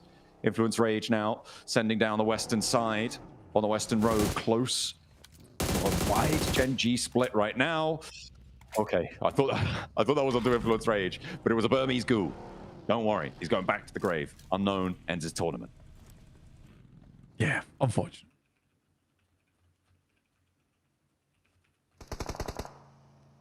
GK currently on our screens. They had a good start today, like you're saying, John, for the Flash. They're looking to finish off Baw's run right here and now, and also earn themselves some cheeky points. Themselves further up the tables. Only 88. Alter Ego very much in the blue right now. Rotating close to Arcred. That's a very dangerous team to be rotating close to. I think their gunpowder is fairly strong. That's not an easy fight. No matter where Arcred is placing on the tables, I still think that they are a difficult team to go 4v4 against. Absolutely. Next circle's coming on in as well. You can see Alter Ego there. 90 Globe and down towards, I mean, there is a prison on there as well, so maybe they're having flashbacks. North Circle ship, well, not really North Circle ship, but keeps Chumacera in. Weibo Gaming and Inner Circle. This is an opportunity here to make yourself a little bit of a legacy. Extend your leg room, lean back the seat, and maybe claim one of those top two spots, because those are the two teams sitting dead central on the north boundaries of Chumacera. So stressful. Oh, Circle moves over towards that northeast side. That's very rough. Borzo finding Zeus. Very bad news. On 3 now for Flash. At this early stage of the game, that is really distressing for them. Alter Ego on a weird rotate for them as well on that south side. Still making their way through. 9Z Globen. They're on that south side. They have eyes on. They will be chasing, stalking Alter Ego through this circle. Snape is late behind, but it looks like at least Rosemary has eyes on. He's spotted at least 2. He knows there's a team leaving from the Partona Island on the south, from Minas del Sur. And we'll be able to fold back. So a little bit more information gathered, and Alter Ego managed to dodge past the first obstacles. The blue zone still tagging at Snape a little bit, but he should be safe onto his north flank. And they're going to move into the position over Chumacera, but getting through or around Chumacera is going to be difficult for them. Weibo don't need to do that. And that is a huge advantage to be in the center of the circle already. But the concrete, it's fairly isolationary right now. Weibo's still on this eastern side, and it's fine. It's fine. For Alter Ego, on the other hand, there's a lot riding on them. I'm surprised they don't really feel that much pressure, because it's about time Bigatron was allowed to pass the torch of the most dominant Indonesian team we've seen since then. And I think this Alter Ego certainly looks like it to me. They absolutely look like it. Getting to grand finals, I think at that point they can lift that torch. We'll see how well they can do here, as they have pretty much slipped unnoticed on the south side of Minas del Valle over towards the south side of Chumacera. Doesn't look bad. Really doesn't look bad for them. Little boy creeping up. Rafinha knows all about it, though. In the watchtower, he is vigilant.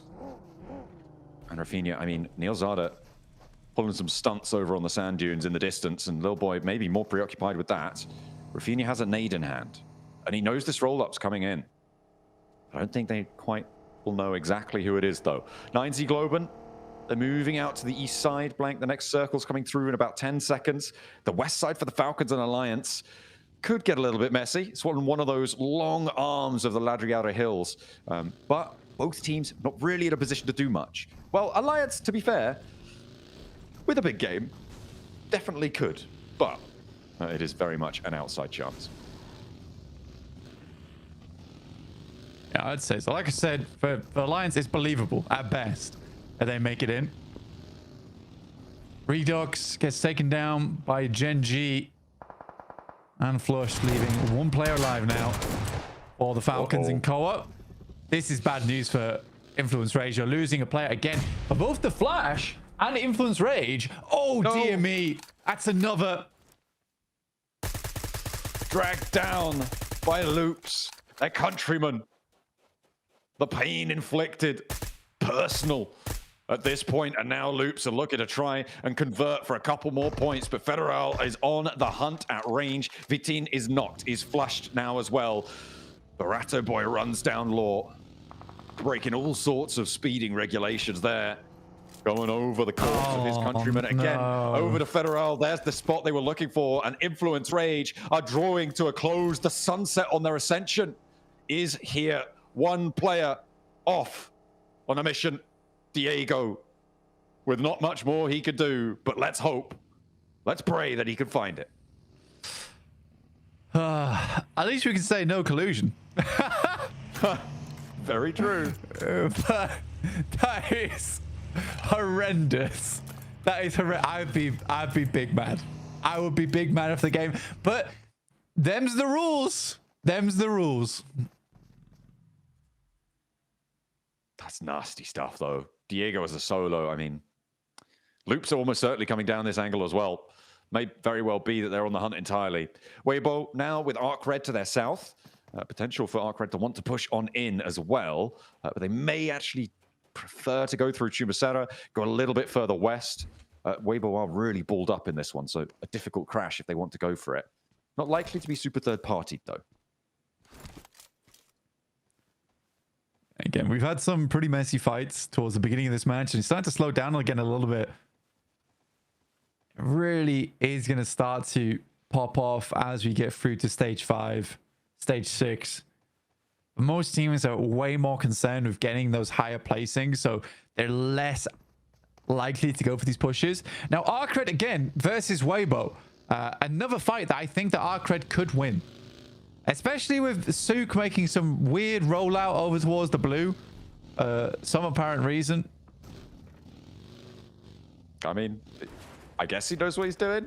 He's taking the ridge side on the road line to try and get an angle on towards Arcred, who are kind of leapfrogging Weibo here. The next circle going to be popping in as well. Looking at Papra Supermassive in the middle of this one. Doing pretty well on that spot, but nobody else really. It's the west side of Chumacera that holds the balls right now that Alter Ego may look to try and take from them. And it looks like Alva's already making inroads. Alter Ego on that south side. It's not a bad spot to play as well. A little bit of high ground, a little bit of low ground to work with as you push through. A lot of central spots. Good shot from Sue. This is why he's in the blue. Oh my goodness me. It's actual mega mind. Bit of a god gamer coming through. What the hell's going on? He's getting the angles, man. But now he's trapped out of the blue, and I wonder if Arcred are going to take the fight to him, or if Weibo are just going to crash them down and not even let them take a second look over towards Souk, because they're hopping out, they're dropping order, and Hero's back into the driver's seat. The blue zone survivable still, and they're going to make the most of it. Weibo chewing down, trying to close the gap. They're now neck and neck with Alter Ego on the points tallies, and they haven't taken a knock just yet, but that changes as there's a threaded shot through from Ramses on the high ground to 33Z. Hero trying to keep this under control. Order heals up and needs Ramses to go down. Souk's still chiming in, but he's down as well. Weibo may be drawing short. Order challenged. Oh, it's all up to Hero now against Hardboy, and he will not do it. Ramses is there as well over the top, and Weibo fall in second place. They are under threat now of teams pushing past them. A minimal gap here for Team Flash, who are in their own fight. Means what I'm saying is Arcred, you could lose that fight. And Souk is just taking weirdo plays. Time and time again. It looked cool. It looked great, but the rest of the team not able to step up. I think 33Z's had a terrible day today. If I'm being perfectly honest, I think 33Z's had a terrible day today. Souk and Order trying to do so much to keep Weibo in. I think if they go out, that I'd be a little bit mad, honestly. Well, they still have a chance. Flash need to go out now. They definitely do. So do Influence Rage and Inner Circle and Alliance as well. Goodness me. Falcons go down. That's their tournament over. Really not what we hoped to see from this roster. But we'll see them next year, I hope so. We'll have to wait to see if they can repair the damage that's been done. Now we're over to Inner Circle. Again, another one of these teams chasing. Up against Gen G. Gen G trying to flank out wide. IQ under threat. Does manage to dodge back. The nades will pour on through. Satan versus Falak up the top of the hill. Quick, going for the bolster. Back towards the center area. Claws is on the off angle for them. And at long range, Falak lands the nade though. And for Inner Circle, with Weibo going down with Flash on 3, Influence Rage on 1, they could break the boundary here. Quick now getting hunted down, and Falak is on the warpath. Desperate to put Pakistan on the global stage. Great shots, great nades. Falak once again just popping off. For Weibo, like you said earlier, John, no chicken dinner. They are absolutely dismantled when it comes to the tiebreaker. For the Flash, it looks like they have no contest either on that western side. I think it's about 5 more teams before we start getting to placement points. Ooh. Imagine getting beaten out by 1 point again. Oh, that would be so bad. That would be so bad. That's a real career shaker of a situation if it comes to it. Inner Circle, sorry, still trying to chase it down. Loops could potentially crash onto Flash. They've already done it to Influence Rage. Maybe they are the dream shatterers. As Falak charges in. Burst through the door. Claws, though, goes down to the nade from the off angle. Where's that shot come through, though? It's Loops again. Oh, I thought maybe they go to the Team Flash, but no, it's Inner Circle. Oh, no. They're broadside as well. This is bad. This is very bad for Inner Circle. T24, I don't think he's getting back up again. Ratto Boy has oversight over towards this. Not a bad nade coming through from Neil Zada. Doesn't quite go far enough. Just bobbles in. T24 getting flushed.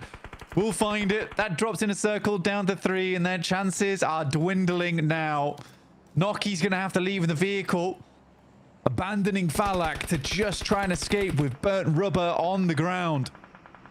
Looks like Falak may be able to thread it through here and actually moving up close to Team Flash, who are now just 4 points shy of Weibo. 4 more points and they get second, but they are not safe even if that happens with so many teams behind them still alive and kicking. We're going to try and put points up on the board. Loops have been an absolute terror for the teams at the top. Then in a circle, they take another one. Noki is down. That's flushed out in the open.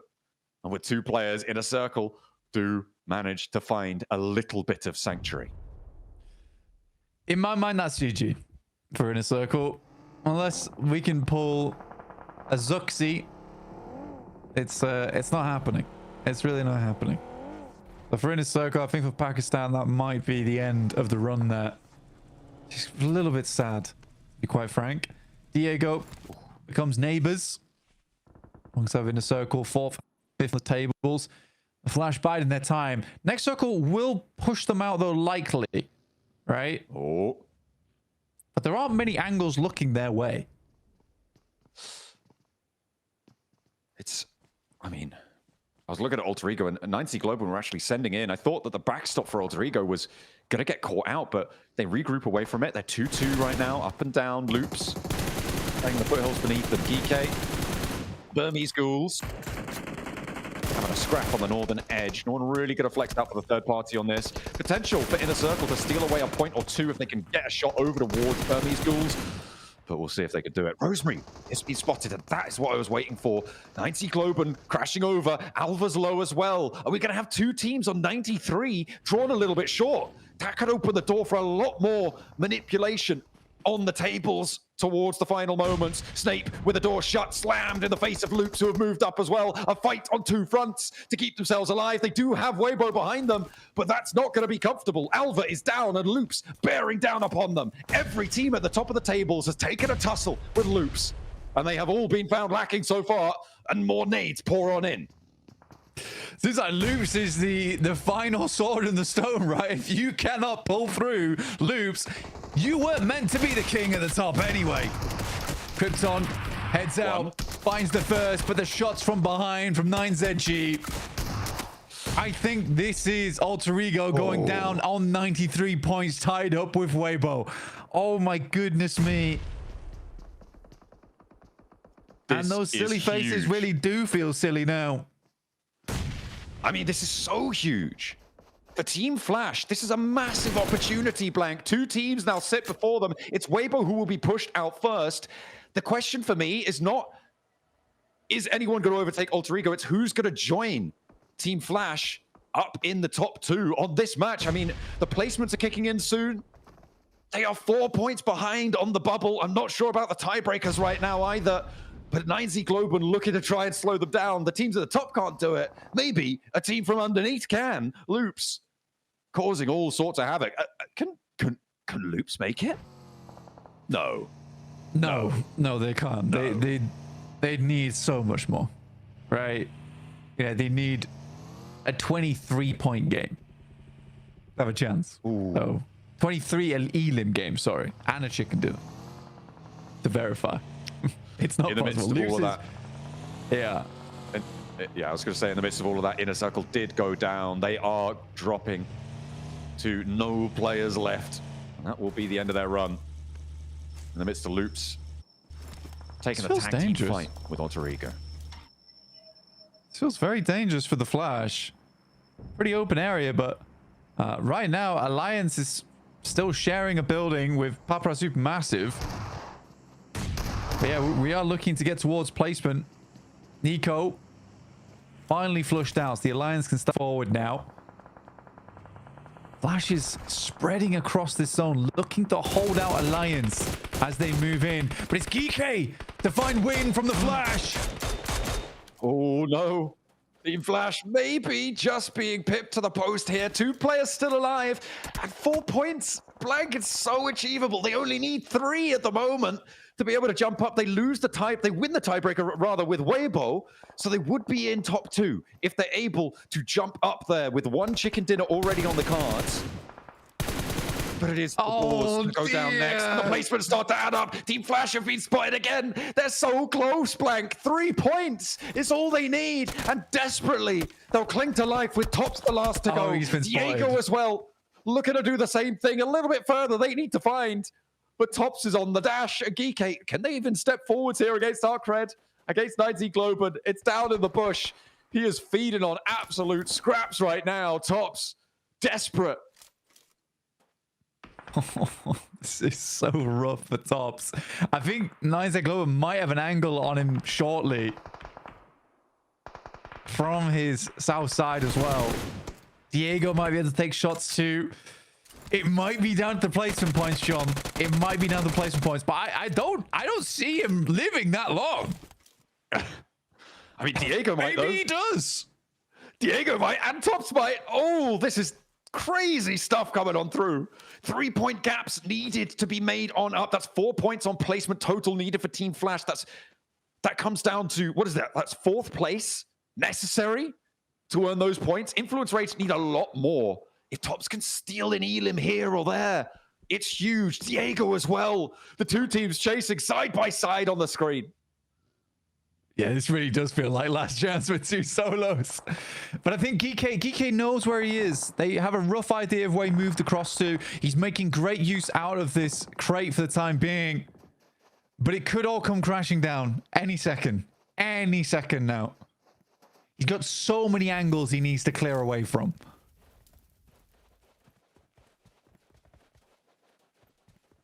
Alliance moving around. They've got 3 Elims already. Potential for 14 more. If they can clear every single other person in the lobby, I think at this point, it's impossible for Alliance to make. I think the only 2 teams that can change things at this point are Team Flash and Influence Rage. In terms of those top 2 spots, 9ZG spot a player from Arcred. And that pressure over towards Tops is getting a little bit bled as Geeky takes shots from Alliance as well.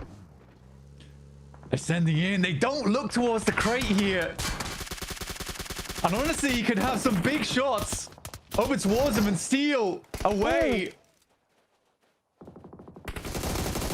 Oh my goodness, Blank. 9Z Globan from atop the hill as well. They hate to see it, but they love to see it. 9ZG. Potential to close it down. There's Tops with 2. Tops with 2 on the spray down. He's finding the points. 91 points now. 6 teams remaining. That's 2 placements. They're neck and neck. They've beaten Weibo. Blank on the placements alone. They've beaten Weibo. They've beaten them. They're in. Oh, dear me. The Flash do it again. Cause all the problems to Weibo. And they bite back in those final moments. Tops. What a play from him. Diego's still living on as well. There is a chance. There is a chance for Diego. He needs a lot. Not anymore. Right? It's just added another Elam to the... Oh, this is... Okay, I mean, I think, yeah, you're right. it's done. Yeah, it's done. If Tops wins I mean, this. Diego could do it, but it would require him to get a chicken dinner, right? Which is so unlikely. If Tops wins this, though. Ooh, that'd be crazy. That'd be crazy. Are we going to close down the day with a back-to-back 9ZG, though? I mean, it seems fairly likely, but they've got to drop from the top of a hill. And look, I hate to harp on about this, but moving down from high ground seems to be a weakness for them. Yeah.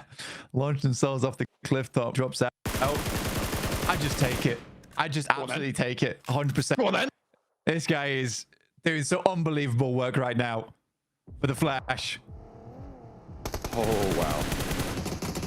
Weibo are out. They aren't going to make it. 9ZG trying to crash down. Diego will be denied entry as well. Now 2 players for Loops alive and Tops for Team Flash. Their debut performance here at the PMGC, and it looks like they're going to finals. Loops can't make it. 9ZG cannot either. Alter Ego able to hold on just about by the skin of their teeth on a tiebreaker. But Team Flash, I think that they place, right? I think they have. I think the Flash do have plays. Alter Ego wins out with the chicken dinners. And for Weibo, it is a really bad finish for them. That nade. Good ball. So. Oh, dear. So further, but Tops does. It's Rafinha peeking alone, and they will be on the hunt. It's very likely this is a back coming through the 9Z Globen, but it is too late. They cannot make it. Surely they, right? Have to double leave that one up to the desk, but for 9Z Globen, that's too far. They don't even count on this match, and out they go. Tops will look for the spray down, but they connect in response, and the spray round is there. He falls, but he has done in 9Z Globen back, but Alter Ego team take the 2 important spots to top the tables. They know they've done it. Do they know if they've gone far enough? Do the math.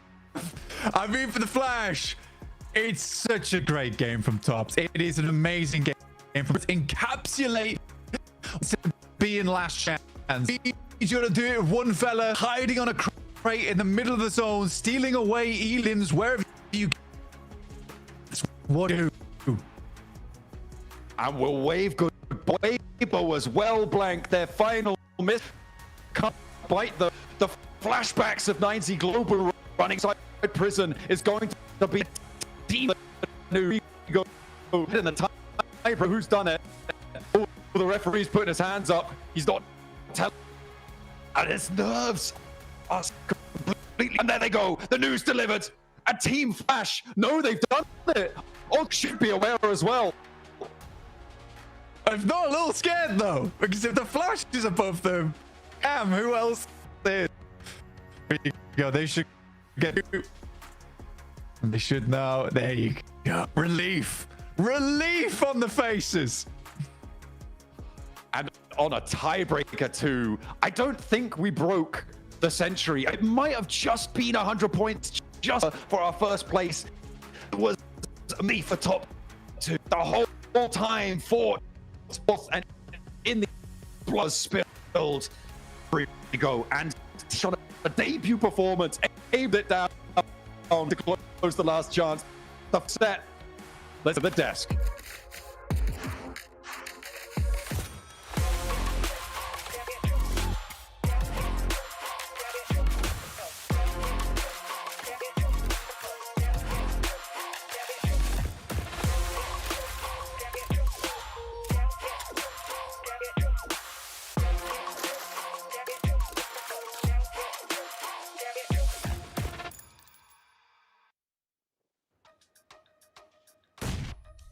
That is how we finish up the last chance. Went top, folding out right there towards the end, literally hiding in plain sight. You saw him hiding behind that crate. He was blowing on the smoke a moment, just going, please stop bringing attention to me. And he clutches it up for his team. What a way to sneak in to the grand finals. Who would win? WBG full squad or one crate boy? The crate boy of top wins, and it qualified into that one. We'll have to see exactly what point difference was. The fact that Tops is completely invisible to GK Niptura, and they just go ahead of him, and he gets an instant backstab, snatches those points. One of the most clutch qualifications final games I have ever seen in a long time.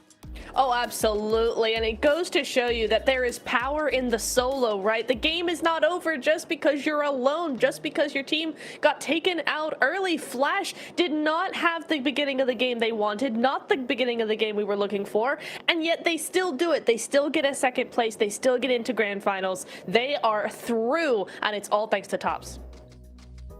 Crazy finish here towards the end, man. I mean, it could have gone in any direction, and of course we just see a solo player be able to make it for his squad. You know that team's got to be so excited. I do a little bit of love to 9Z here towards the end, just on the fact that they had like the craziest final day. They had 11 points max man coming into today. How crazy is that?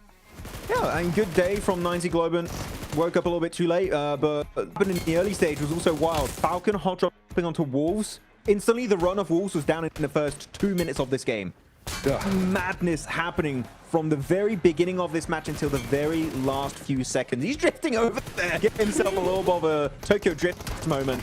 But this game, so many sick plays. But looking at this Weibo replay in particular, Niptura, why in God's green earth are we seeing Sook out in the blue trying to go for some wacky off angles when you're on the brink of making it to the finals? Sook, why? Can we just extend that to Inner Circle? Why are you so slow? It was looking so good. You did so well, and then you just get stuck here and you decide, oh, we have time to loot. You need that 4 times. Thank you very much. And then GK come over the top of the hill. Stop it. I'm so sad. I'm so sad. I wanted to see them in finals. It was such a good fight too from the circle at first, but then they get too greedy for that solo.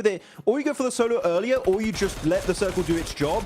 I don't care which decision you make, but you've got to try and play around that as much as possible. And then, of course, Tops does fall down. But Weibo, not even a second place curse this time around. Dropping down even further, it seems, as you go over the rotations of these teams. And again, 9Z, love these southern rotates. Big props to them. Hope to see more of them in 2026. Depending on how things go. But La Triera circles, Niptura, are never fun because you've got into these valleys, and really, the terrain alone is the main why so many of these teams were just out of the running in the early stage.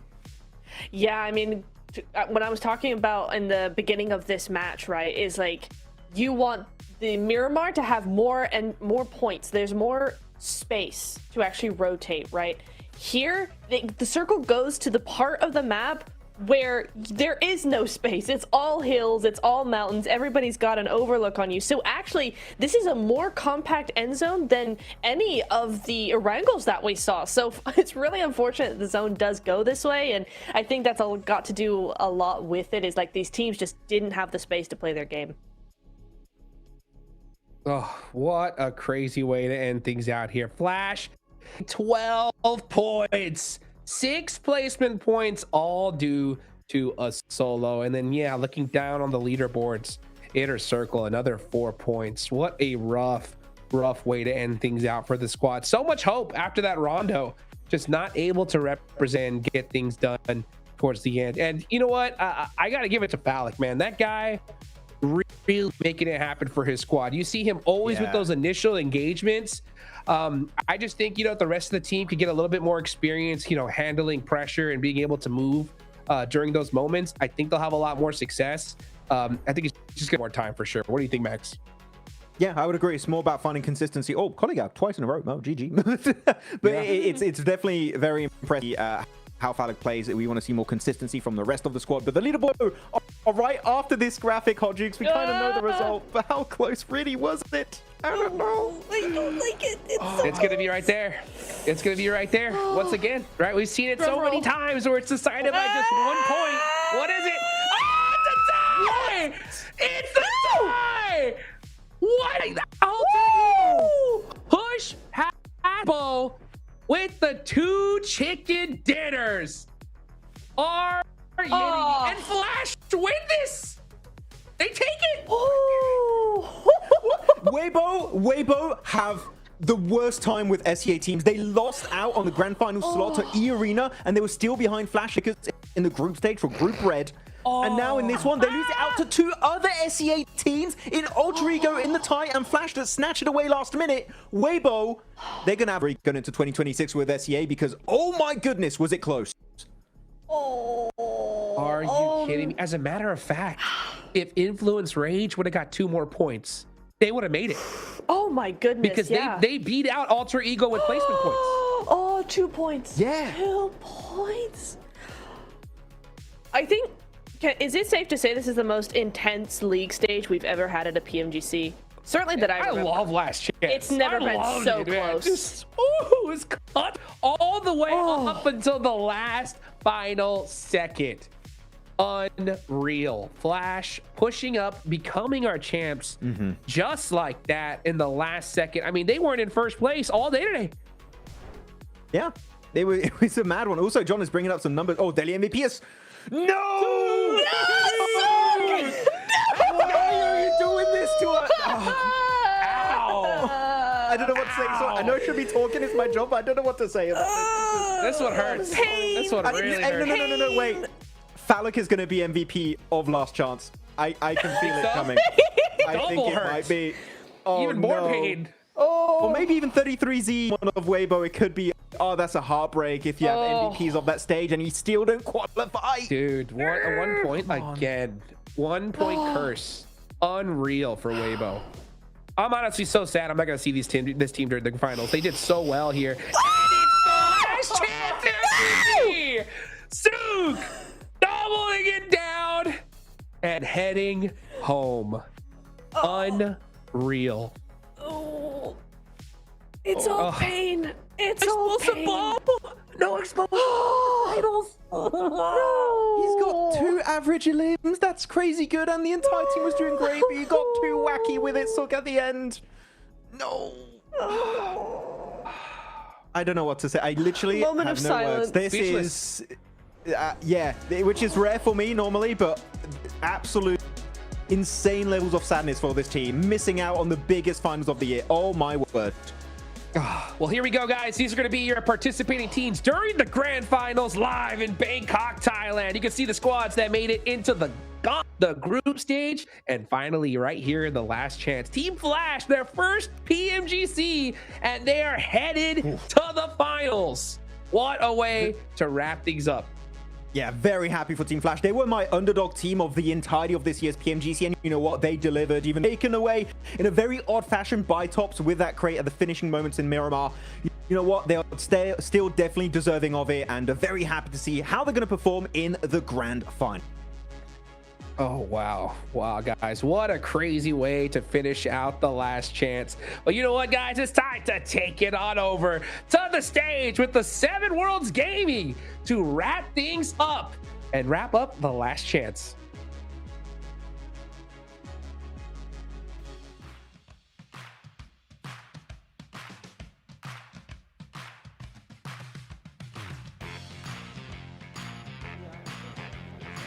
That is it. We have our grand final squads, the last 2 that are going to be joining the other squads.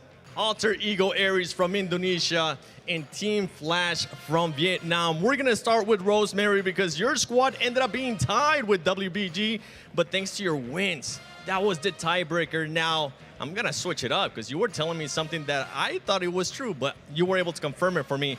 This is going to be your first PMGC Grand Finals. How does it feel to finally make it to the Grand Finals? Oke, ini adalah pertama kalinya kalian Alter Ego Ares lolos ke Grand Final PMGC. Bisa ceritain dikit nggak gimana perasaan kamu saat ini?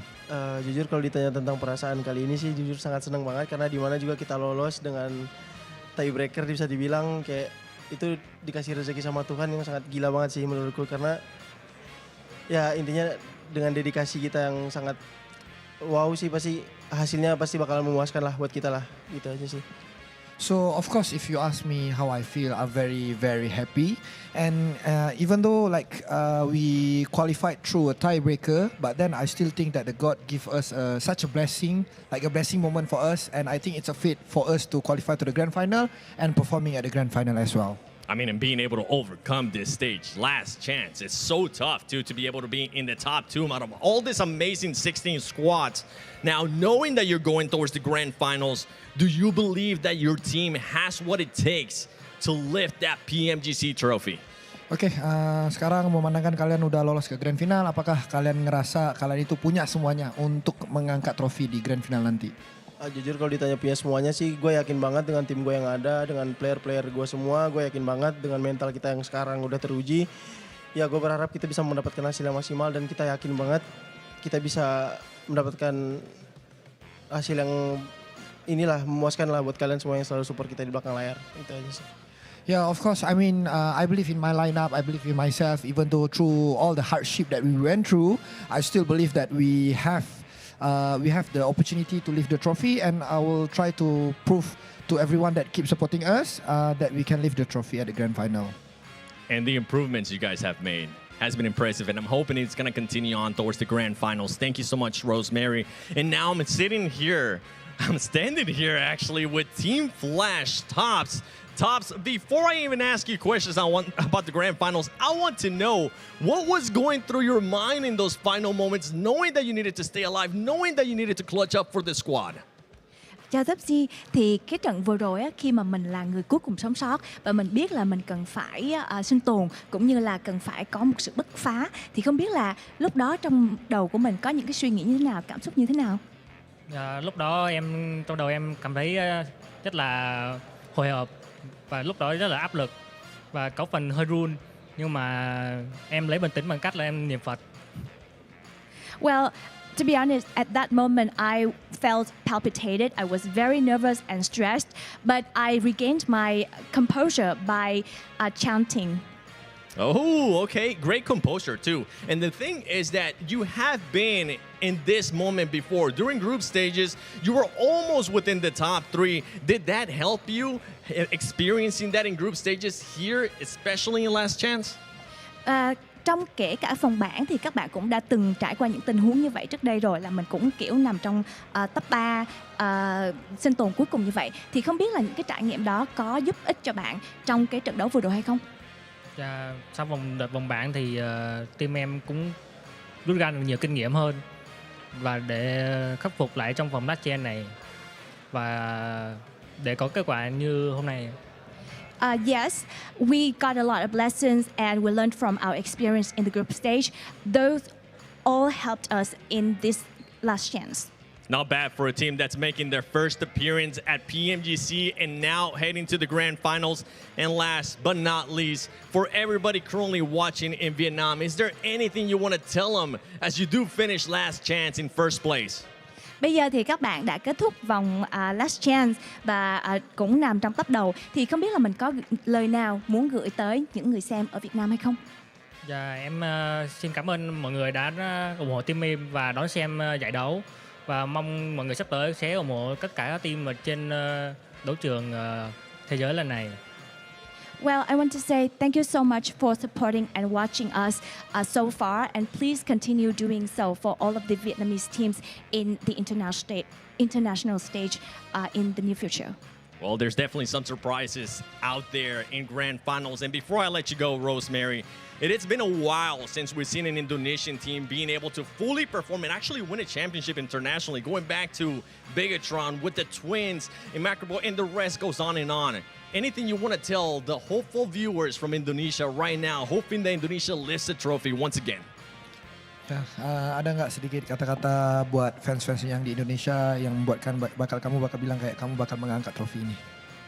Buat semua orang yang support kita di Indonesia, ya intinya kita bakal ngelakuin yang terbaik buat kalian.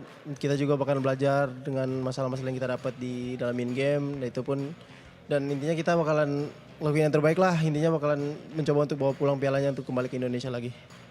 Yeah, of course. I mean, to the all Indonesian fans, I think we definitely gonna give our very best, and yeah, we're gonna learn from our mistake through the group stage, even though in the last chance. in order for us to bring back the trophy in Indonesia. I like the confidence. I like that you guys are already thinking about what you need to end up adjusting to. And I can't wait to see one thing you actually missed too. Indo Pride, because I know that's a big thing out there too. For everybody currently watching at home, make sure you tune in on the grand finals. We have our last 2 teams joining.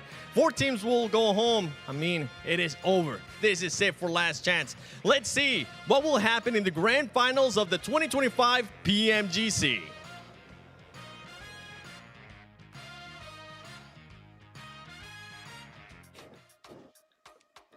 Hey, what a way to wrap things up here for the last chance. And for the final time, of course, we got to give a big thank you to none other than the Infinix GT30 series, the official gaming phone of PMGC 2025, engineered for precision, performance, and victory, empowering every gamer to hashtag be the one and outplay the rest on the global stage. Man, this was one heck of a time I had with you guys.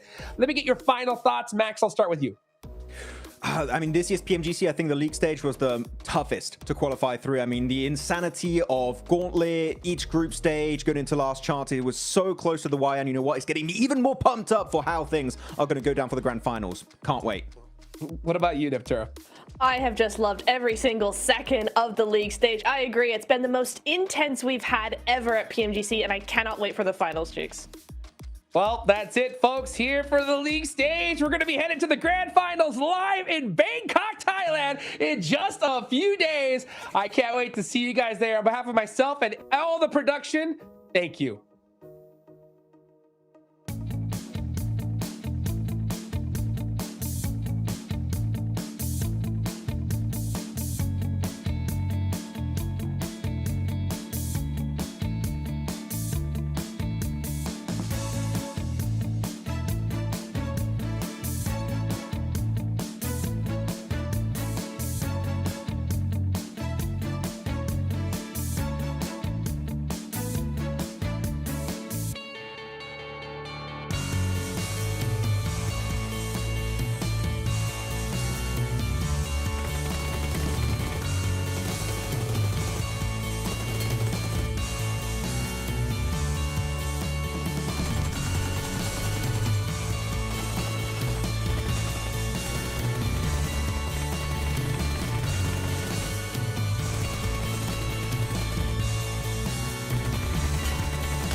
see